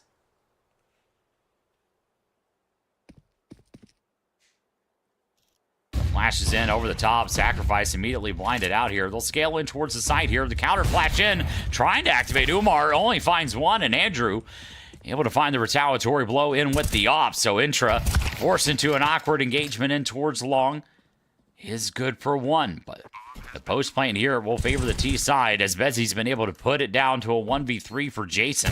He'll swing in towards ramp. Bezzy Mac, 4K in the round, 22 through 16 rounds. And X-Aether, they shut Overtake Sector right back down here. Put themselves now with a 2-round advantage heading into round number 17. Well, well, well.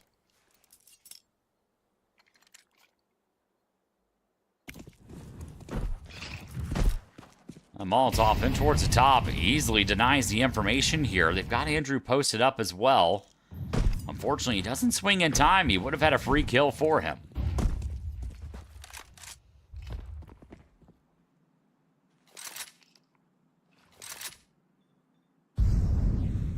Looks like they're trying to line up something here, but they may push through the smoke. Bezzy, though, is holding it. And that is 23 kills now for Bezzy Mech, as Honest has been able to find Jason as well. Finally, Umar strikes him with the FAMAS, finds the first kill. That's allowed the rest of the T side. They're starting to scale in towards A here. Umar does find 2 with the FAMAS. But Learcy will be now the last. M4A1S. That long flank in from Kadori and through B main secures the kill and secures double digits now for the T side. And now, for Overtake Sector, they've been completely reset here on funds, so this might even be number 11 on the board now for the T side as well.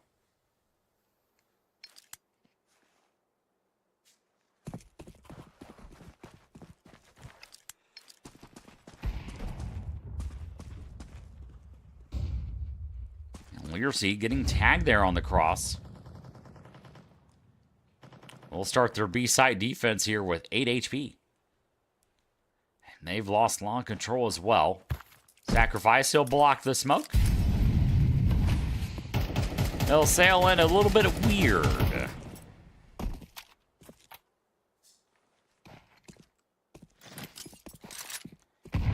Love the play there from Honest, popping the smoke. You never know what's waiting and what's lurking inside.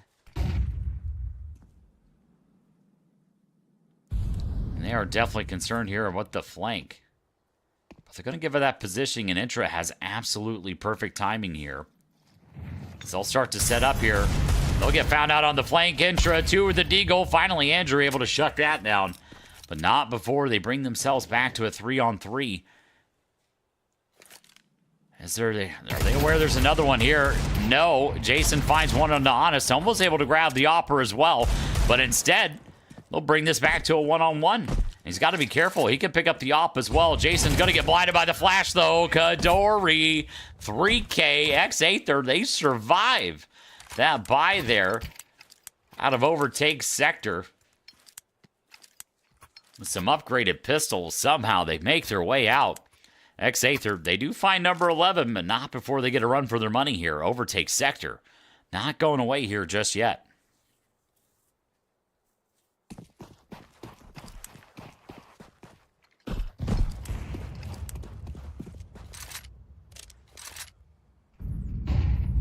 No connection there on the cross.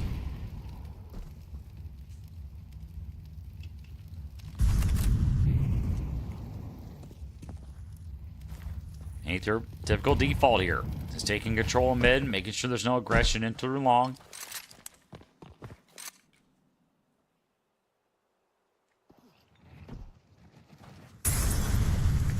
Sacrifice will get forced back here, playing a little bit of an anti-flash angle here.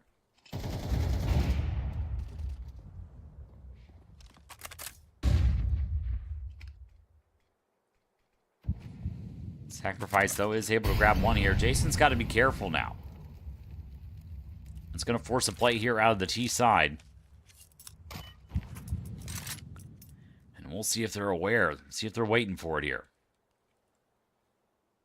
Double defenders here at long for overtake sector. And Newmart fades back in towards Carr. He'll swing the angle there. Finds one on Kadori. But Serum's got to be careful here. He's going to get spammed down, but he's able to turn and grab the kill, and Andrew finds one with the op. The round back on here, but luckily enough, Sacrifice able to stop the aggression. They know exactly where the last two members are as well. So with 25 seconds left, this one has to be a play in towards the A-bomb site. Jason looked to try and make a play in through CT, but they'll get the boost up instead here. 15 seconds now left on the clock. The bomb is on the back of Serum, but Jason with a boost pays dividends here. Overtakes sector. They even pick up an op as well. They're 3 away now from X-Aether.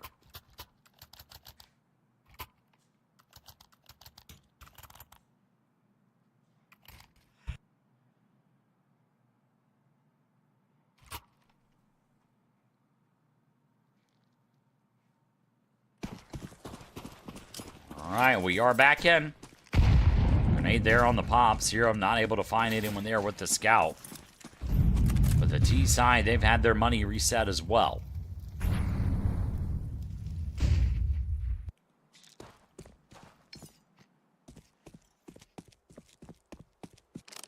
Bomb on the back of Bezimek. Honest, though, he's been able to find that opener on Sacrifice.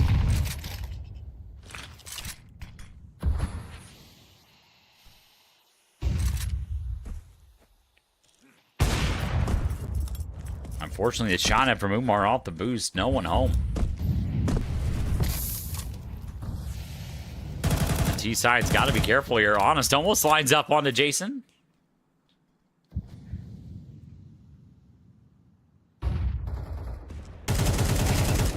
That counter flash was perfect. Andrew taken out of the round. But we'll see how fast the T side can try and execute here. Only one defender on the side. There is a fast flanking from Tons. And Learcy's been able to find it here. Umar's been able to find Honest on the cross as well. So this one starting to get shut down here.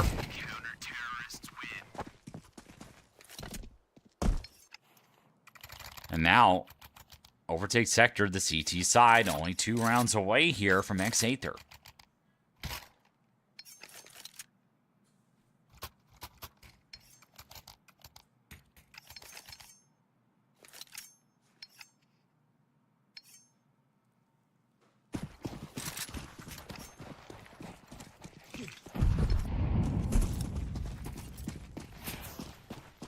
Mr. MBG, hello, sir.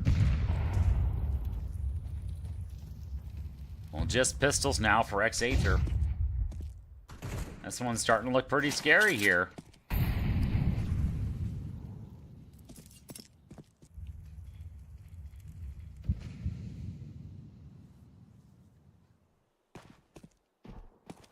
Dory, another player jumping in CT as well. The shot missed from Umar. So that'll start to allow the T side of X8. They'll be able to scale their way in towards the side here. Intra's got to be careful here with this AK. He needs to find a kill quick. He's going to get spammed down, and that's exactly what happens here. And Umar's had to switch out to the sidearm. He's going to die as well. So this round falling apart here as Kadori's been able to find another. And it's just left to sacrifice in a 1v4. The pistols have done the work here for X8, and that is the bomb site taken. And they will find themselves now 12-9 on the verge of what should have been a complete shutdown here from the CT side. Instead, they get shut down here now in the process, and Sacrifice just trying to do his best to keep this M4 into what might be their last round. Reminder, the winner of this is going to advance to the grand final. They're going to play Sportsbet Expert. The loser will fall to face Marsborn.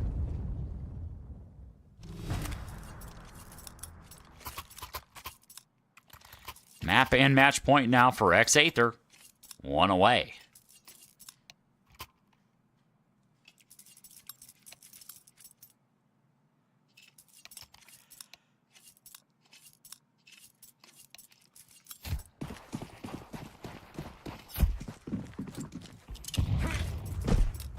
Smoking towards door here.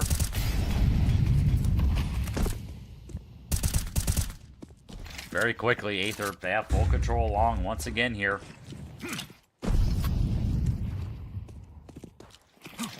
There's an op on Newmar, but it is a glass cannon, so kind of it might be a note here to potentially play in towards the last part of the round here. Sacrifice, though, lurking here on the edge of the smoke. Umar able to find one, but this one is all about Sacrifice.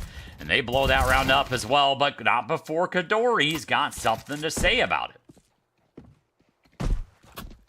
So they'll be able to make their way in now.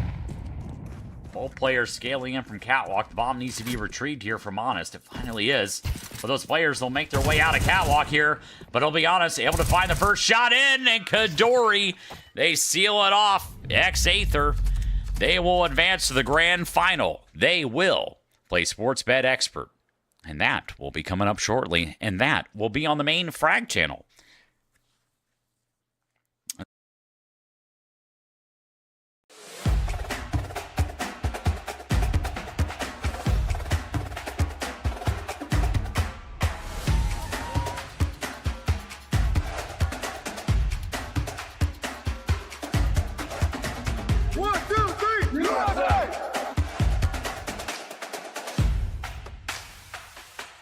Those veterans, they still need our help. And that's really why the Bob Woodruff Foundation exists, to help make sure that veterans and military families have successful and stable futures.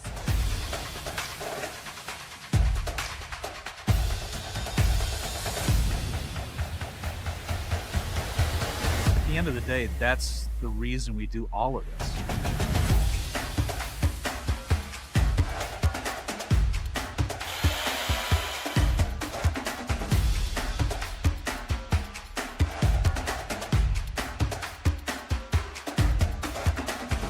We understand that the struggle is real.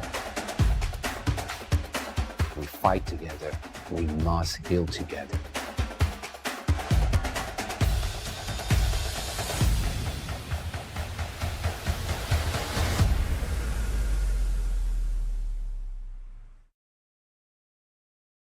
They say knowledge is power, but our knowledge, it's electric. For us, it starts from the ground up. Local roots, local experts, backed by a powerful global network of know-how. A strong current of expertise flows through your problem to a solution that keeps the job site running and gets you home on time.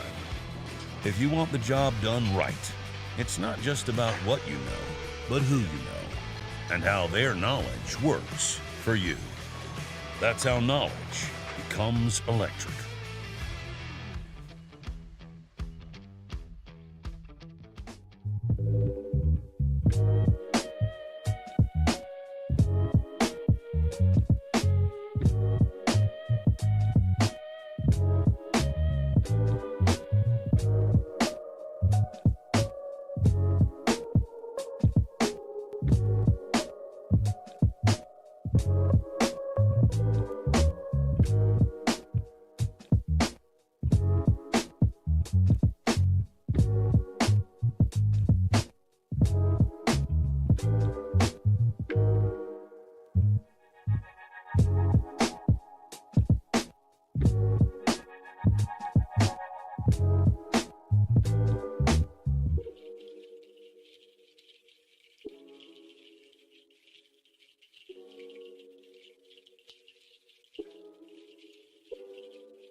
What is up, everybody? We are back one more time here. I'm Big Drewski here. We are doing the Got Your Six gaming tournament with the Bob Woodruff Foundation, and we are getting into the grand finals. I'm joined one more time with Buckethead and All In Gaming 23. Gentlemen, it's been a long, harrowing weekend of Counter-Strike, but how are we feeling getting into these grand finals? Feeling good, feeling excited. Again, it's been a joy to be here, a pleasure to be here. I've been excited with the Counter-Strike that we've seen today, and I'm excited to wrap it up with a nice little grand final ahead of us. Yeah, and I feel like this is kind of, probably some of the teams we expected towards the end of it, with the way the bracket kind of laid out. Sportsbet was kind of one of the favorites, and Aether, ex-Aether, I would say was definitely the favorite on their end of that bracket as well. As obviously a nice little look at it. And Aether had, over their course of BO3s, 2 of them, they played 6 maps. So they might be a little tired. Yeah, that's what I was just looking at. They've actually been pushed to 3 maps on both sides of their bracket. And I want to also, before we get too far deep into this, I want to remind everybody at home viewing this, we are doing this as a fundraiser. Make sure you type in !donate and you'll be sent to the link that you can donate money into this fundraiser. It goes to a really good cause. We've been talking about that on stream all day. And then there's also a $50 gift card giveaway. If you join the Bob Woodruff Foundation Discord, there's a prompt in there asking you about a memory with either yourself or a family member about their service in the armed forces. So if you go there, you get entered into the $50 gift card giveaway. That's ! giveaway. Make sure you guys are checking those out in the chat. Guys, let's talk about this X-Ether roster now, because we've been following Sportsbet Expert all weekend, or all day, excuse me, and now we get to see X-Ether here. Yeah, I mean, I'm always excited to see Andrew play. I'm always excited to see Bezimek play. Thank you, me too.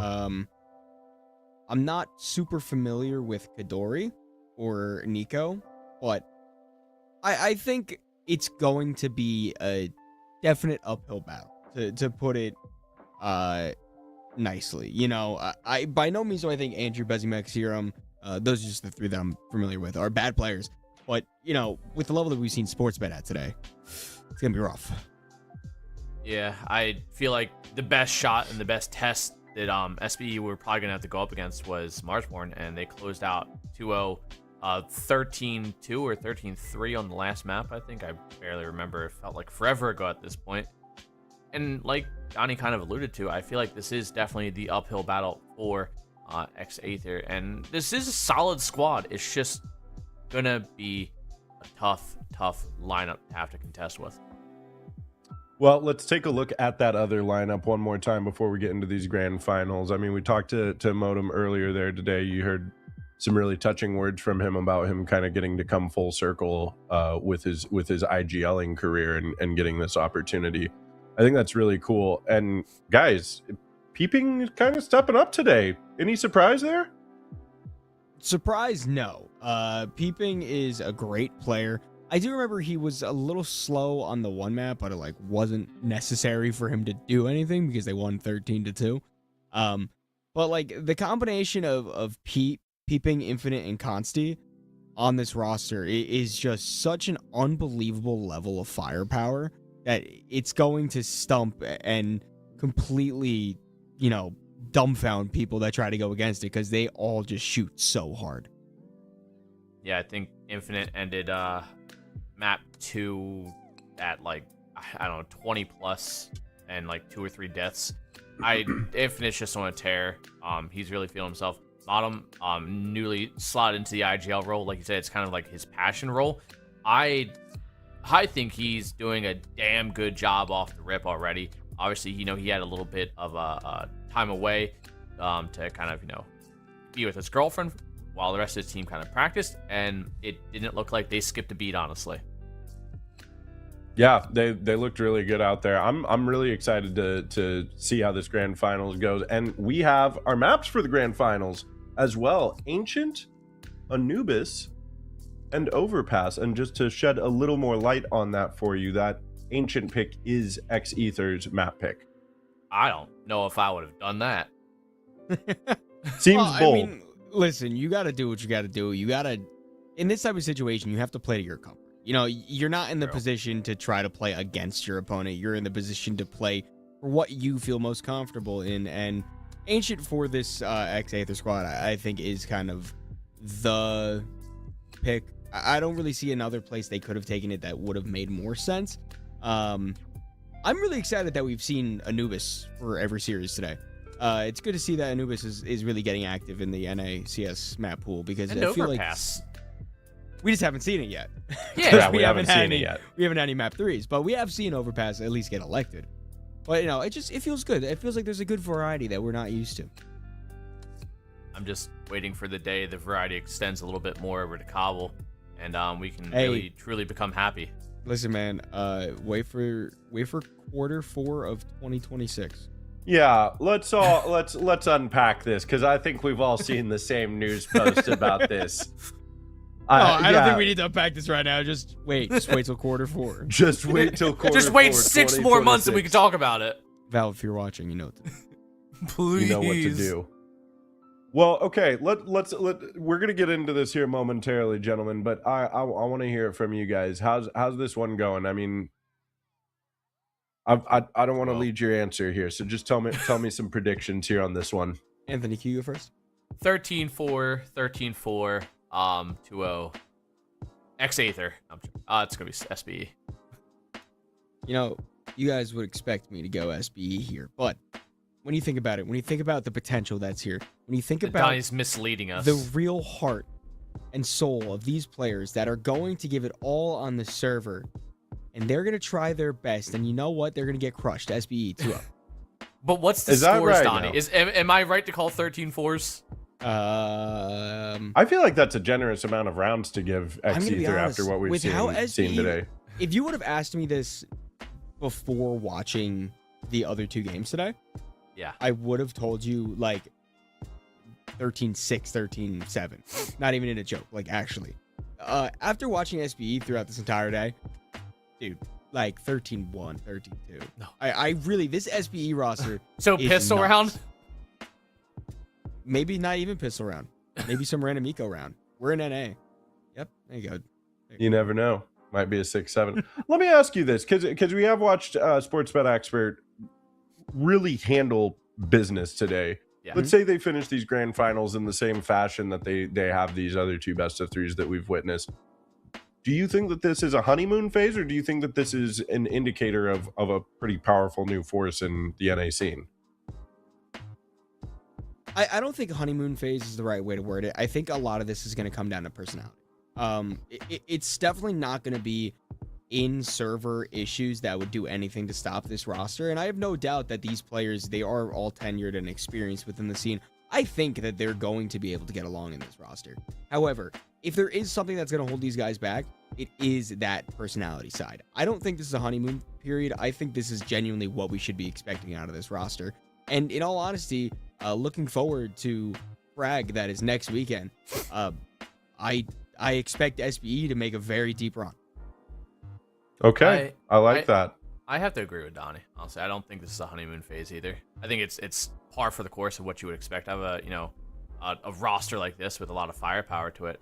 And kind of what Monum alluded to is, you got to give a little bit of give and take, because there's a little bit of like, oh, you bring in this person's personality, you bring in their play style, and you try to mash together. It doesn't always work, so there's a little bit of compromise.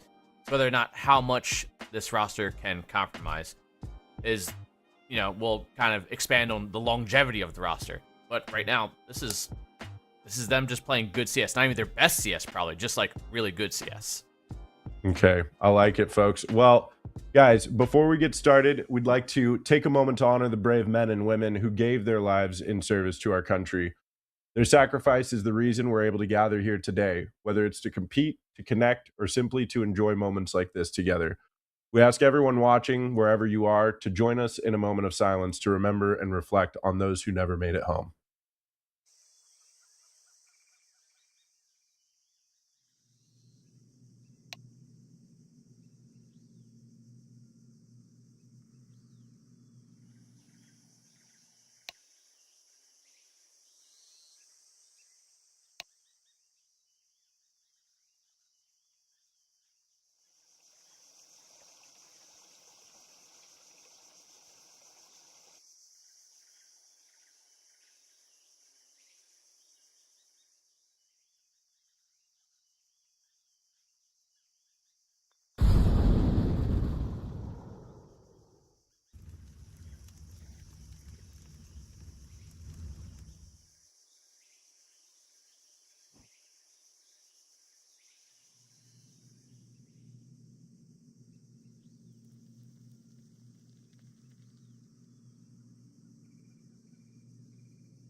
well, thank you for a nice little moment of silence. Again, thank you for everything they've all done.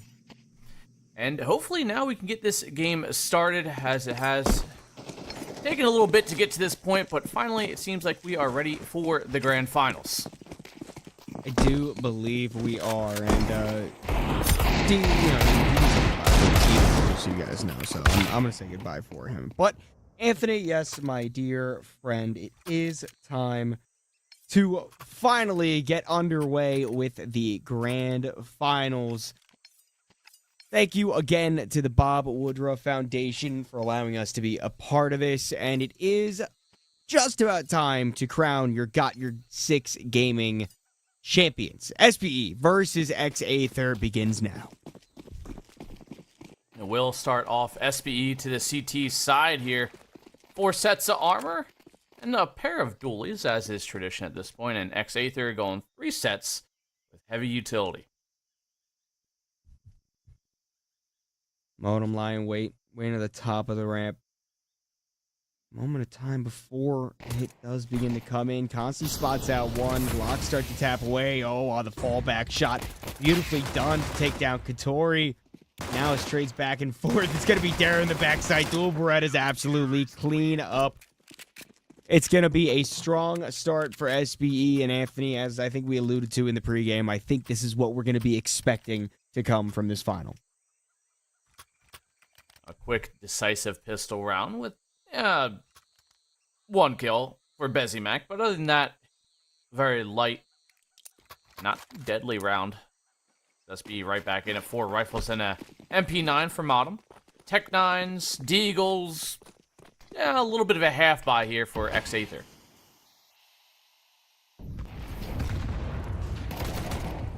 Tech 9 comes in close range with Dare. Andrew forces him off the angle, but doesn't want to aggress any more than that.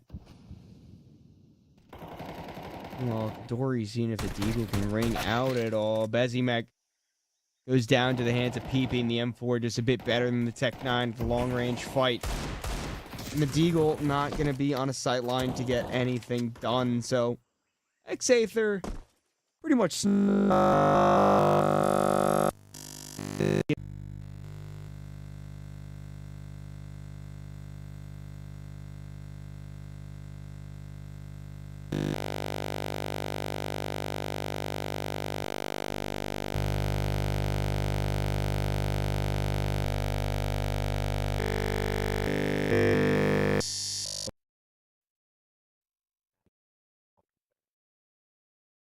Don't know, because there's such a delay. Who knows? But maybe, if production's listening, we can go to break.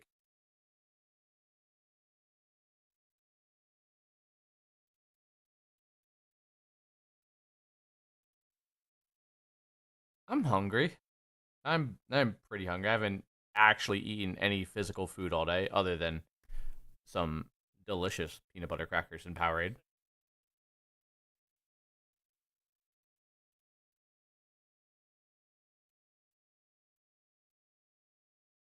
It was decent, Donnie. But what are your? Yeah, I honestly I was not, and I heard production say something, and I couldn't hear what they said. But I'm sure it's probably.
back, Donnie? Oh, we're even live. Well, hey, you didn't miss... Yeah, I don't know, Donnie. Ask production, because are you seeing anything right now? Because I am. And I can tell you right now, it's 4-0 SBE. X-Aether. Really struggling to find anything going here. Maybe refresh your browser?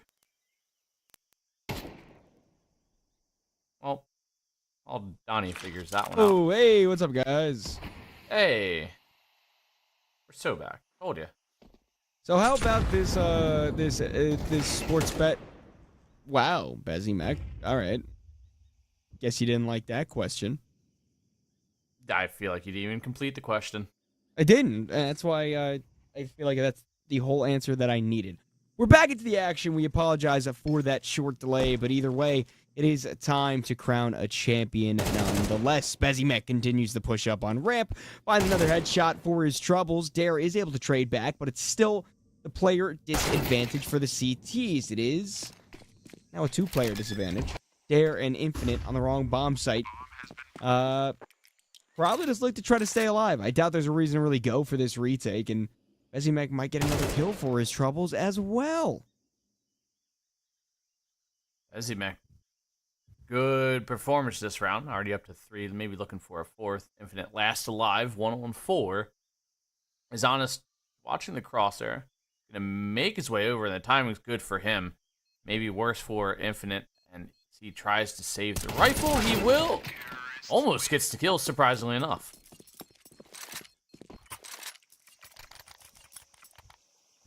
All right, so it's 4-1. Anthony, what was the consensus of what we agreed upon in terms of how we thought the score would go? I said 13-4. What did I say, like 13-2? 13-1 or 2, yeah. Ooh, I just realized I have the, I kept the Twitch stream unmuted. There we go. Yeah, I heard myself twice over, too. That scared me. The voices are getting louder. SBE, Anthony. Is this one of those rounds? Just one of those days, man. It kind of. Oh god. Kind of might have been, but maybe we avoided it. I don't want to say anything more. But Honest keeps it honest as Modem finds one, but Const gets a trade. Honest actually finds a double. As Kadori gets the trade on Modem, it's down to Dare and Infinite. And with only the 5-7s to work with. Oh. Hey! Oh, God. 5-7 gets shot down by Honest, and Infinite is the last remaining player for the squad. I just try to find a kill. Honestly, I wouldn't hate just saving the 5-7 in the armor. In all honesty, try to bring it into the next round. There's no point in going after something you know you won't succeed in. You know, it's always rattling when production's like, hey, can you hear this? And you go, no. It's like, well, should I be hearing it? Yeah, like, what is that question leading?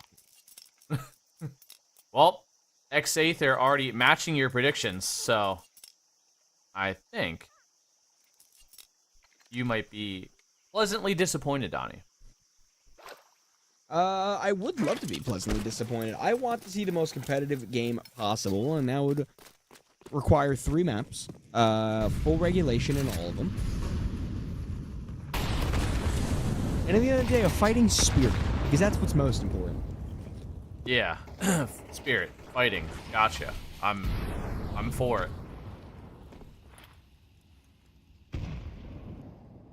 Pretty standard default as we see X-Aether just take control of the outside B extremity. Serum opening kill onto Infinite. Maybe X-Aether packs quite more punch than both of us expected. They do seem to be putting themselves in decent positions early on, getting the opening kills.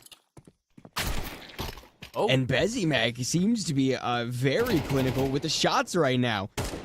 Another kill to add on to the tally board, make that 2, and now the bomb site's wide open for the taking. Peeping, sure, is in the back lines, but Bezimek can't be stopped. Bezimek puts another bullet in the head. And with all said and done, Serum collects the last to put X-Aether up to 3, 1 away from tying it up.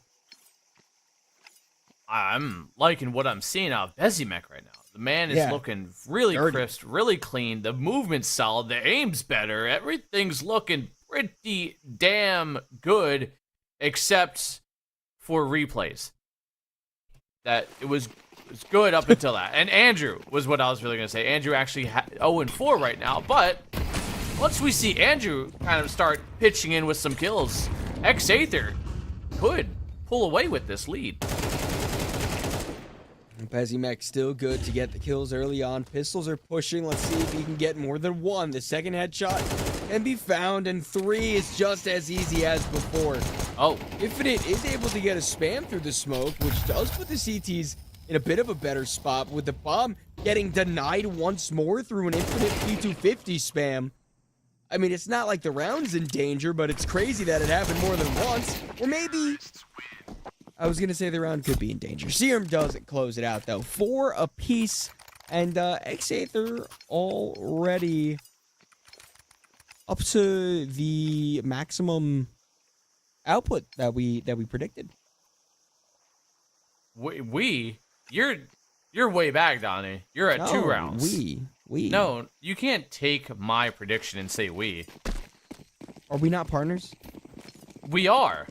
But does that mean I get half of everything you have? No. Midori. I want half your food you ordered. No, I need that. Dare trades back immediately, so Kadori's man advantage does not stay around for long. Bezimek does get caught off this time around. A bit of a heat check as he just pushes in without any sort of hesitation. Dare doing his best impression to show that Bezimek's not the only person that can light up the scoreboard today. Dare starting 10-6. Right neck and neck with what Bezimek's been putting on the server. Next Aether stuck in a 4-on-2. Have a decent read about where to try to situate this bomb, assuming that Serum makes his way over to meet up with Kadori.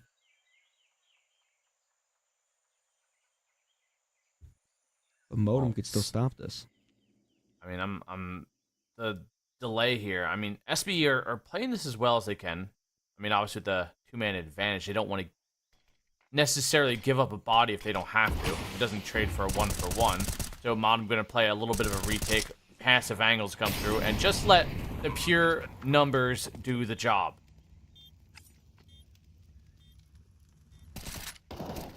Close to the smoke. Here's the spray through. Knows at least 2 players coming in from CT, but now hearing more footsteps, it becomes more and more likely that a majority of the force is there. 1 kill already found. Serum at least doesn't go down without a fight, but Kadori tasked with it all, and nothing can be done at all.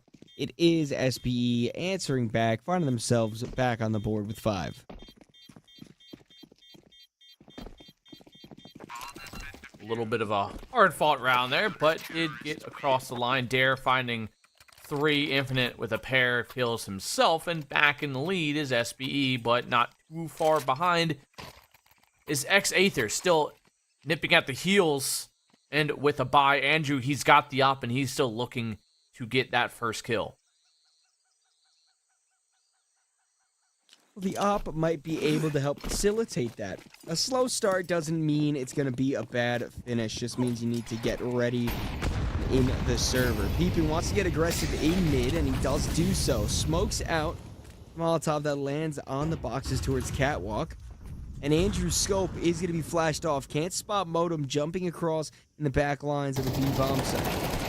Though the close range fight is won by Honest. A spray down also by Bezimek does mean a 2-player advantage once again lies in X-Aether. And a Molotov nade combo takes Consti out of the round, leaving just Peeping and Infinite. And if I'm them, I am running.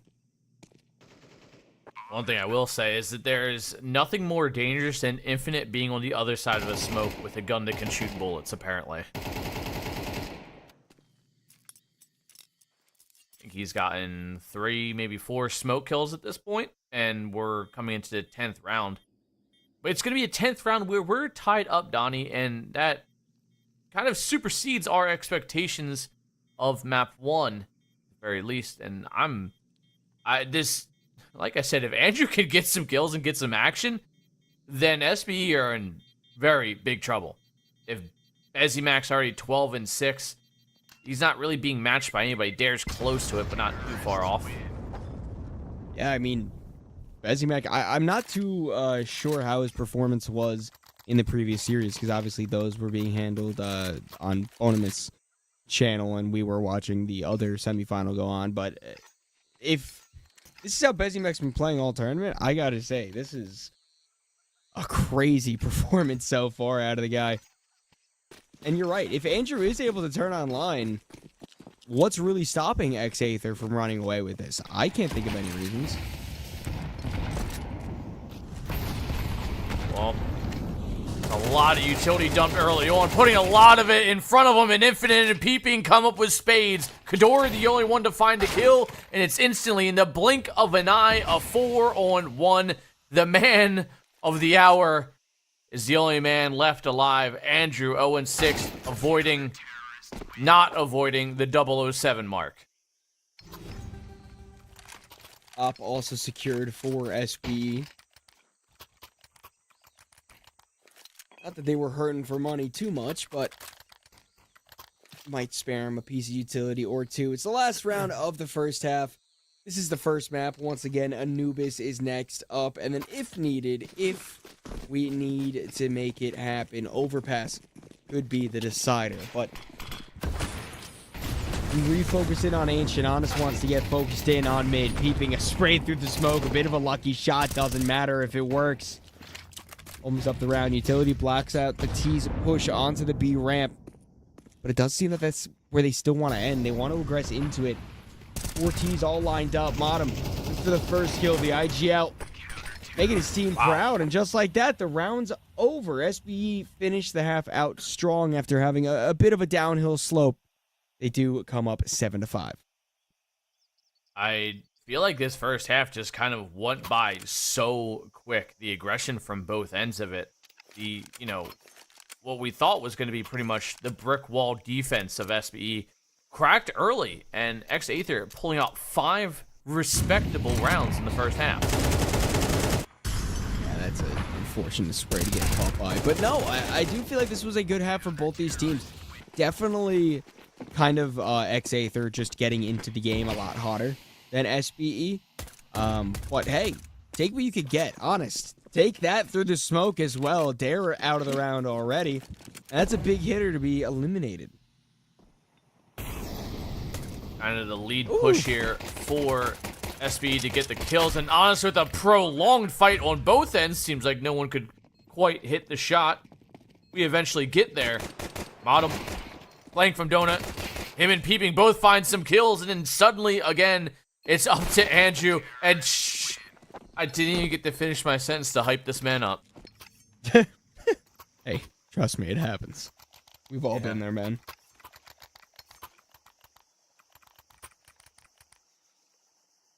But now is the time for a bit of a bonus round. Mac 10s, only 2 Mac 10s out. Dare and Infinite both going to be the ones that try to farm up the money. Meanwhile, on the CT side are some upgraded pistols. Deagle, 5.7, USP, and a few nades. So possibly a nade stack to try to catch them off guard. Let the pistols overwhelm the normal situation you'd see in these save rounds.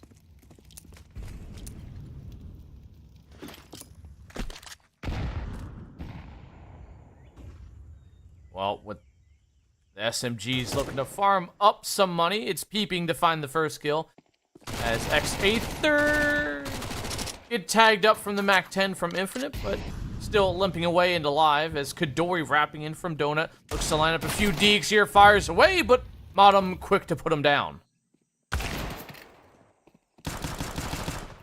Serum, at least able to find one and recover a Mac 10. Unfortunately, not one of those rifles. Speaking of Mac 10, a long-range fight by Dare isn't going to be won because Dare chooses not to re-peek. So, X-Aether most likely is going to save these guns into the next round. a Mac 10, and sure, a 5.7 is only a 5.7, but at the end of the day, it is better than literally nothing. It is true. Serum has a Mac 10, as Dare finds that one out, but a Mac 10 no armor is going to be hard to spray, as Dare finds one, and I'd be happier with a 5.7 than a Mac 10. So, you know what? Good job, Andrew. What about a Mac 10 and a 5.7? True. I just think the roster is funny because you got Honest, you got Serum, you got Kadori, you got Bezzy Mac, then you got Andrew. Yeah, I'm just Andrew. What's up? Yeah. What if his real name just like Robert, like, or Zach, like the polar other end of the name scale? No, his real name is Andrew. Nah, Okay. it's misinformation. I'm choosing not to believe it. Sal loves spreading the misinformation. There's only a handful of other people in this world that like spreading more misinformation than him, and one of them's my coworker. All right. Well, I guess technically Sal is also my coworker, so. Well, sounds like you need better company at your work. And you know what? Sounds like X-Aether needs a bit of better round marks on the board. 9-5. SBE 1 round away from those double-digit marks, the dreaded double digits. And Honest, a good way to open up the round. A great flash from Kadori is able to allow a labored spray to finally come to fruition. And the CTs continue to keep the player advantage as Bezimek went quiet the last few rounds, but is back on the board with an impactful kill and maybe more to follow for Serum. Big down low. Able to convert with one before he falls, and Bezimek back in the fray, back in the action. What can he say? He gets brought down, and it's a one-on-one Infinite. Or excuse me, a one-on-two. Infinite versus Kadori and Honest, and we're going to be honest, Infinite wasn't looking too hot in that situation.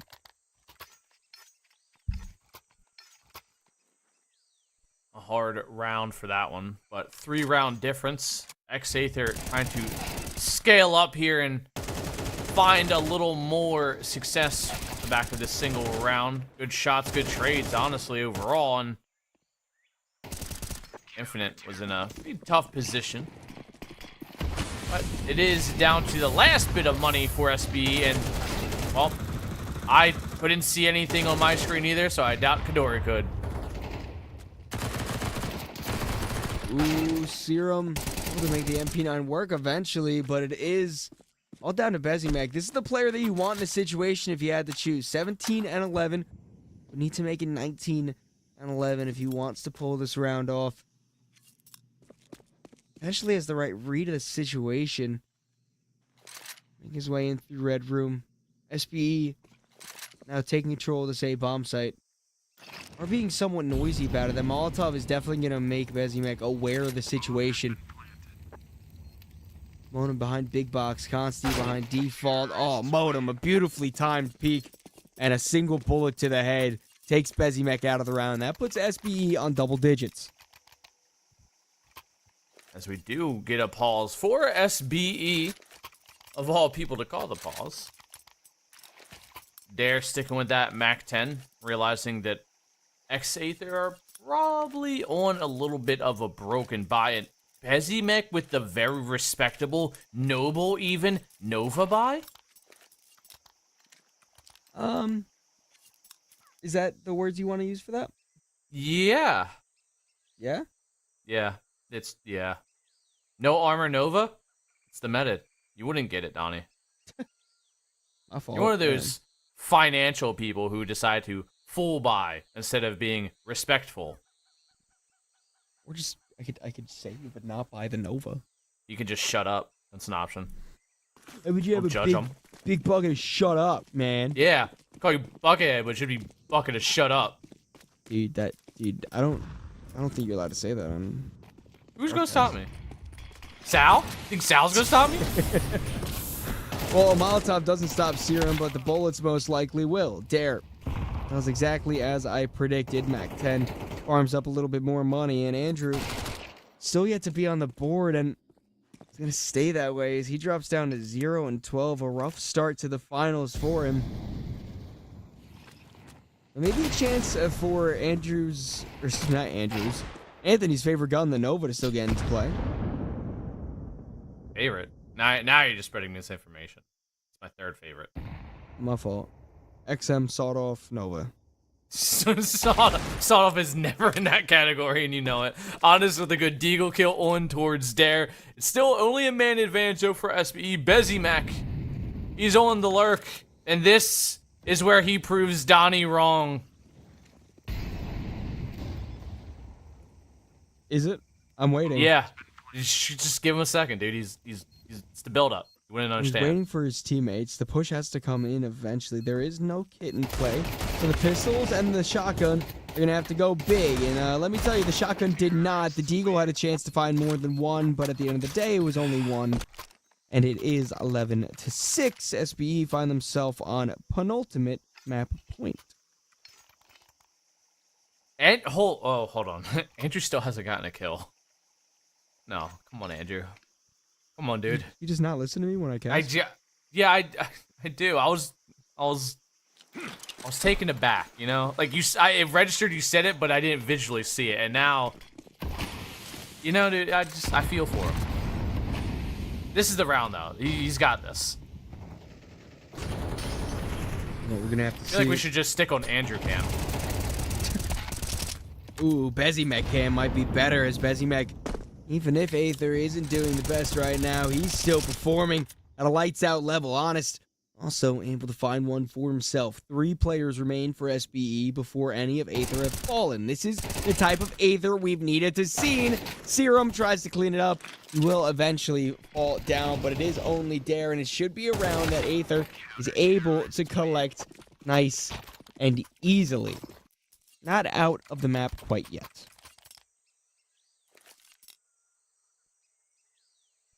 So this is going to be the round Andrew gets a kill. I'm calling it. And I'm going to be right. Just say you agree with me, Donnie. I agree. Thank you. I needed a little bit of reassurance here, all right? Do it for Andrew, you know? You know, today's going to be the day that they're going to throw back. You think? Right now? Yep. Okay. Watch right now. Ghidorah. Smoke is going to fade in mid very soon. The timing is going to be everything. Ghidorah spots out a shoulder. No, he has to fall back, but the rifles will eventually overwhelm and swarm. Infinite, a nice little double to open up mid completely and leave X-Aether scrambling without a real plan. Here it is. This is it. It's totally going to be it, Donnie. And it's going to be shock and awe. A quadruple collateral. Sal will probably miss it, but it's fine. Serum going to get caught off guard here. No, somehow gets one. Andrew, quick about face. He does it! He clears the kill! I knew it. All along. We'll have to see if the round can still be won or if it's going to be done and dusted, because Andrew's the only player left, and there's 2 T's right by him. Gets another shot off, gets another kill off, but will die in the process of doing so. That's going to be map point. First map of the grand finals in favor of SBE. Oh. Andrew did it. That's all that really matters in the round. There it is. 1 of 2 kills. Absolutely stellar performance. Didn't quite win, though, but it's okay. There's always map 2, which is SBE's map pick. But honestly, all jokes aside, Aether are playing some really solid CS. You know, we kind of held them to a little bit lower score count, but I'm pleasantly wrong. Flashing towards Donut. No pressure there. Just wanted to weed something out. Honest. And a nice spray down. Serum as well to combine. Ghidorah's MP9 allows it to be only just Dare by themselves. And Aether, out of nowhere, has had a fully clean round. That was very fast-paced, very unexpected. Honestly, that's really what they need at this point. It's not like this is a, you know, ridiculous lead that SBE have. They can still take this to overtime. It's only 4 rounds, and right now this is a very, you know, not a great buy from SB. And if they lose this, there's the reset. If they don't get the bomb plant, there is a way that, you know, SB can get 10, 11 rounds before SB can have a buy. That's definitely true. This is where it gets really hairy. I mean, you can't let yourself sit in overconfidence. You need to always be ready. You never know when situations like this can happen, where the potential to spill over and completely crumble is very realistic. The pistols are going to reside outside of B once more, waiting for any sort of CT aggression that is yet to come. Most likely won't come. Bezimek, at least good to find the first one. Tapping away once more. Serum and Bezimek have been absolutely essential to Aether being able to crawl this back. Consti and Infinite, the last two. Did they have anything to say, Anthony? Impressive. Honestly. It's still very, very real. Oh, there we go. Andrew getting himself a nice little kill there. Consti lasts alive and pulls out the knife for a split second. Tries to speed up. He gets his bomb plant down. That's pretty much a key factor in the round and is denied. And it will be now a 9th round for Aether, but they do have to battle through map point 3 of them. Well, at least one of those 3 will be easy because SBE has no money. It's going to be presumably all Glocks. And presumably a chance to clean up once more.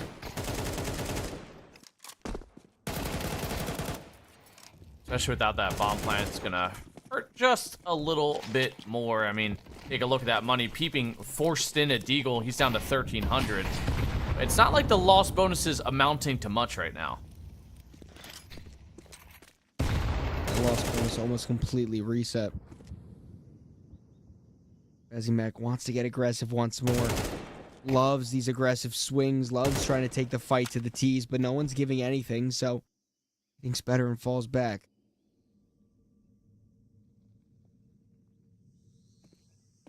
Timing could be pretty decent here for Infinite, but does get chopped down by the AK of Kadori. On the rotate now as the rest of the T's. They're sticking around for a little bit longer towards that bottom ramp just to kind of do a little bit of lurk, maybe scoop up a rifle or two. But, you know, taking a quick look at that CT money, it's not unshakable or unbreakable right now.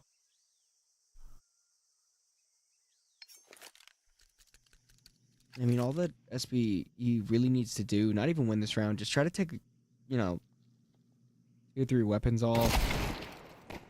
So you can give your chance, like, to still put pressure on even when you're on map point. And Kadori, that's an ace! Gonna be honest with you, I wasn't realizing that he was set up for it, but that's the second ace of the playoffs here tonight. Very nicely done from Kadori.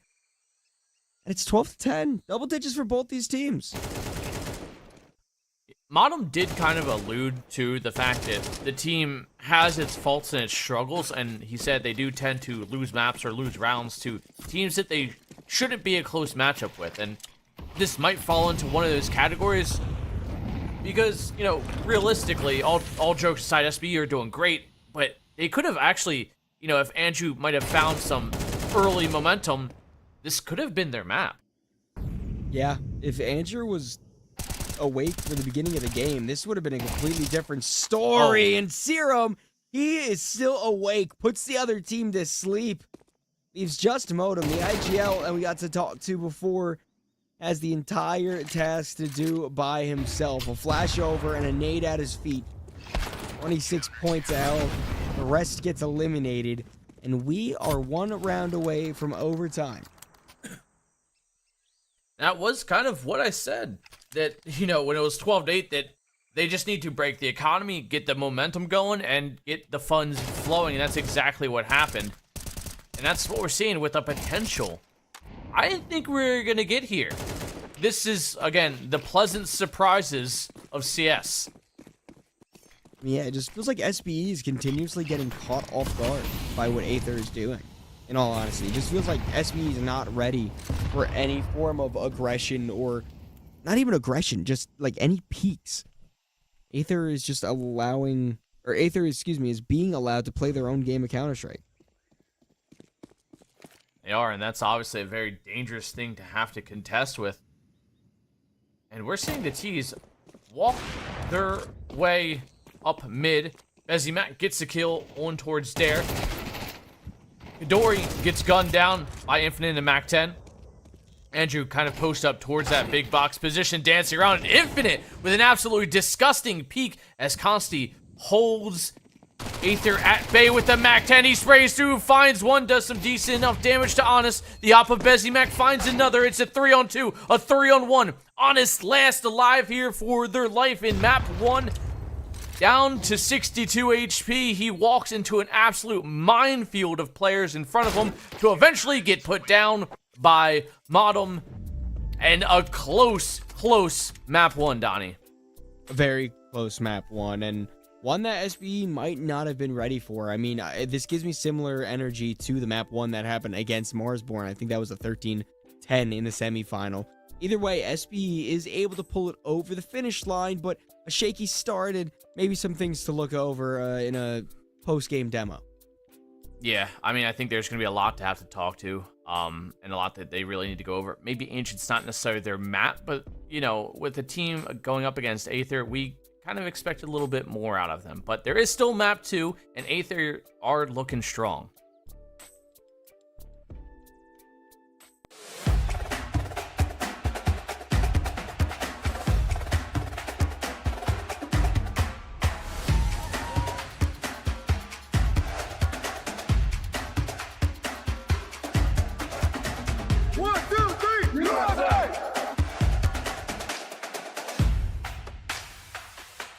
Those veterans, they still need our help. And that's really why the Bob Woodruff Foundation exists, to help make sure that veterans and military families have successful and stable futures.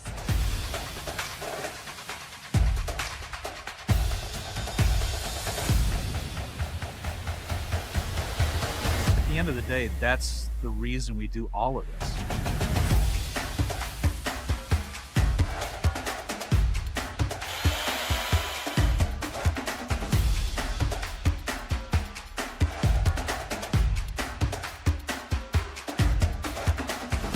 We understand that the struggle is real. We fight together. We must heal together.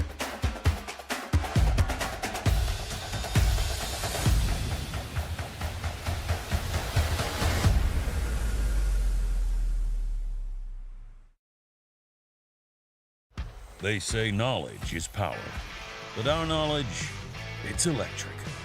For us, it starts from the ground up. Local roots, local experts, backed by a powerful global network of know-how. A strong current of expertise flows through your problem to a solution that keeps the job site running and gets you home on time. If you want the job done right, it's not just about what you know, but who you know, and how their knowledge works for you. That's how knowledge becomes electric.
Welcome back, everybody. What a start to the grand finals here. We get all 24 rounds of regulation. I, once again, am Big Drewski, joined with Buckethead and All In Gaming for our Got Your Six gaming tournament brought to you by the Bob Woodruff Foundation.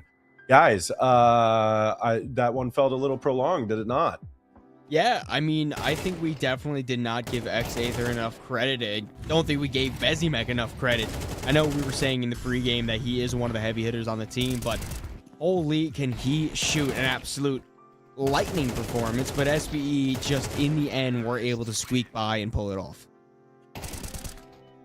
I'm, again, pleasantly surprised about what X-Aether showed up to them, and, you know, I feel bad for writing them off. And I will gladly correct my predictions as map 2, I don't know who's going to win. I'll just put it that way. Score, don't know. Someone's going to win. And at this point, if we see map 3, I may not be even surprised. Well, and I want to bring up a point as well as the name Andrew was catching a lot of fire there in that game as a representative of both that and bottom fragging in Counter-Strike. I was glad to see that I wasn't alone, but I have to say, I think that's pretty impressive that X-Aether was able to pull off that close of a game. Granted, it was their map pick that was stolen away from them, but they were able to pull off that close of a game with Andrew getting a total of 3 kills, and they were very late, mild impact kills. If this guy wakes up, can they do it? Can they push it back and make the reverse sweep happen?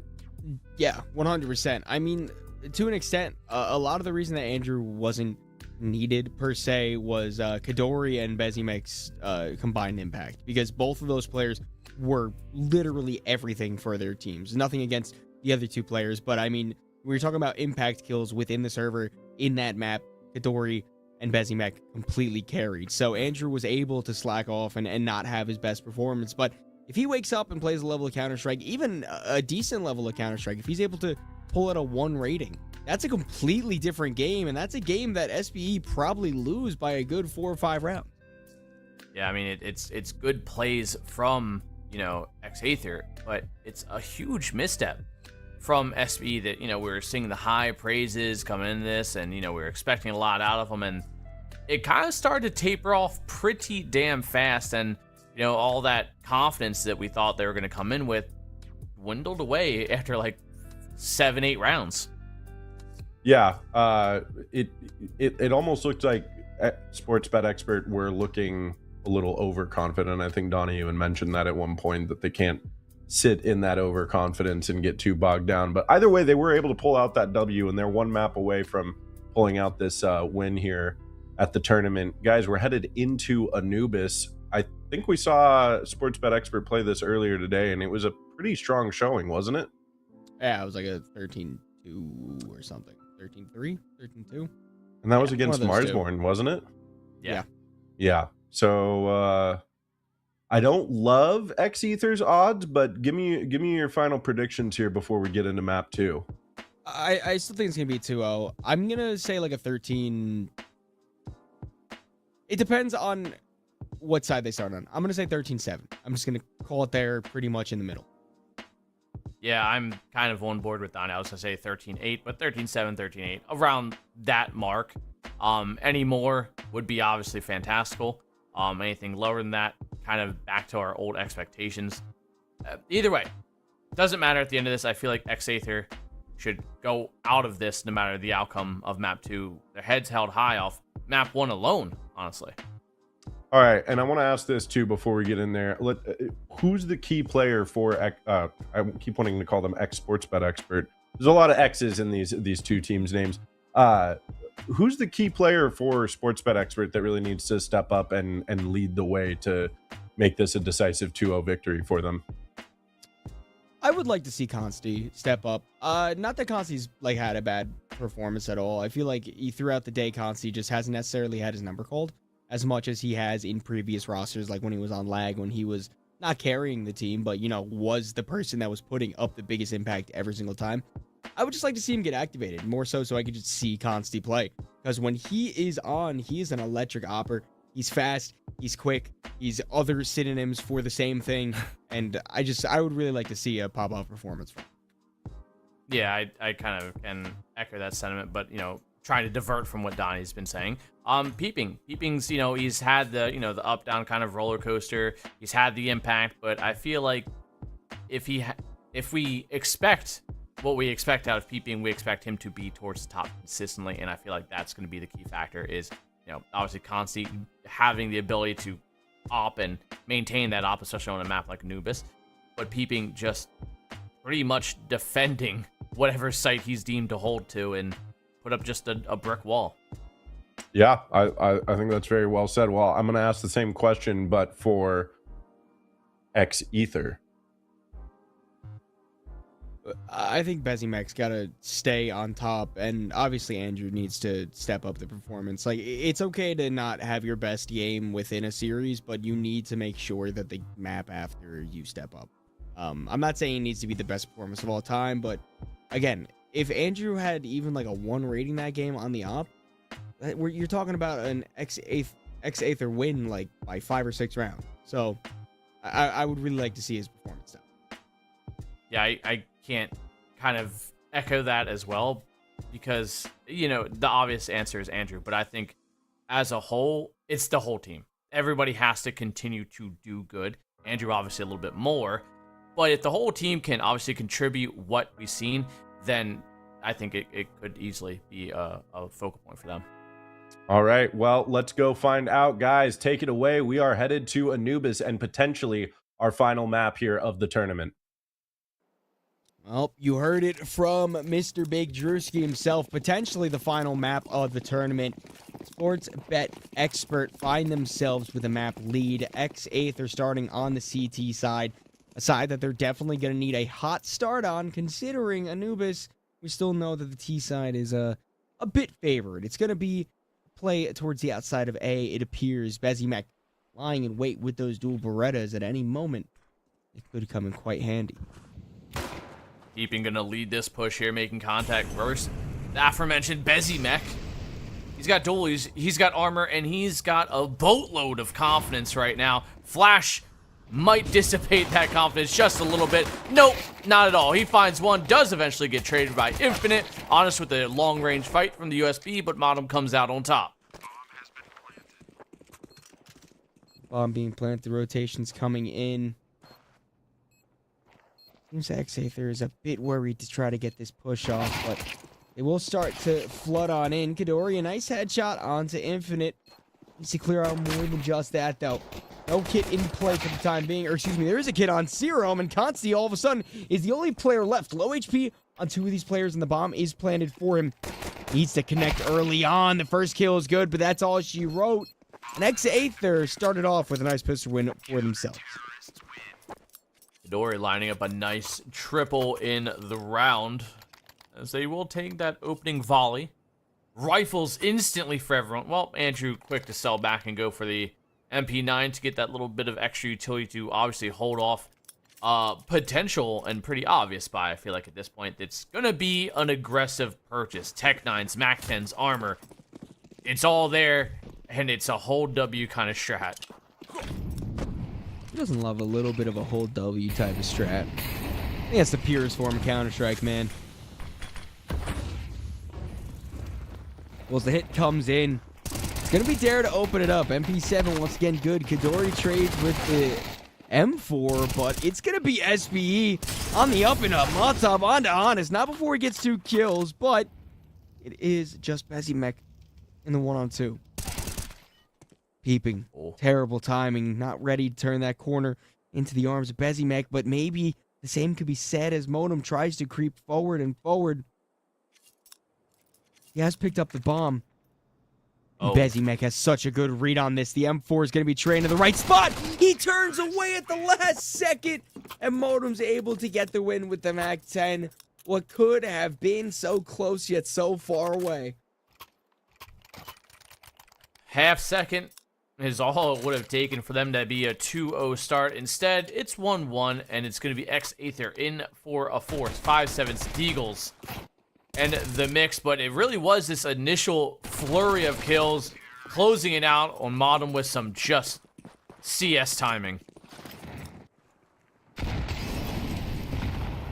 It will be the battle of the force buy. Whoever can get 2 in a row will be the victors, as we're all too familiar with in our fun little game of Counter-Strike. CT's forced to push forward by the Molotov. Peeping, only good for 1. The trade is there from Dare, however. And the aggression from Water catches out Sportsbet Expert to the point where Serum has snuck behind the nade. They definitely know that he's there. He's being quite loud about this, but they can't really do much to contest besides wait for him to push in the crosshair. That's exactly what happens. Infinite rips his head off, and the A-bomb site is wide open for the taking.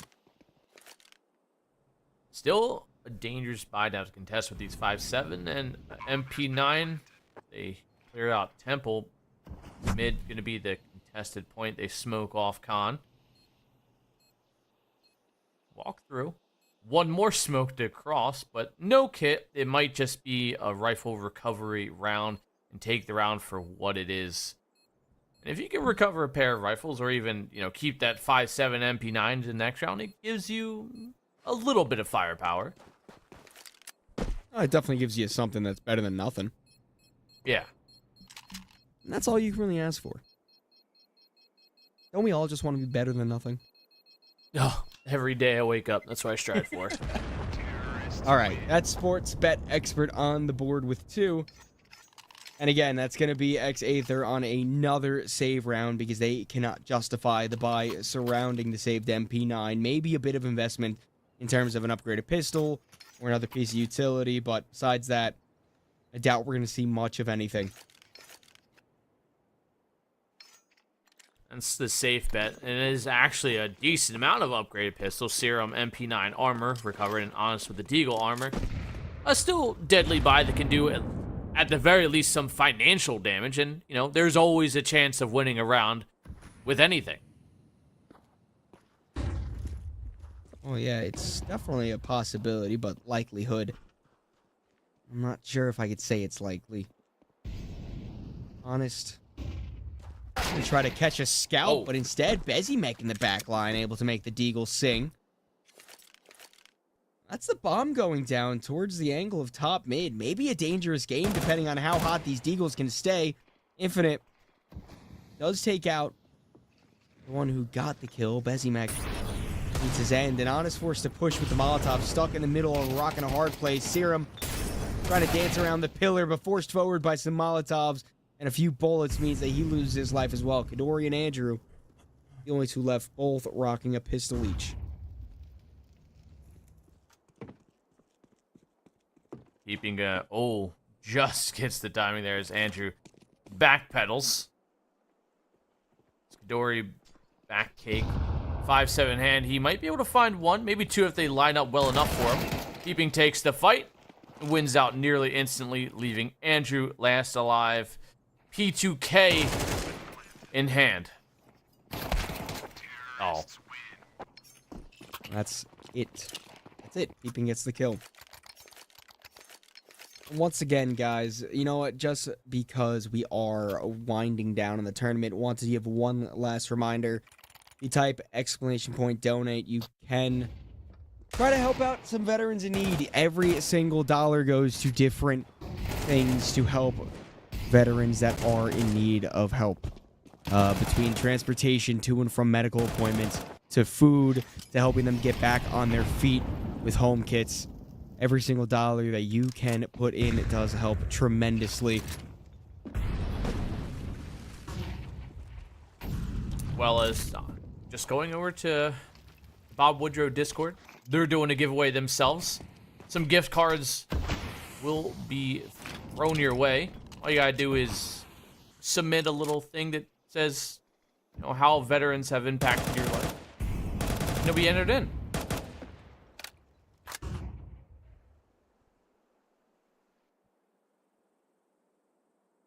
Seems like aggression wants to come out from this B main angle. Very good information being gathered from X-Aether.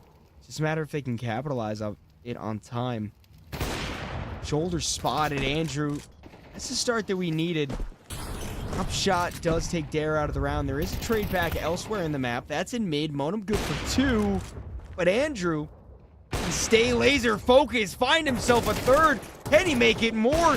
Trying to go in the back line. Not quite able to land anything else. But Serum, at least now in a situation to maybe make this interesting. The backstab, only with an MP9. An infinite close range. The timing's perfect. Can he find the last? Not quite. It's peeping to finally break through that glass. 4 rounds, SBE picked up the op as well.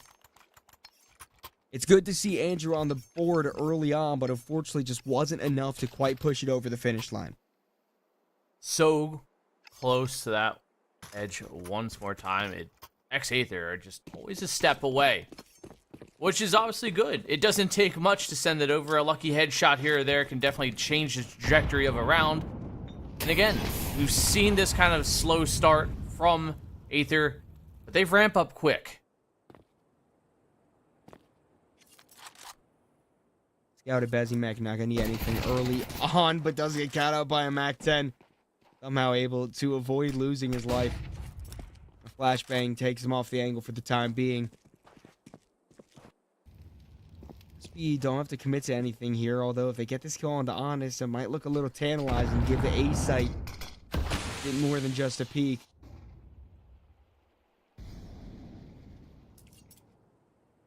Honest holding pretty tight angle to work with the Deagle. Seen him do more with less, so say that as Infinite gets a kill over towards Serum. Honest going back to position, does some good damage to Peeping, but can't secure the kill. Andrew next in line, does some good damage on Collateral! Into the head of Dare, puts him into a dominant position. Man advantage, 45 seconds left on the clock, as SBE are left clawing at a round. I mean, they're still not down and out. Definitely not down for the count. 30 seconds. If they're going to make a play for it, they have to do it soon. The clock is ticking. Midori, however, the Deagle's still trained in mid, will basically make Consti force his hand to save. Andrew, a Deagle collateral to keep X-Aether in the round and allow them to find themselves a second. That's all Aether need, is Andrew just to get some kills here or there, sprinkle it in, and he's locked in and looking worlds better. A lot more comfortable, too, here on map 2.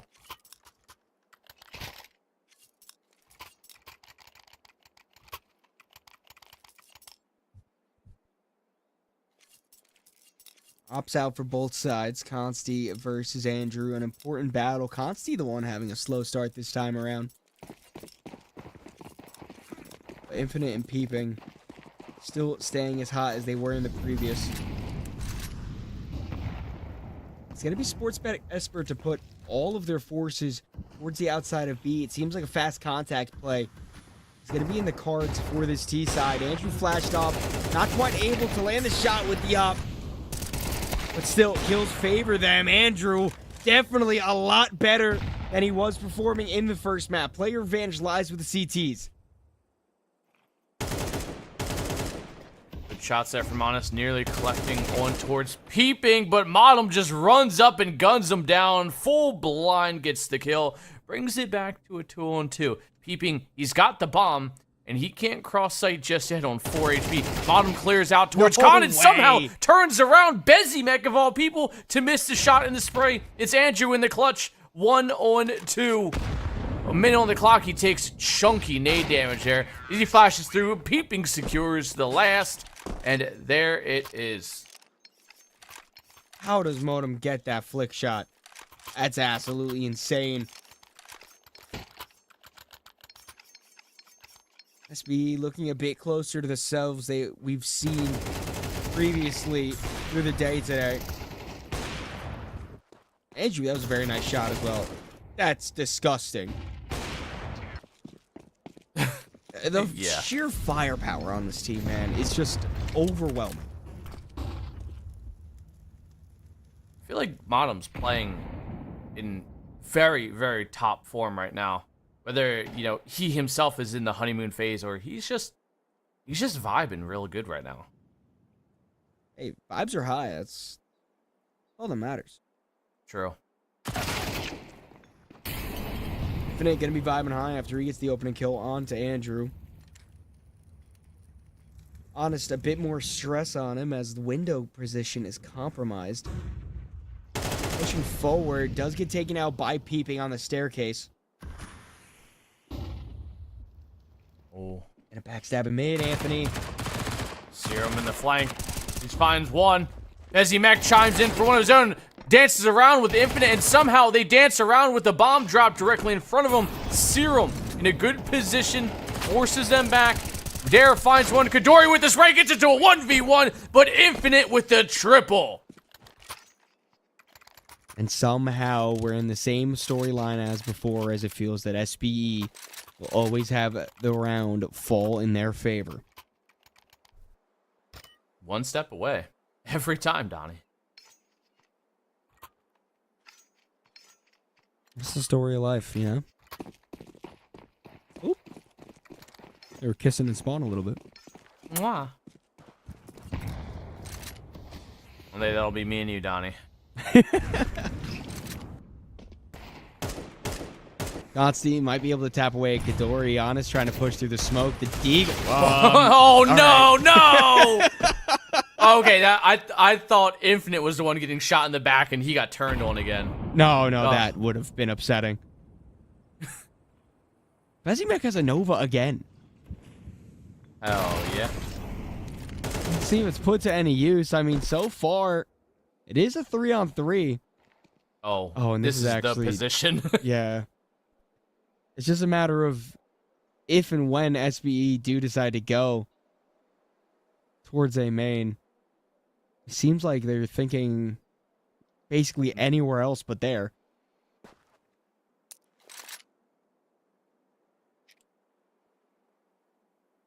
$50 seconds. Bomb making its way towards B main. 2 CTs stacked up. A good read from X-Aether, but can they make the pistols convert for the kills? It's a solid chance, too. 35 seconds on this clock. SBE are going to have to speed things up. And sadly, Bezimek will get no action with his. The 5-7 taps on towards Infinite. Chips away at 20 HP, but it's Kadori in towards Pillar. E-Box side finds the first one towards there. The follow-up towards Infinite. And Kadori just slams the door in SBE's face. A quad for him as they get their third round. Not off the back of the Nova, sadly, but a Deagle. That was gross, man. Beautiful shots from Kadori. I hope that's a part of the replay package. Look at this. 1, 2, 3. A thing of beauty. Very nice work with the Deagle, and that gives Aether a bit of a lifeline.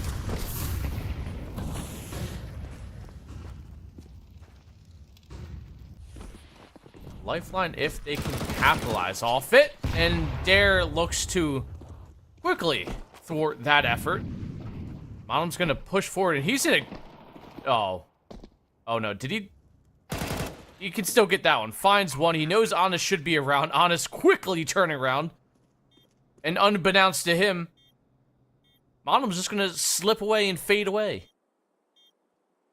Immediately back to SB, just doing things and having it work. Oh, Serum gets his shoulder spotted. Honest looking the wrong direction. Andrew, don't lose your op, buddy. Wow. Try to keep it alive. 2 kills.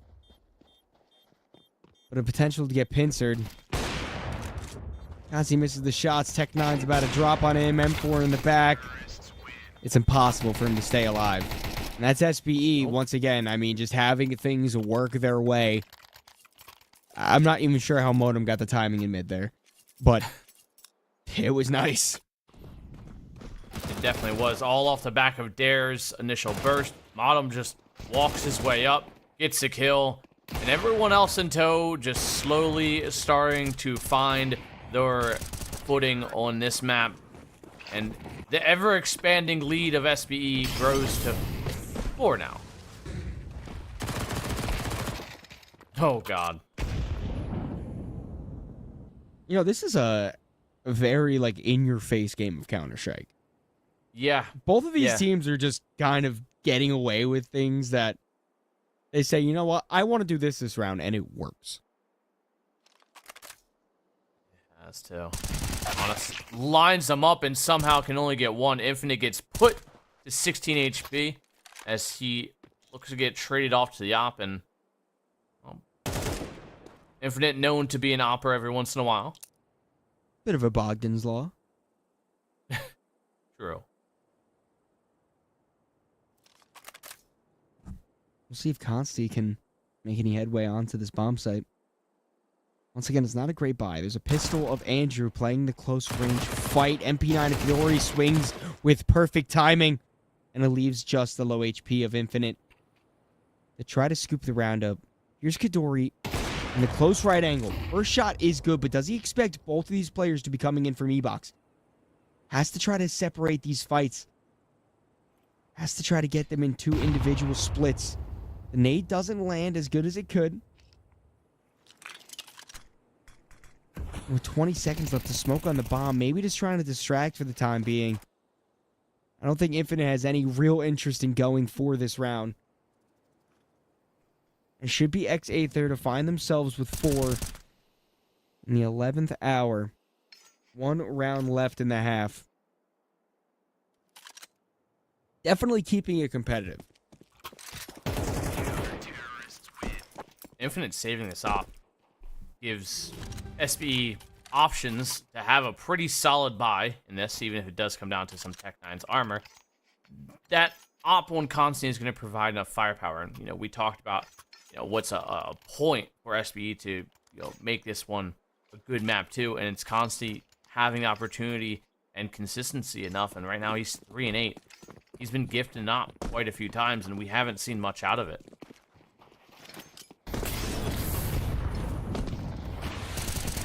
Oh, Serum trying to spray. Does eventually get tagged down for his worries. A lot of damage going each way, but no kills found.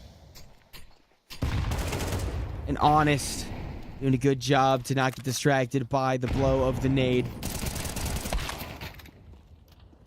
Xaether do drop 2 kills immediately after, though. Find 2 more right away, so it's Consti in a 1v3. After pairs of body continue to drop, hit the floor. Consti's about to get backstabbed. That will be the end of the first half. A 7-5 score favoring SBE, but one that's definitely doable for both of these sides. It comes down to the second half pistol once more for X8. If they win that, they follow up the second round. They got a tied score, and you know we start at 0 essentially with the first rifle. It's prime opportunity for X8 to really have a good showing and, you know, keep that potential for a map 3 alive.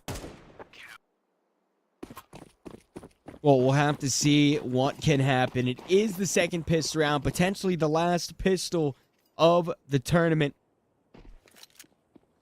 Got your 6 gaming. Counter-Strike 2 tournament with frag. It's all up to Peeping. Kadori able to find one, get their way onto the bomb site. 3-on-3 as the bomb gets planted. Dual Beretta spam through the smoke, but to no avail. The backstab of Monum gets caught out as well. So SBE in an interesting retake.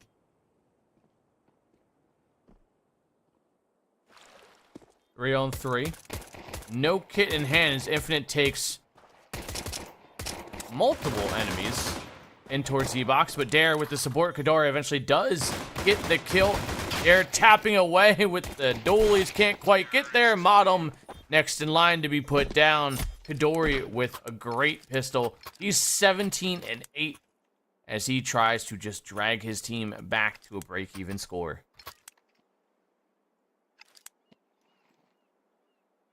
It's good to see Kadori stay hot from last map. Mac definitely cooled off a bit, but Andrew finds himself even. Meanwhile, on the side of SBE, Peeping and Infinite still leading the way, still large and in charge. But it's a save and a modified Astralis stack for SBE in this second round.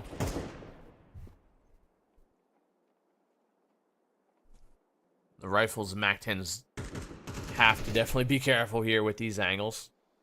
Are going to methodically clear the site. Eventually, it will be the A side, will have to assume to be called clear as Bezimek starts clearing.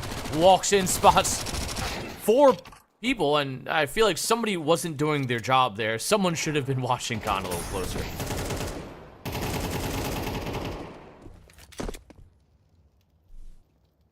Peeping and Consti may be able to recover some sort of gun. The best they can really hope for right now, although Andrew has different things in mind. And it is just Peeping. Here's the footsteps of Kadori. But, I mean, how aggressive does he want to get? In all honesty, I don't think just keeping the armor alive is the worst idea in the world. Taking away some of these rifles wouldn't be too bad either. And, well, Peeping essentially got the infinite treatment. We're 7-7 score, and this is the potential that obviously all came off the back. A solid first half. Down only a pair of rounds. It doesn't take much to get there.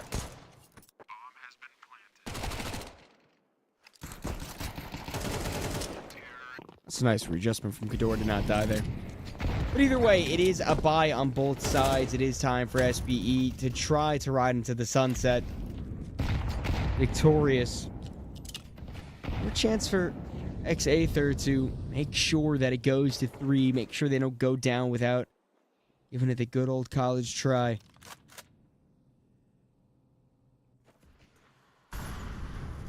Boost up. Kadori does so silently. It's good positioning, although mid is left open. Kills back and forth in water. Infinite trying his best to deal with Andrew, and that's exactly what happens. Dara also takes down Kadori. Big hitters out of the round, and it's only up to Bezimek. If he plays like he did on the previous map, this is definitely a doable situation. Although cooled down, not out of the series quite yet, trying to spray onto Monum, but the better is gotten of him, and it is SBE to take the lead once more. Kadori 19-9. Closest person to him is Infinite 16-10, and then it just falls off a very metaphorical cliff. And it comes down to Andrew 13-11. And Andrew, this is, you know, we said it in map 1. If Andrew just did a little bit, just a little bit more, then it would have been a map for them. And X-Aether, they've got Andrew chiming in with some kills, good damage, mark above positive. And, you know, it's a close map, too.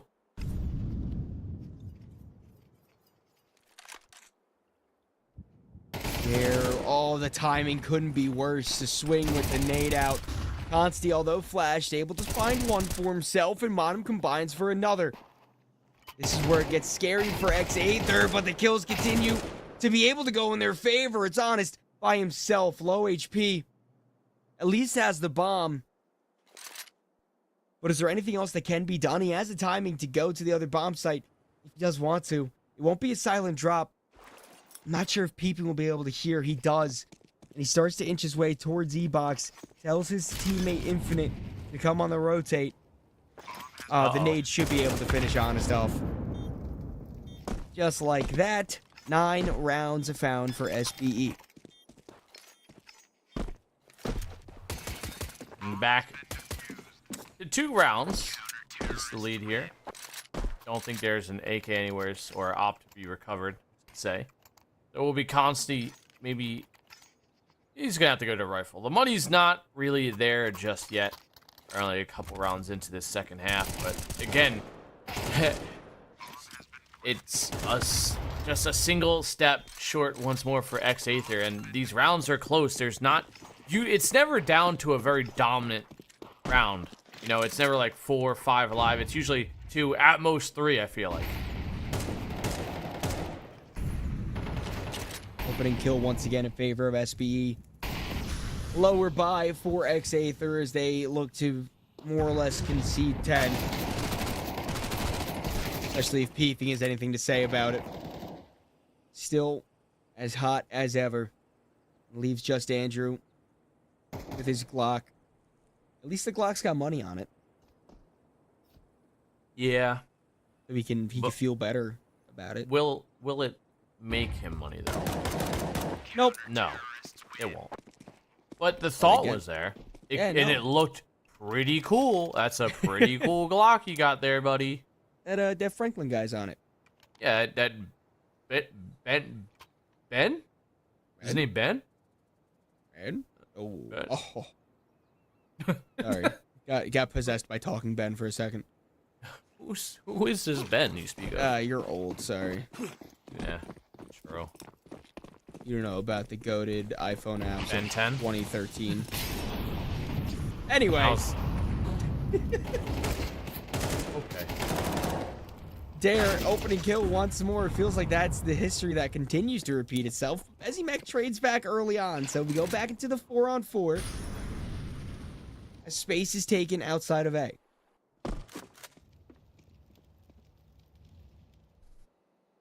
Four on 4. Peeping down to just a sliver of HP. 16 total. Constantly going to get mollied off from that pillar position. Mr. Seeing a nice spread come out here from the CT side. Infinite finds a kill towards Kadori. That's a big name out as he's crossed the 20 kill mark. Serum does get taken down by Dare. Infinite in the backside needs to go big here. One more to try to finish it. Not quite. Andrew connects with the head. Not sure if he tried to fake the plant there, if it just got a little stuck, but either way, the bomb does go down. He's in a 1-on-3. Getting pinched from all around. Peeping his first victim, getting double up on a Consti, running out of bullets, and swung on by Dare. Means that Consti able to collect that kill, and SBE are on penultimate tournament point. A pair of rounds is all it will take here for SBE to close this one out. Not having to play a single map 3 across all games, while X-Aether have done nothing but play map 3s at this point. Well, one of the streaks got to get broken. That's true. Which one? Which one? I mean, from the looks of it. Yeah, the obvious one. Which one's the obvious one? I'm panicking. Hey, Tech 9 onto Peeping brings him down to quite low HP, 9 points of health for the player in the 9th position. A nade out does grace Bezimek, and some bullets do as well. That allows the CT to fall back. Just re-up some utility to try to keep the space. Infinite gets the better of Serum. That's the opening kill going in favor of SBE.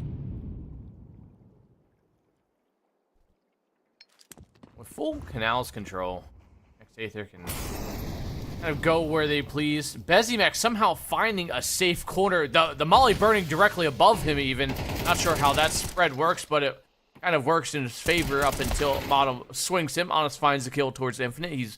Was post up towards that jail position. Nade should do some good damage as they cross over. Honest gets tagged to half. Well, willing full trade as Honest finds one and Consti finds it right back.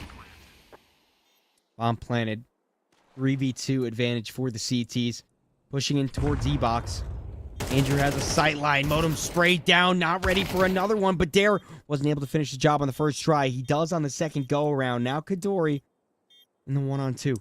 Holding the right angle. Doesn't quite see the body in the smoke, however. Consti jets past. Headshot found. Kadori, can you do it? Can you collect one more?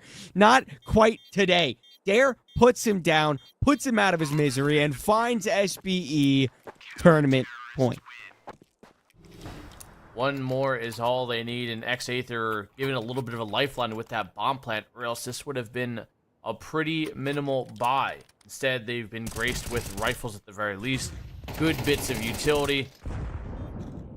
Just, again, it's a step short once more from X-Aether, and like I said, no matter the outcome of this map, this squad needs to hold their head high with the performance they're putting on here. I mean, definitely. I don't think it's anything to be ashamed about. You've come this hard. Excuse me, you've come this far. You battled so hard.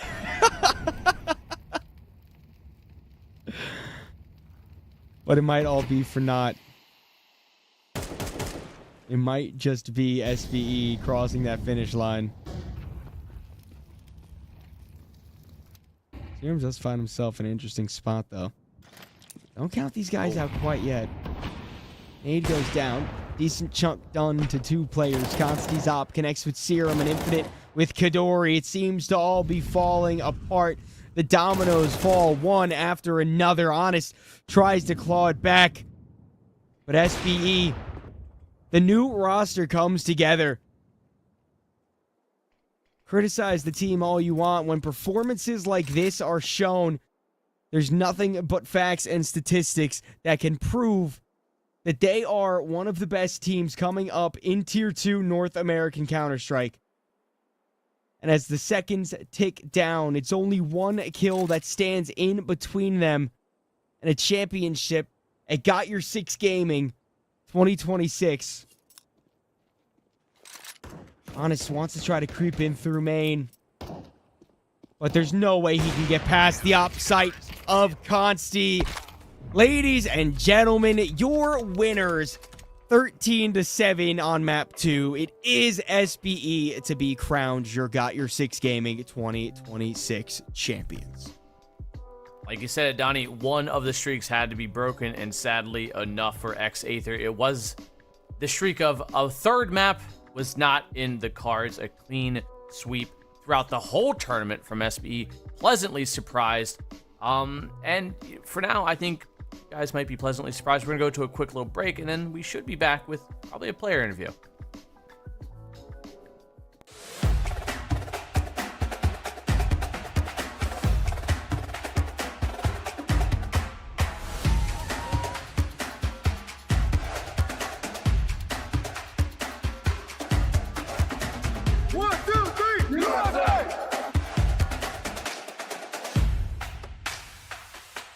Those veterans, they still need our help.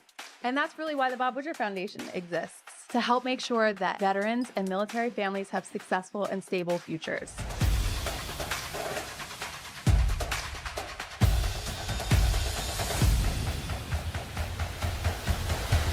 At the end of the day, that's the reason we do all of this.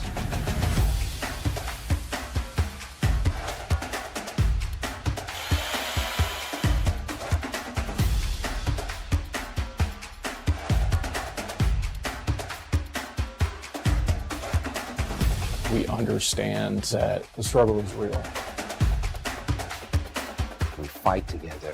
We must heal together.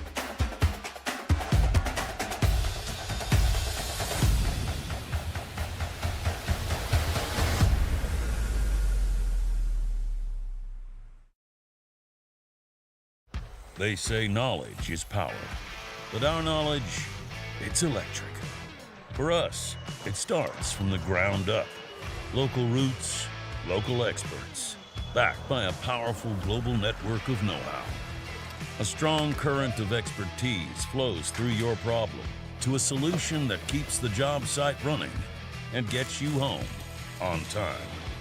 If you want the job done right, it's not just about what you know, but who you know, and how their knowledge works for you. That's how knowledge becomes electric.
Well, ladies and gentlemen, it's been a long day, but we are finally here. We have a victorious man in front of us. Modem, congratulations. SBE is on top of the pedestal, and I heard, before we get into all of that, that your camera broke mid-interview. Yeah, I was doing the interview before this game, and my screen just went black, camera went black, and it's not getting power anymore from the computer, so I think it bricked itself. Well, you know what? It happens to the best of us. But either way, I'm very happy that you could still be joining us. How do you feel about winning? I mean, you guys fought hard, and like I said, you guys played some great Counter-Strike. I think Team Aether, ex-Aether, put up a bit more of a fight than me and Anthony were expecting, but at the end of the day, you guys still looked like the superior team. So how are emotions? Yeah, I mean, winning always feels great, especially when it's your first tournament together as a team. Yeah, playing versus ex-Aether, it's a different experience than playing versus a team like Marsborn. Marsborn are playing a little bit more calculated. They're giving you set timers to work on. Team like ex-Aether, they're not playing super structured. They'll just walk into you. And, you know, even though we handled them, they have individual skills. So at the end of the day, it's Counter-Strike. They get some duels and they win them, then anything can happen. I mean, going off map 1 alone, it was a close exchange at the very start. How much did you really, like, when it comes into this, I mean, have you really played this ex-Aether squad very often? Because it seemed like, you know, like you said, they don't play as structured, but they had the skill backing it, at least. Yeah, I haven't played versus ex-Aether much. I mean, you know, they get us on a map like Ancient, just how the map works. They get a lot of space. They can get into space and get the duels they want. And, you know, being a new team and all, we're not like super prepared on the map. We're going to be focusing on that moving forward before the LAN coming up. So we're going to have to touch up on that, get it to the level of our other maps, and go from there. And you bring up the LAN that's coming up. Obviously, you guys are going to be in Philadelphia next week. So what's the vibes in the camp about that? Are you guys excited to... that's going to be your second tournament as a team, right? Yeah, the Philadelphia coming up. It's our second tournament. The expectations, I mean, there's not many. You know, we're good players. We can be a good team. And if that's the case, you always want to try to win. But we're going to come in, try to play good CS, and we'll see what happens from there. Well, I mean, you know, we talk about the team vibes and all that stuff, but how are you doing going into the IGL role that you said you really wanted, and like that's your goal? This is what the dream role for you. Are you? I know this probably isn't, you know, the best you've ever done in your head, but I'm sure, are you at least happy with the performance? Yeah, again, you know, winning, that's the end goal, no matter who you are, where you are in your career. You want to win everything you play. So I'm very happy with that. Yeah, I got a lot of work to do. I won't lie. I think something I can work on the most is getting in these mid rounds. You know, after the opening of the round, and we initiated our round, we sometimes get a little chaotic. And like I mentioned in the previous interview, meshing two schools of thought, you know, you got 5 different players, so you're meshing 5 schools of thought. It's a little difficult, but I think I have plenty of rounds where I've called a good mid round, but then there's also some of the mid rounds where I'm like, okay, a lot of people are talking, a lot of people want to do different things, so I have to find in my head, while focusing on my crosshair and the positions I get in, what to do. So there's a bit of a learning curve to it. You know, I've played 11 years of CS. You know, if you're doing any kind of career, usually 11 years prepares you for a lot, but being the IGL, it's hard, man. It's hard, but you know, double-edged sword, right? It's hard for me, but at the same time, it's a new challenge. So it's refreshing for me. I'm very excited to be the IGL of this team. That's an awesome mindset to hear, man. And I'm really happy to see that you guys are succeeding and you're taking it. It sounds like in a very professional and correct direction. So, you know, congratulations to you. And once again, as we did before, I want to give you a chance to just say any closing remarks that you would like to say for the fans watching at home. Yeah, I mean, as always, guys, thank you so much for watching. I see a lot of familiar faces in the chat. That's great. Please support our team. We're a new team. We've got some people that have been playing for a while. And when you play for a while, sometimes you need extra support. You know, you're doing it a long time. You need extra support. And what we're doing, you know, we're playing a video game. We're playing Counter-Strike at the end of the day. But it's a very difficult task. Physically and mentally, you know, you have to sacrifice a lot of things. And it's only worth it if people are watching and supporting. So thank you so much. Couldn't have said it better myself. Thank you so much for joining us. And once again, congratulations to you and your team. We'll let you go celebrate. And we're going to bring back the great familiar face of Big Drewski. Well. Congratulations. Pardon? I said I summoned you. You see that? I'm a wizard. I did, and like magic, I appear. I was lost in the Matrix earlier, but now I'm found and summoned with my friends here. And congratulations to Sports Bet Expert, guys. It's been a hell of a day of Counter-Strike here. Yeah, I mean, we could take a look at the bracket. Obviously, what we followed was Sportsbet versus Iowa Stormbore, then Sportsbet Marsborn, and then the grand finals, obviously. But all around, I mean, a good day for Counter-Strike. Some good teams getting some experience. I know Marsborn is still going through quite the hefty game over on Bonneman stream. Looks like the 22-20 in the first map. map. That's insane. And then map 2 is 11-3 in favor of Overtake. So a third map most likely coming for the third, fourth place decider. But genuinely a great tournament for a great foundation that I couldn't be more happy. And I think I speak for the sentiment of all three of us. We couldn't be more happy than to partner with Bob Woodruff Foundation, doing so much for the people that matter the most. And it's just a really inspiring thing to be a part of, in all honesty. Absolutely. Anthony. I mean, kind of same sentiment as Donnie. It's been a wild ride, and today was a great day of CS, but it's been a weekend of actual CS for the rest of the teams. We just covered the last couple matches here, so the teams have been kind of grinding it out all weekend. So, you know, make sure to give love to the teams that participated, and also help support the foundation and the streams as well. You know, and if you sign up for this, the funds want for the donations towards the Bob Woodruff Foundation. Again, great group of people to work with. You know, shout out to Nikki. She's been great to work with as well. Very hands-on and just a great person to talk to. I can't say enough about this foundation. You know, it hits home for a lot of us around here. You know, a little more closer to some of us. And if you guys still want to, there's always time to donate. Whether the stream's on or not, you can always donate over at exclamation donation, or at there's butter donation, or whatever that one was as well. You know, just check out the website even and get to know the people that are behind the faces for this. Yeah, it has been an absolute pleasure getting to work with these guys as we set up for this tournament and getting to do this tournament. And we want to thank all of you at home for watching. We want to thank all the teams for joining and playing. Congratulations again to Sportsbet Expert. Thank you to the Bob Woodruff Foundation. Thank you, Buckethead. Thank you, All in Gaming. Thank you to the sponsor, Sonopar, as well. Thank you to Frag for powering this production here. And once again, thank you all at home for giving us an opportunity to remember the Fallen this weekend with you through this tournament.